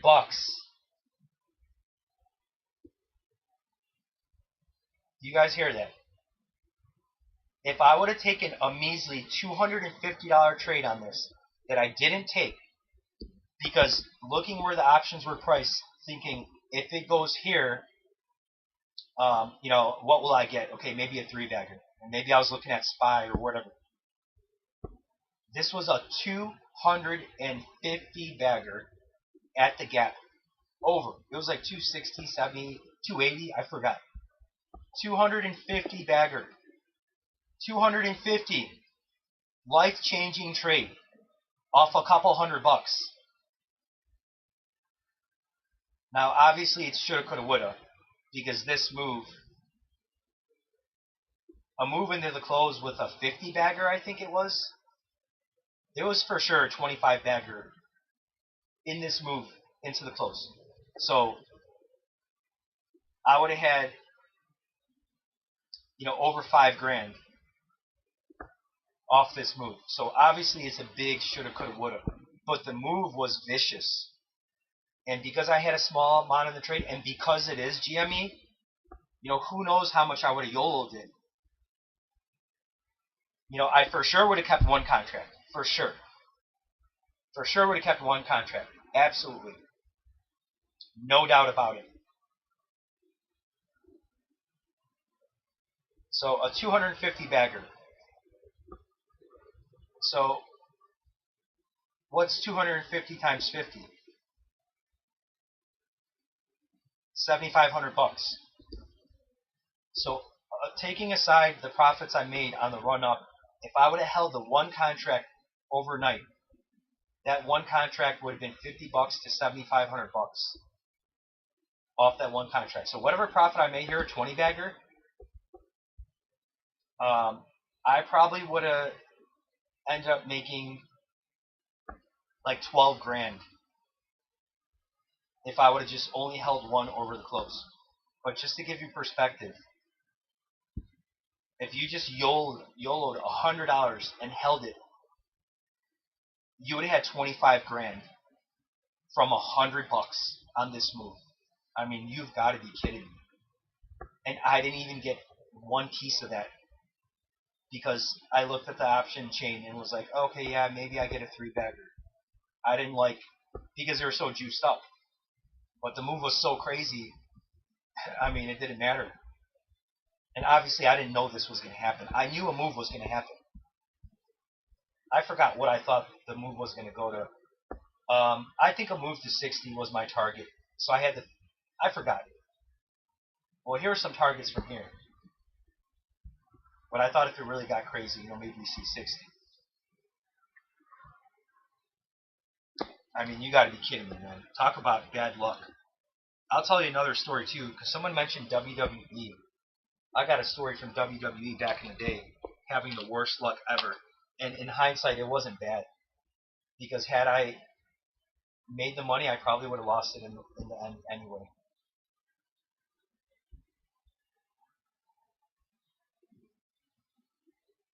Yeah, once in a lifetime. I mean, I'm not kidding you. You can see those trend lines how I was looking at it there. And again, shoulda, coulda, woulda if I would have held it if I got in it. But it was a 250 bagger from my entry to the gap the next day.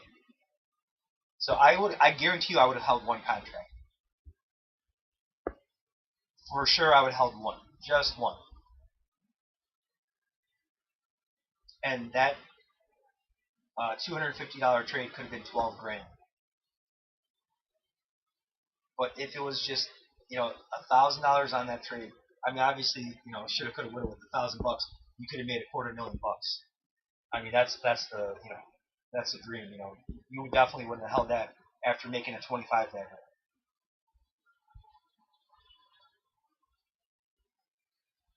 All right, cool. So higher before lower. So see, look at this shitty action. Let's look at SPY. Let's look at this garbage. I mean, look at this crap. So let's see if we would put on a trade. What would we have made here on some 288 calls? We would have made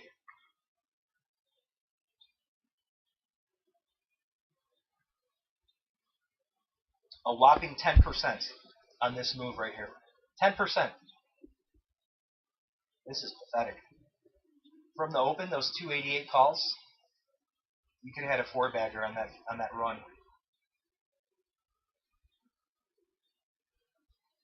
All right, hey, I gotta go. I gotta get my water, and then I gotta come back to see what we're gonna do.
Man, another shitty day. Another shitty day since that break under 400. To add to the list, these 388 puts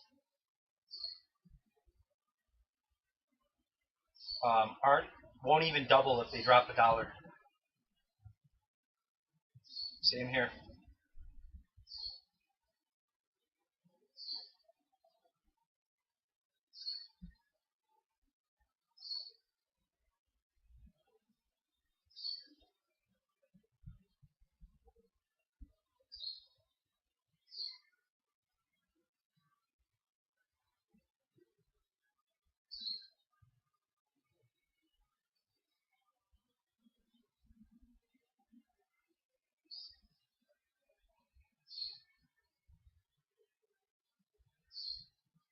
I mean, are they going to close on the high day? I mean, it's looking possible. So we got this trend line to trade against. If they spike above this, the 388 puts might be the trade. But like I said, not till power hour. I mean, this is ridiculous. Look at these 388 calls. The 388 calls from low to high is a 50% move. From right here. From here to here was 50%. I mean, not horrible, but it's just, you're not getting anything today. More of this stupid chop that I've been talking about this whole time. Just killing all this action. I mean, on both sides. Both sides. The past 2 days were good. Everything else sucked. This day sucked. Today sucks. I don't remember this day all that much. But this doesn't look too great either. You know, you had this move, you had to kind of guess. Yeah, this day sucked too. Just every day sucks ever since we got under 400. Just flat out sucks. There's no action. And even yesterday, because this took so long, you know, this is 5 points. If you timed it good and, you know, sold, if you got great entries both directions, you got a double out of it. You know, this is almost 6 points. This is 5 points. I mean, it sucks. You got to chase it up here, but just after that, it doesn't give you anything. And this bullshit, all day price action, all day this garbage.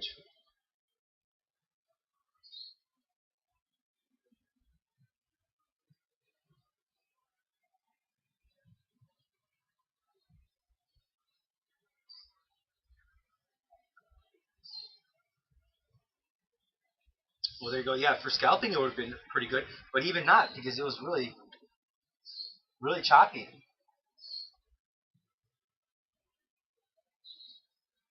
I mean, it's really to make the move, and then it's so choppy. Just like here, look. So here, okay, makes the move. There's a move. This is like normal. Okay, there.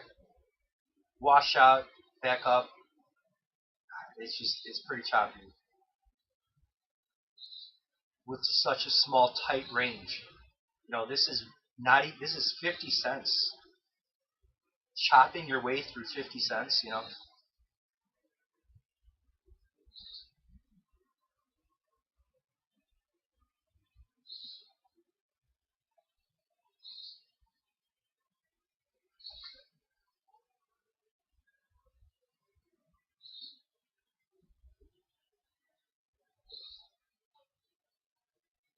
So where are we at here?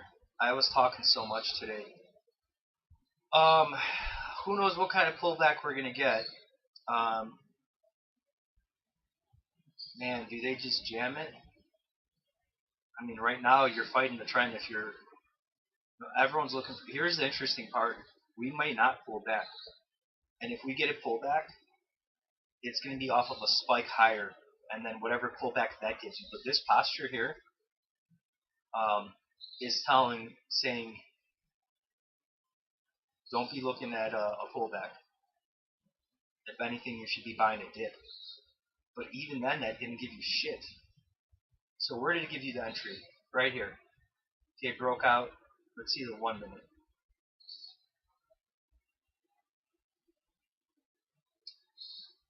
Alright, this is, if you got in on the back test, that was a great entry. Because it had really never looked back if you would have got in right here. If you would have been waiting for that, that actually was a great entry as far as never looking back. But right now you're up. If you time that perfectly, you're still up 50%. Man, these are so juiced up. Are you kidding me? 40 minutes left into the close? I mean, but then again, it didn't even move $1. So yeah, no wonder. This entire move is $1 from here. But because of the time it took to get there, let's see, if you bottom ticked those 388s, 37 cents, and the high was 65 so far. If you bottom ticked this, you didn't even double yet. Because it only moved $1. $1 in over an hour. I mean, Jesus Christ. This week sucked. Absolutely sucked. It was bad enough it was a 4-day week. We kick it off with this bullshit day. We got these 2 good days. There was action here. And then this bullshit chase day and with absolutely nothing after. Nothing. And again, even scalping sucked. Even scalping sucked here.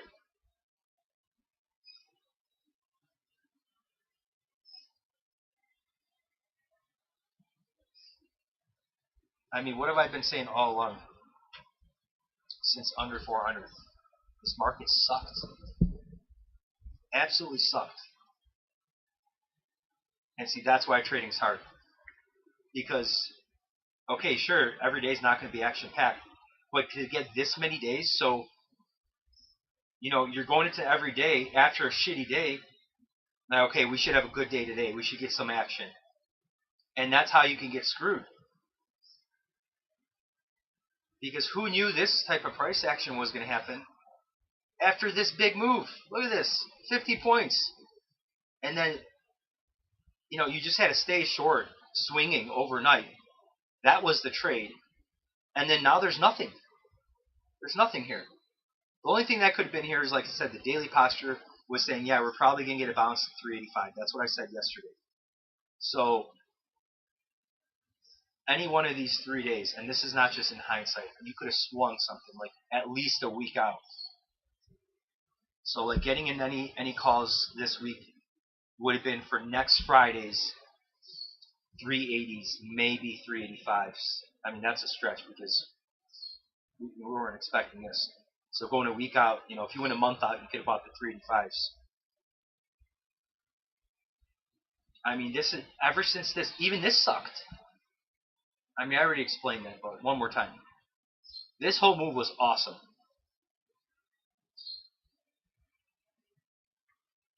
I didn't have any complaints at all here. This was awesome. This is before I started my room. There was just plenty of action here. I never had one complaint of like, other than maybe one day kind of sucked and it was, aside from that, just in general, I wasn't complaining like I am now. The bullshit squeeze into this chop fest here, not letting you in on a lot of the moves, falling out of bed, and then now we got this crap here. I mean, that's unfortunate. For falling 50 points with this stupid gapping shit, I mean, that sucks.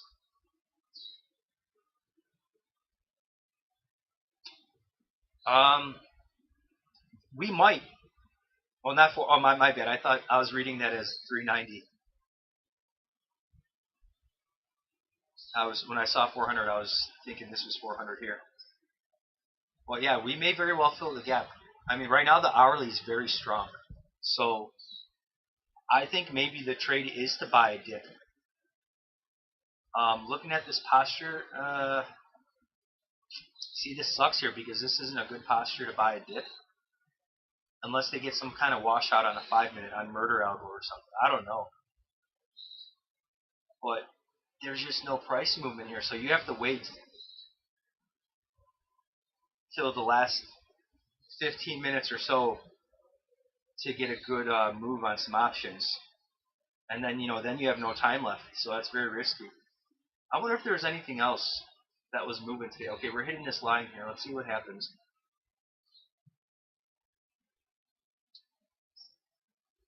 So I don't even know where this line is from, but this is why I leave lines here, because clearly it's respecting it.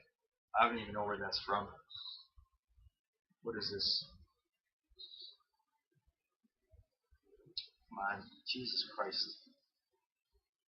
I hate that shit. Look, it won't touch the line.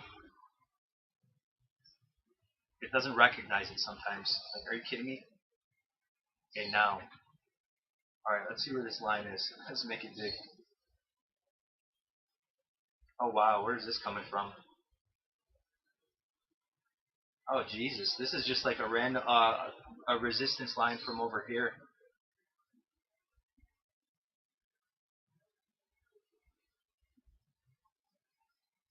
Yeah, right there. Is that even it? Because when you, depending on the time frame, come on, you see this shit? It won't recognize the line. This big fat line, and it's like, I'm on a 5-minute. I'm not zoomed out. Like, now it'll recognize. Okay, 864. So it is. Jesus Christ. Do you see this shit? You can't touch line. I hate when it does that. Why can't I not touch this line? Why can't I touch the line? I can touch that line, but I can't touch this line? Come on, Thinkorswim. Get your act together. 864.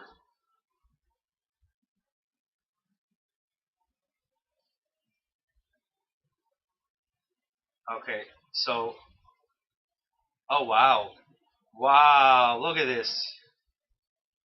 Oh, wow, you see this? This is a trend line. An insignificant trend. Do you see this shit? I mean, that's why there's a science to technical analysis. I mean, are you kidding me? 2 insignificant days connecting the highs from September of last year. Okay. It hit it here. You probably see it on the 5-minute, probably respect here. But this is a completely insignificant trend line, resistance line from September. I mean, without analyzing how it acted here today. Now, obviously, it doesn't mean we reversed, but that's where it found resistance. Are you kidding me? I mean, I just happen not to delete this line. I don't keep every line. I keep, a line that's been tagged at least, 3-5 times from significant pivots. This is by accident. But are you kidding me? From September? And this is where, after this big gap and go, the market respected it for a little bit. I mean, this is ridiculous how that works out.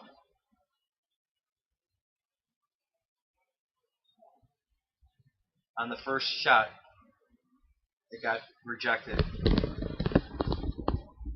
So that's why I leave a lot of lines up there. Because if you're scalping, or whatever you're doing, but especially a scalp, you see a line and we're coming at it, well, why not take profits?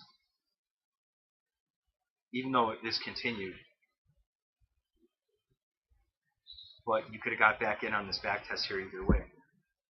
Don't get sucked in here. You're probably not going to fall out of bed here. Let's see, if they do, okay, everything was back tested here. It doesn't mean they can't pull the rug here. I mean, what are they going to fall? 50 cents? I mean, I might not even put it on trade all day. Unless we get a good shakeout, I might buy the dip on that shakeout for the jam into the close. I might do that.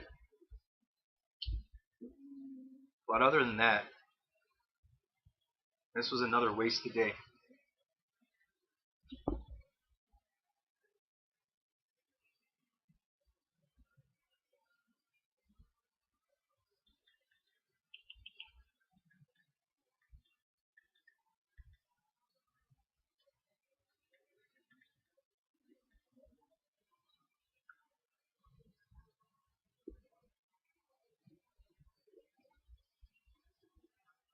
Another wasted day on a 4-day week.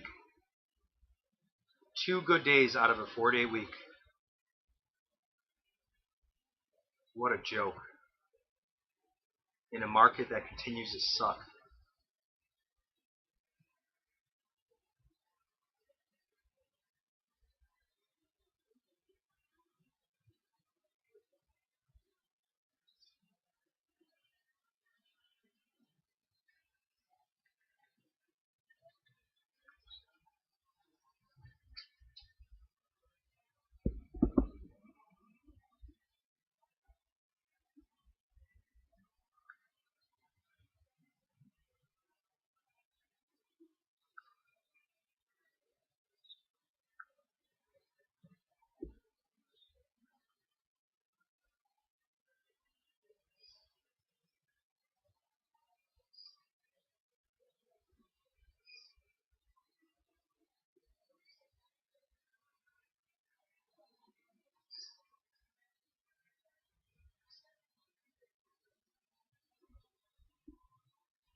Hey, hey, Vlad. Try I just made a new one. Just try putting in my YouTube name. See if it works. I don't know what the hell happened. I tried logging in with. I had my login on Cash App for my old phone, and I downloaded it on the new phone. And when I tried logging in, like it's asking me for a new username. Like I don't understand why I can't log in with my old one.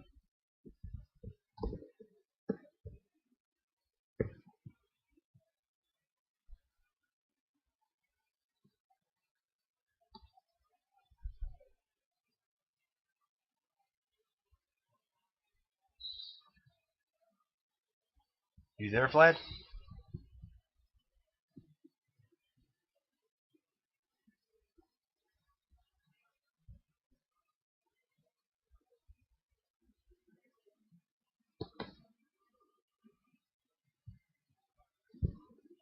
Oh, okay, I was just making sure you're there. Yeah, I made a new one. I mean, so it should work now with my YouTube name.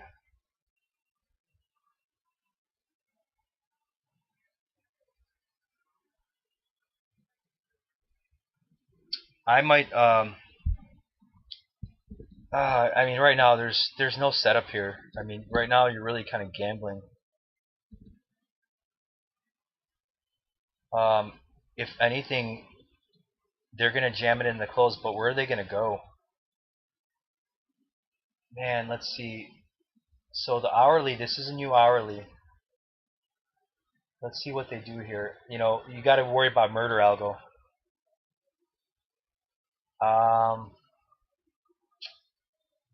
Man, let's see. What are the 388s at? 50 cents. Actually, I'm kind of tempted on those. Not yet. But if they somehow jam it to 390, I'm kind of tempted. Actually, no. Not with this look. There's no reason to get in with this look right now. Alright, I'm gonna go make my food.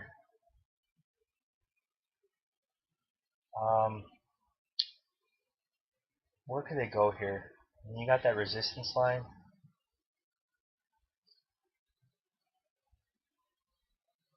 You know what? The 388s for 50 cents ain't bad. I might get one.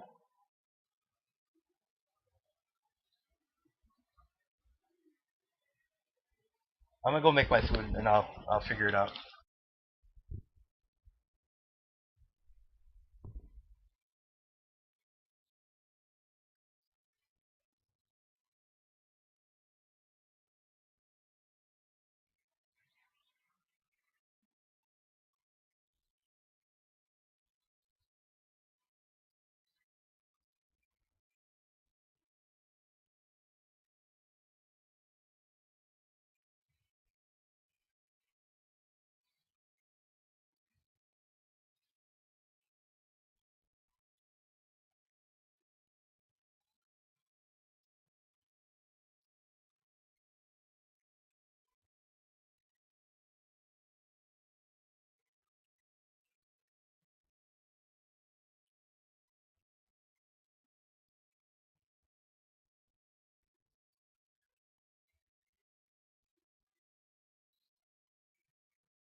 God damn it.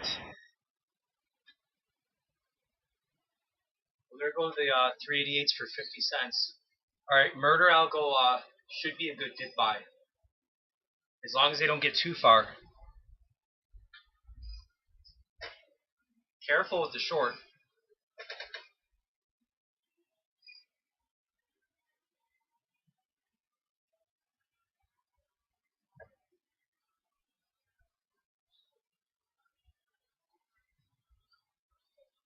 The hourly doesn't support a good pullback.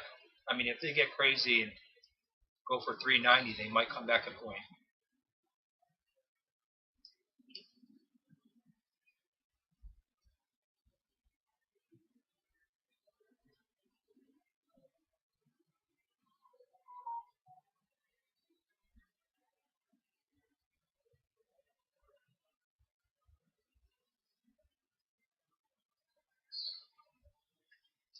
Oh, wow. Thanks, man. I got it. Awesome. Thank you, man.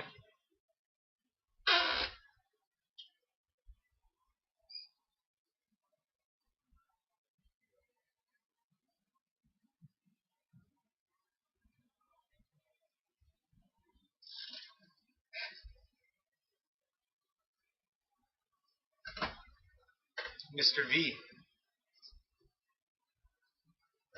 Mr. V coming through with some gas money. You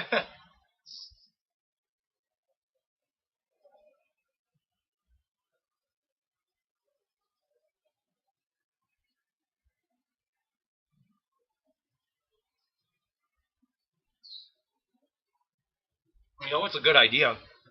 Because me being in the trade, getting greedy and all that, maybe we could have a better approach to it.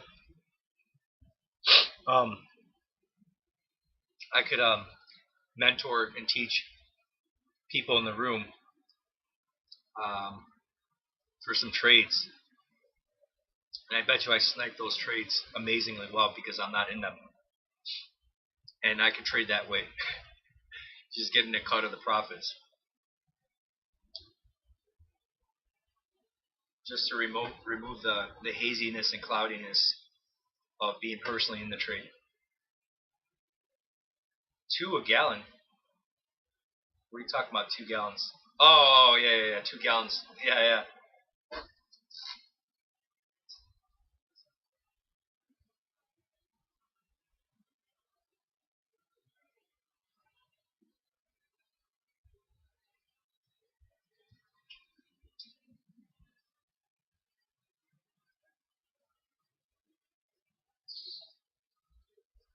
I'm eating some Ukrainian ham right now. No, I don't know what it is, but it was from a Polish deli.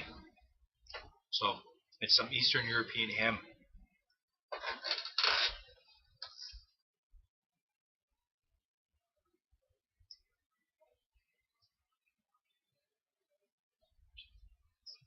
By the way, well, obviously don't say it, but under the name, did it say JB? Did it say the name or did it say JB?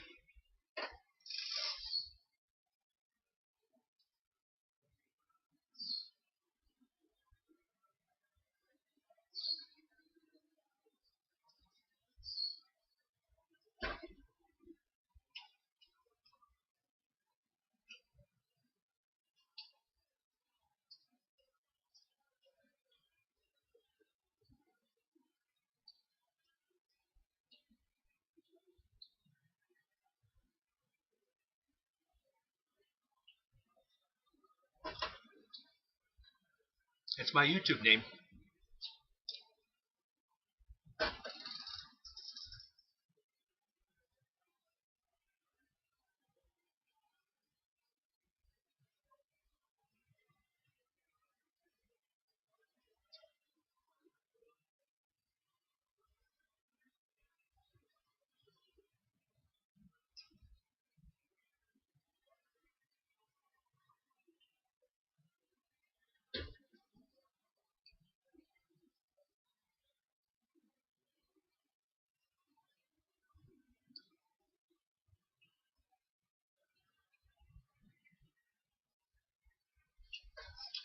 Hey Vlad,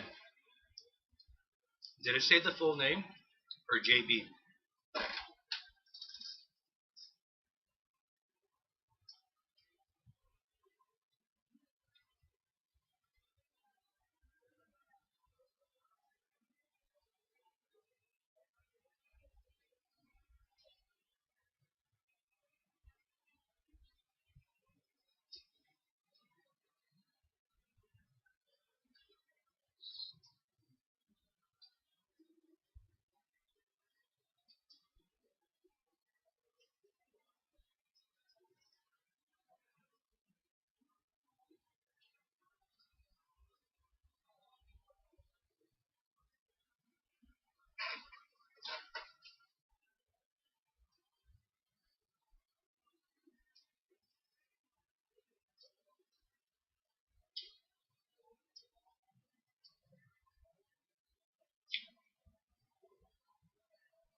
Oh, I thought this was a 5 minute. I was gonna change it to the 1 minute.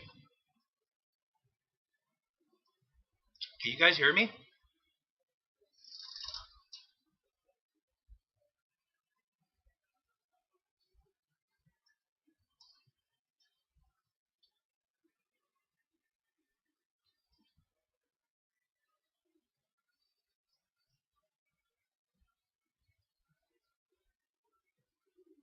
Oh, okay. Well, I was wondering because I asked you a couple times when you sent it under my username. Did it show the name or did it say JB?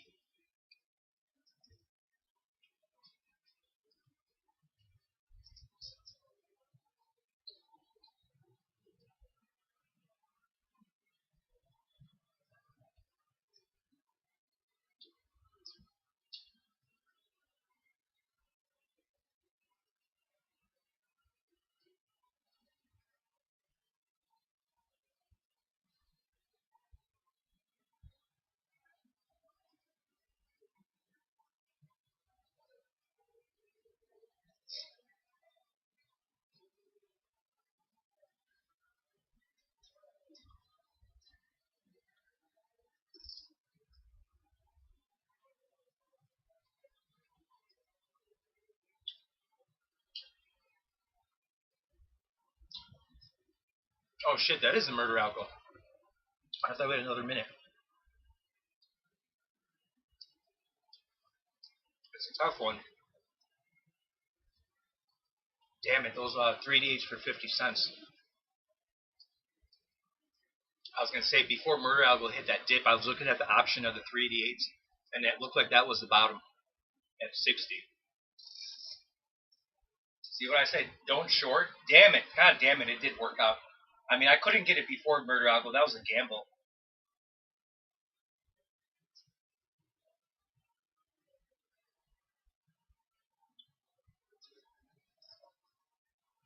They should let you in.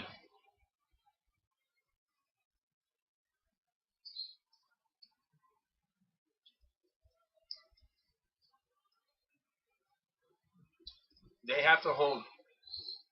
They can't close under 88.40.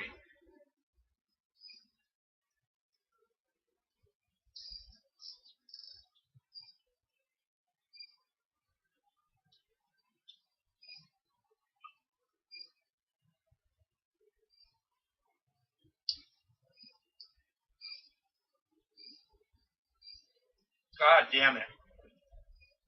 God damn it.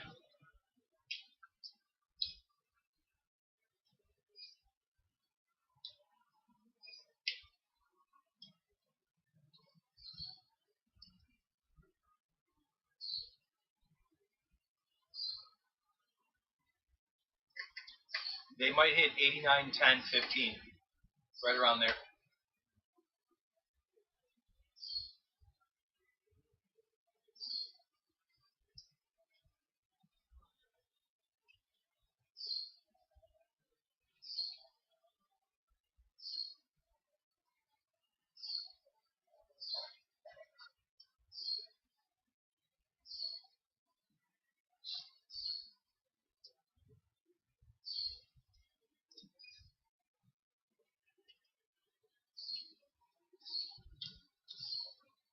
Lagos?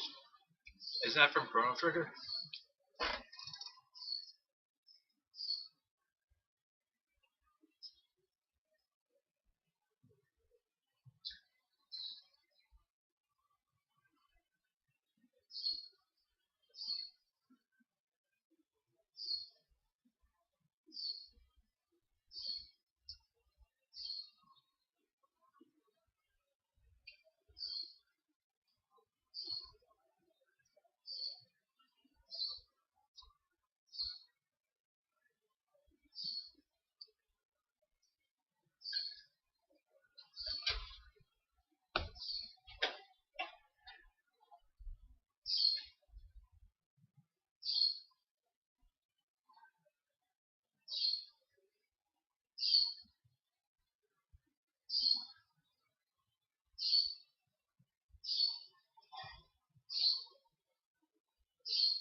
Alright, I'm gonna be getting some 389s here. Now that I'm done eating. My hands are clean. Some 389s for a quarter. Maybe, no, 20 cents. Damn, I hope that wasn't the dip. God damn it. God damn it. God damn it. There's coming up a 3-bagger on those 388. Son of a bitch.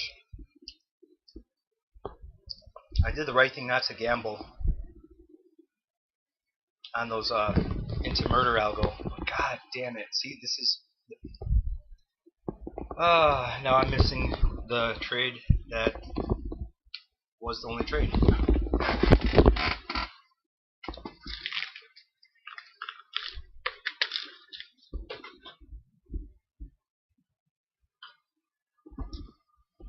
This is not a tape you want to short into the close. Don't get smart.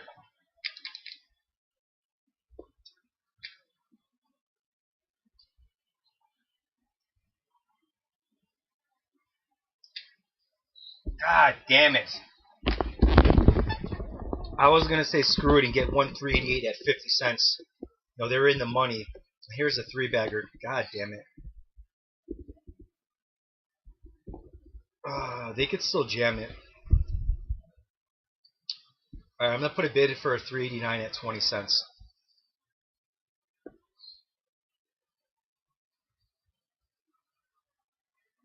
I didn't even look at the 5-minute. Let's see, where are we at here?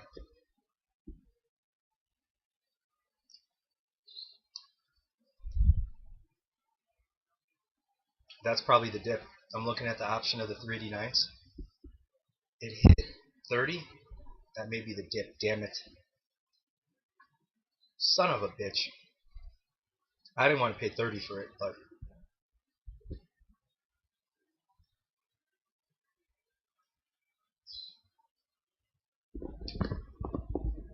I hope they, on the next candle or two, they may dip it some more. Cracking that 80. I would love for them to come down here. Actually, I'm going to pull my bid.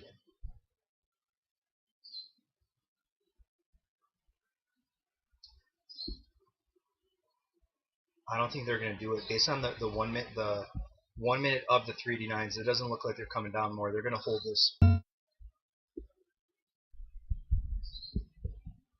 But the 389s, I'm going to put a bid in at 15 cents. Just in case we get some kind of flush. For the possible attempt. Here we go. Actually,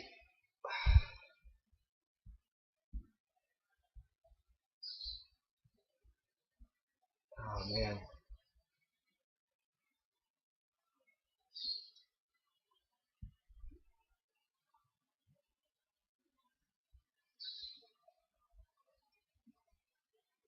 I hope they crack that 88.80.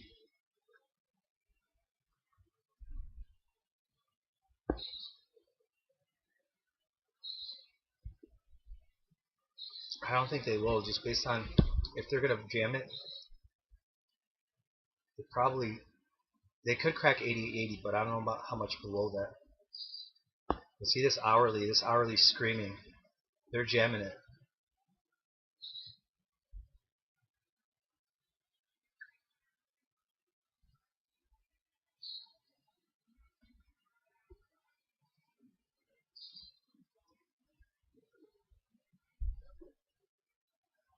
You know what? Realistically,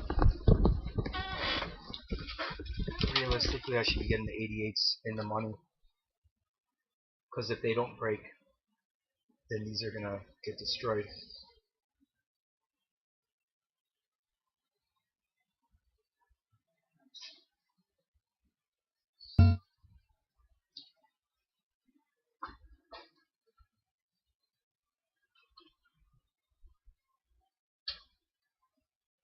God damn it.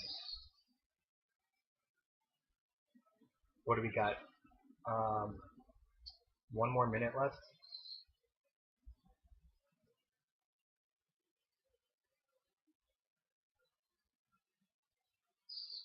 It's a tough look here on this 1 minute.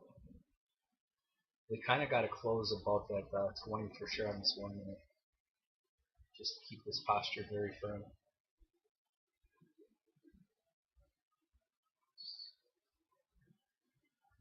Alright, well that's good posture, that's for sure. Come on, they're not going to look back. Son of a bitch!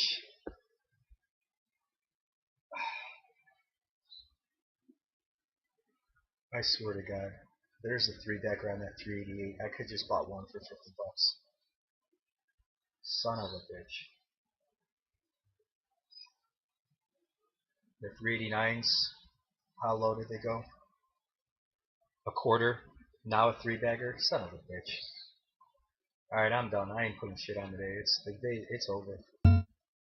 No shorting. Do not short this. Do not short this.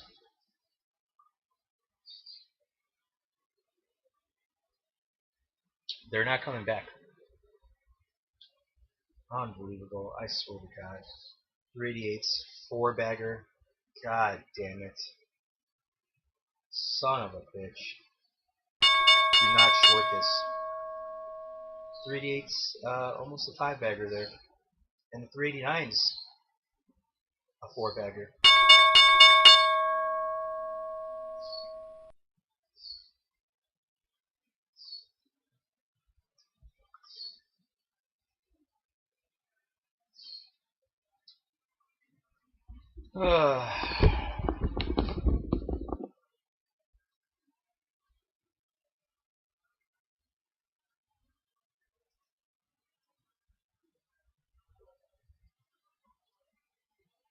Well, there's that gap fill.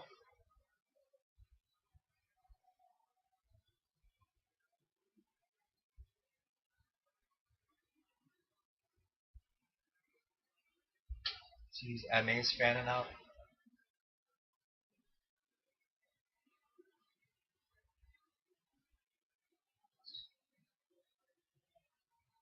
I think the day's over. That's it. They ain't going to do anything here. They got too extended.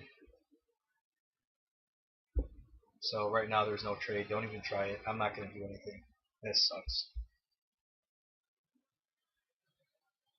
Was that a real spike? No.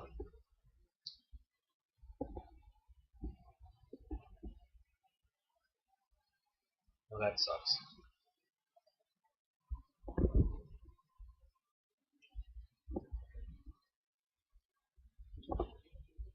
Where'd you get 3909 from?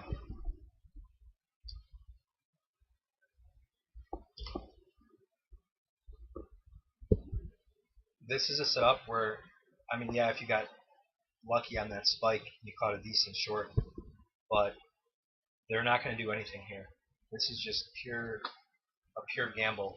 Even scalping, you just don't want to be involved in this because this is still supporting them holding this, possibly giving one more push, but at the same time, the extension and everything, it's over. Man, the 388s, I can't believe it, man. Solid 4-bagger. I would have offered out at $2 at that 390 gap fill. It would have been a solid 4-bagger.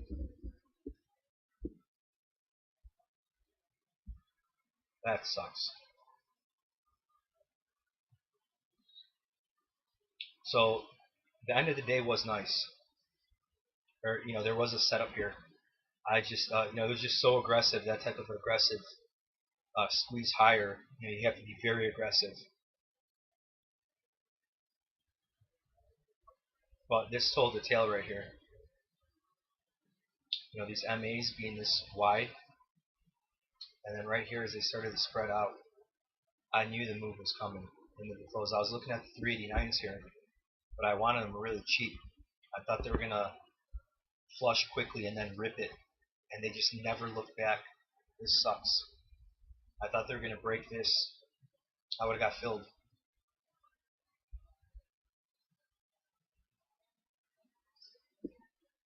IT's been gone all day. Did you make any money, IT?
Yeah, no, I thought about it. I thought about it.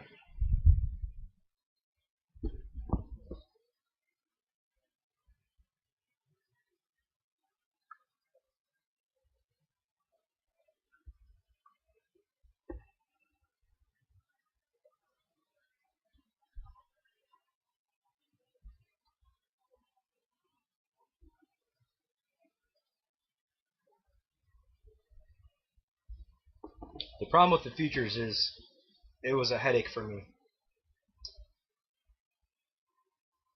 because you could trade all day, anytime, in and out, in and out, in and out. It was just too much of a headache. And it's not like I'd be taking a trade every other minute, but overall, compared to trading options, it's way more trading compared to options, and it just became a headache.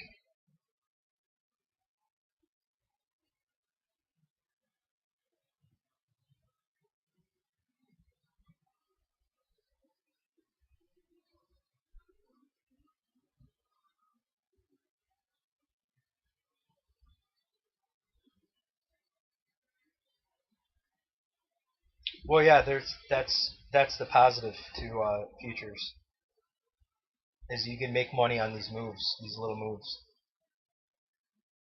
But at the same time, that's where you could get chopped up too, in and out here. It's just it's like too much. It's just too much.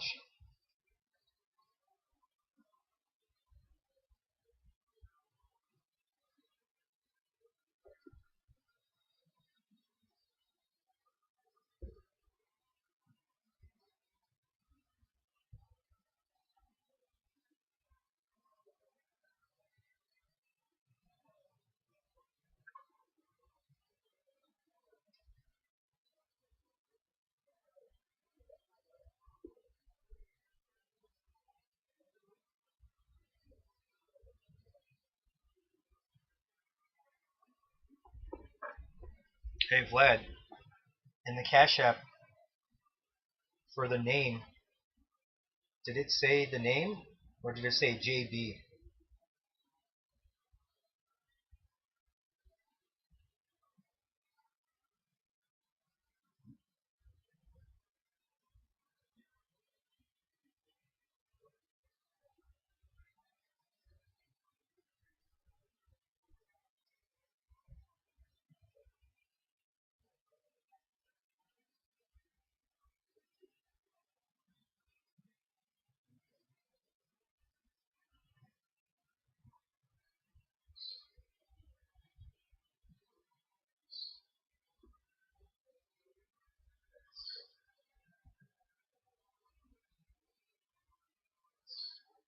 There's I'm for real, Mr. Swinger. He loves to swing them. Actually, I think we might gap down on Monday.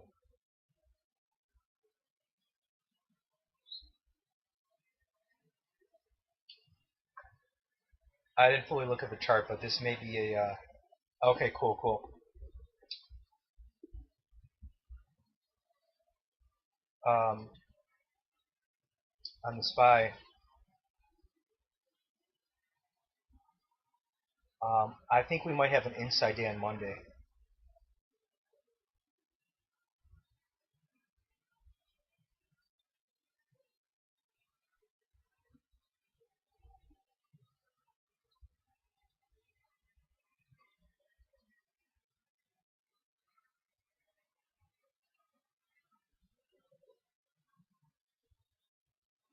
With this close, it's hard to say. Um, Before this big push into the close, I thought that we would gap down on Monday and have an inside day. With the close, I don't know. So it's tough to tell. It's tough to tell what they're going to do. But I don't think they're gonna. See, it's tough to say because we're in a bear market right now. Everyone chased the close, squeezing shorts, and then people that are fighting this shorting. So it's really tough to tell how they open it.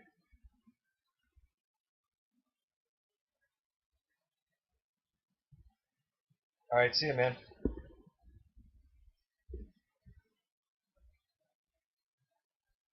So you got people that were probably short. Well, they were probably shorting the whole day. So it's tough to say because after this big move, were they shorting today? Because they were shorting here. So this was the squeeze. So if anything, this is probably trapping longs, thinking we're taking off. I would say that's a 60-40 split. 60% chance that the longs are going to get screwed in this. But man, I can't believe that close, man. I mean, it was a chase. I knew it was a chase. It did exactly what I thought it was going to do. I just wasn't aggressive enough. I mean, I would have caught at least a 3-bagger easily. I was eating too. I'm not using this as an excuse.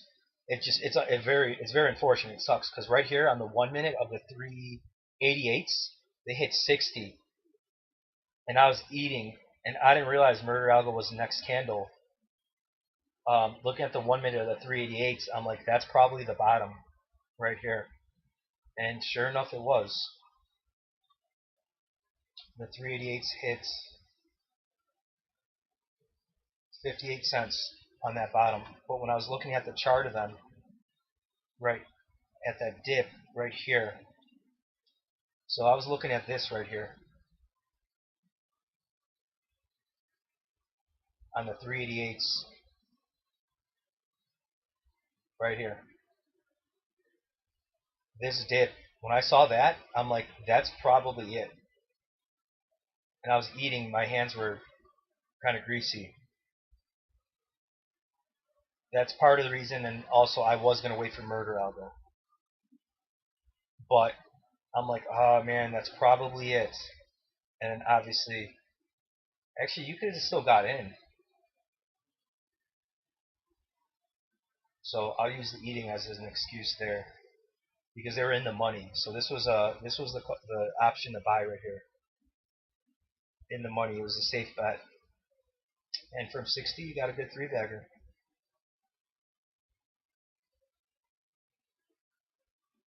And even before the close, I was thinking to get them under $1 here, but they just spiked under $1. I was gonna get them at maybe like 75, 80 cents if they gave it. I thought they were gonna flush one of these two candles here. I had a bid at 80, and they never flushed it or shook it out on either of these candles. So that sucks, because that would have been an easy double. Ah man, today sucked. If I could have caught just one contract of those, that would have made up for today.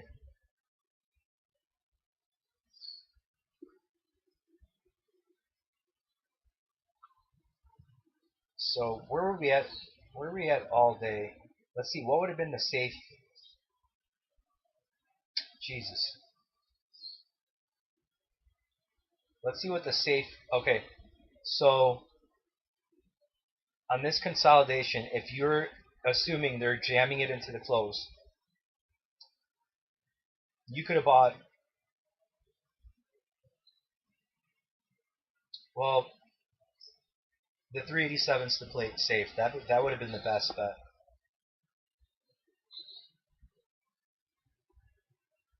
So right here, that was the trade.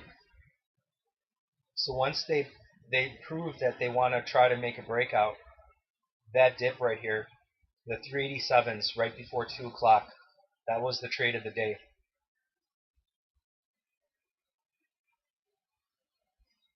On that dip, you could have got them. Let's say $1. So you would have caught a 3-bagger. That was the trade. Because from that dip, they just barely went to break even on these dips here. But the point is, that would have been not a bad trade to get, assuming they're going to have some move into the close. what's crazy is they came back to break even here. 30 minutes of time going by, you could have still got them for $1 here. That's crazy. When you look at it like this, we're above high day. Here's the back test. So that was a great entry. Look at the trend line too. There's my trend line. You guys see that? Whoever's still here. Remember that trend line I was talking about? A random trend line connecting two high days. Insignificant trend line was the launching pad for the move into the close. Jesus Christ. You see that? Are you kidding me?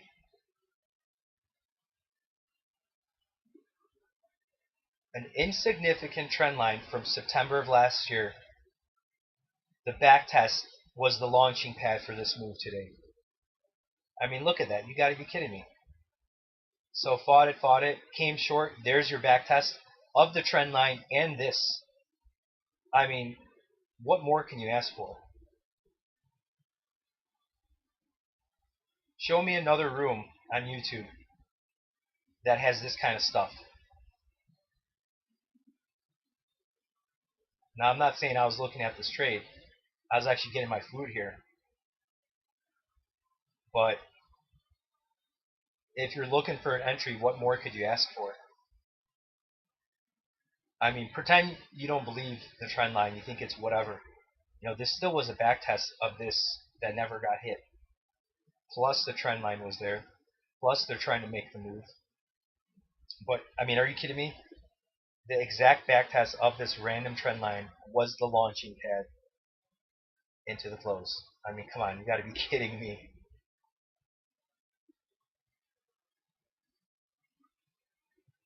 A solid 2 points ripping into the close off that back test of that trend line from September. That's crazy.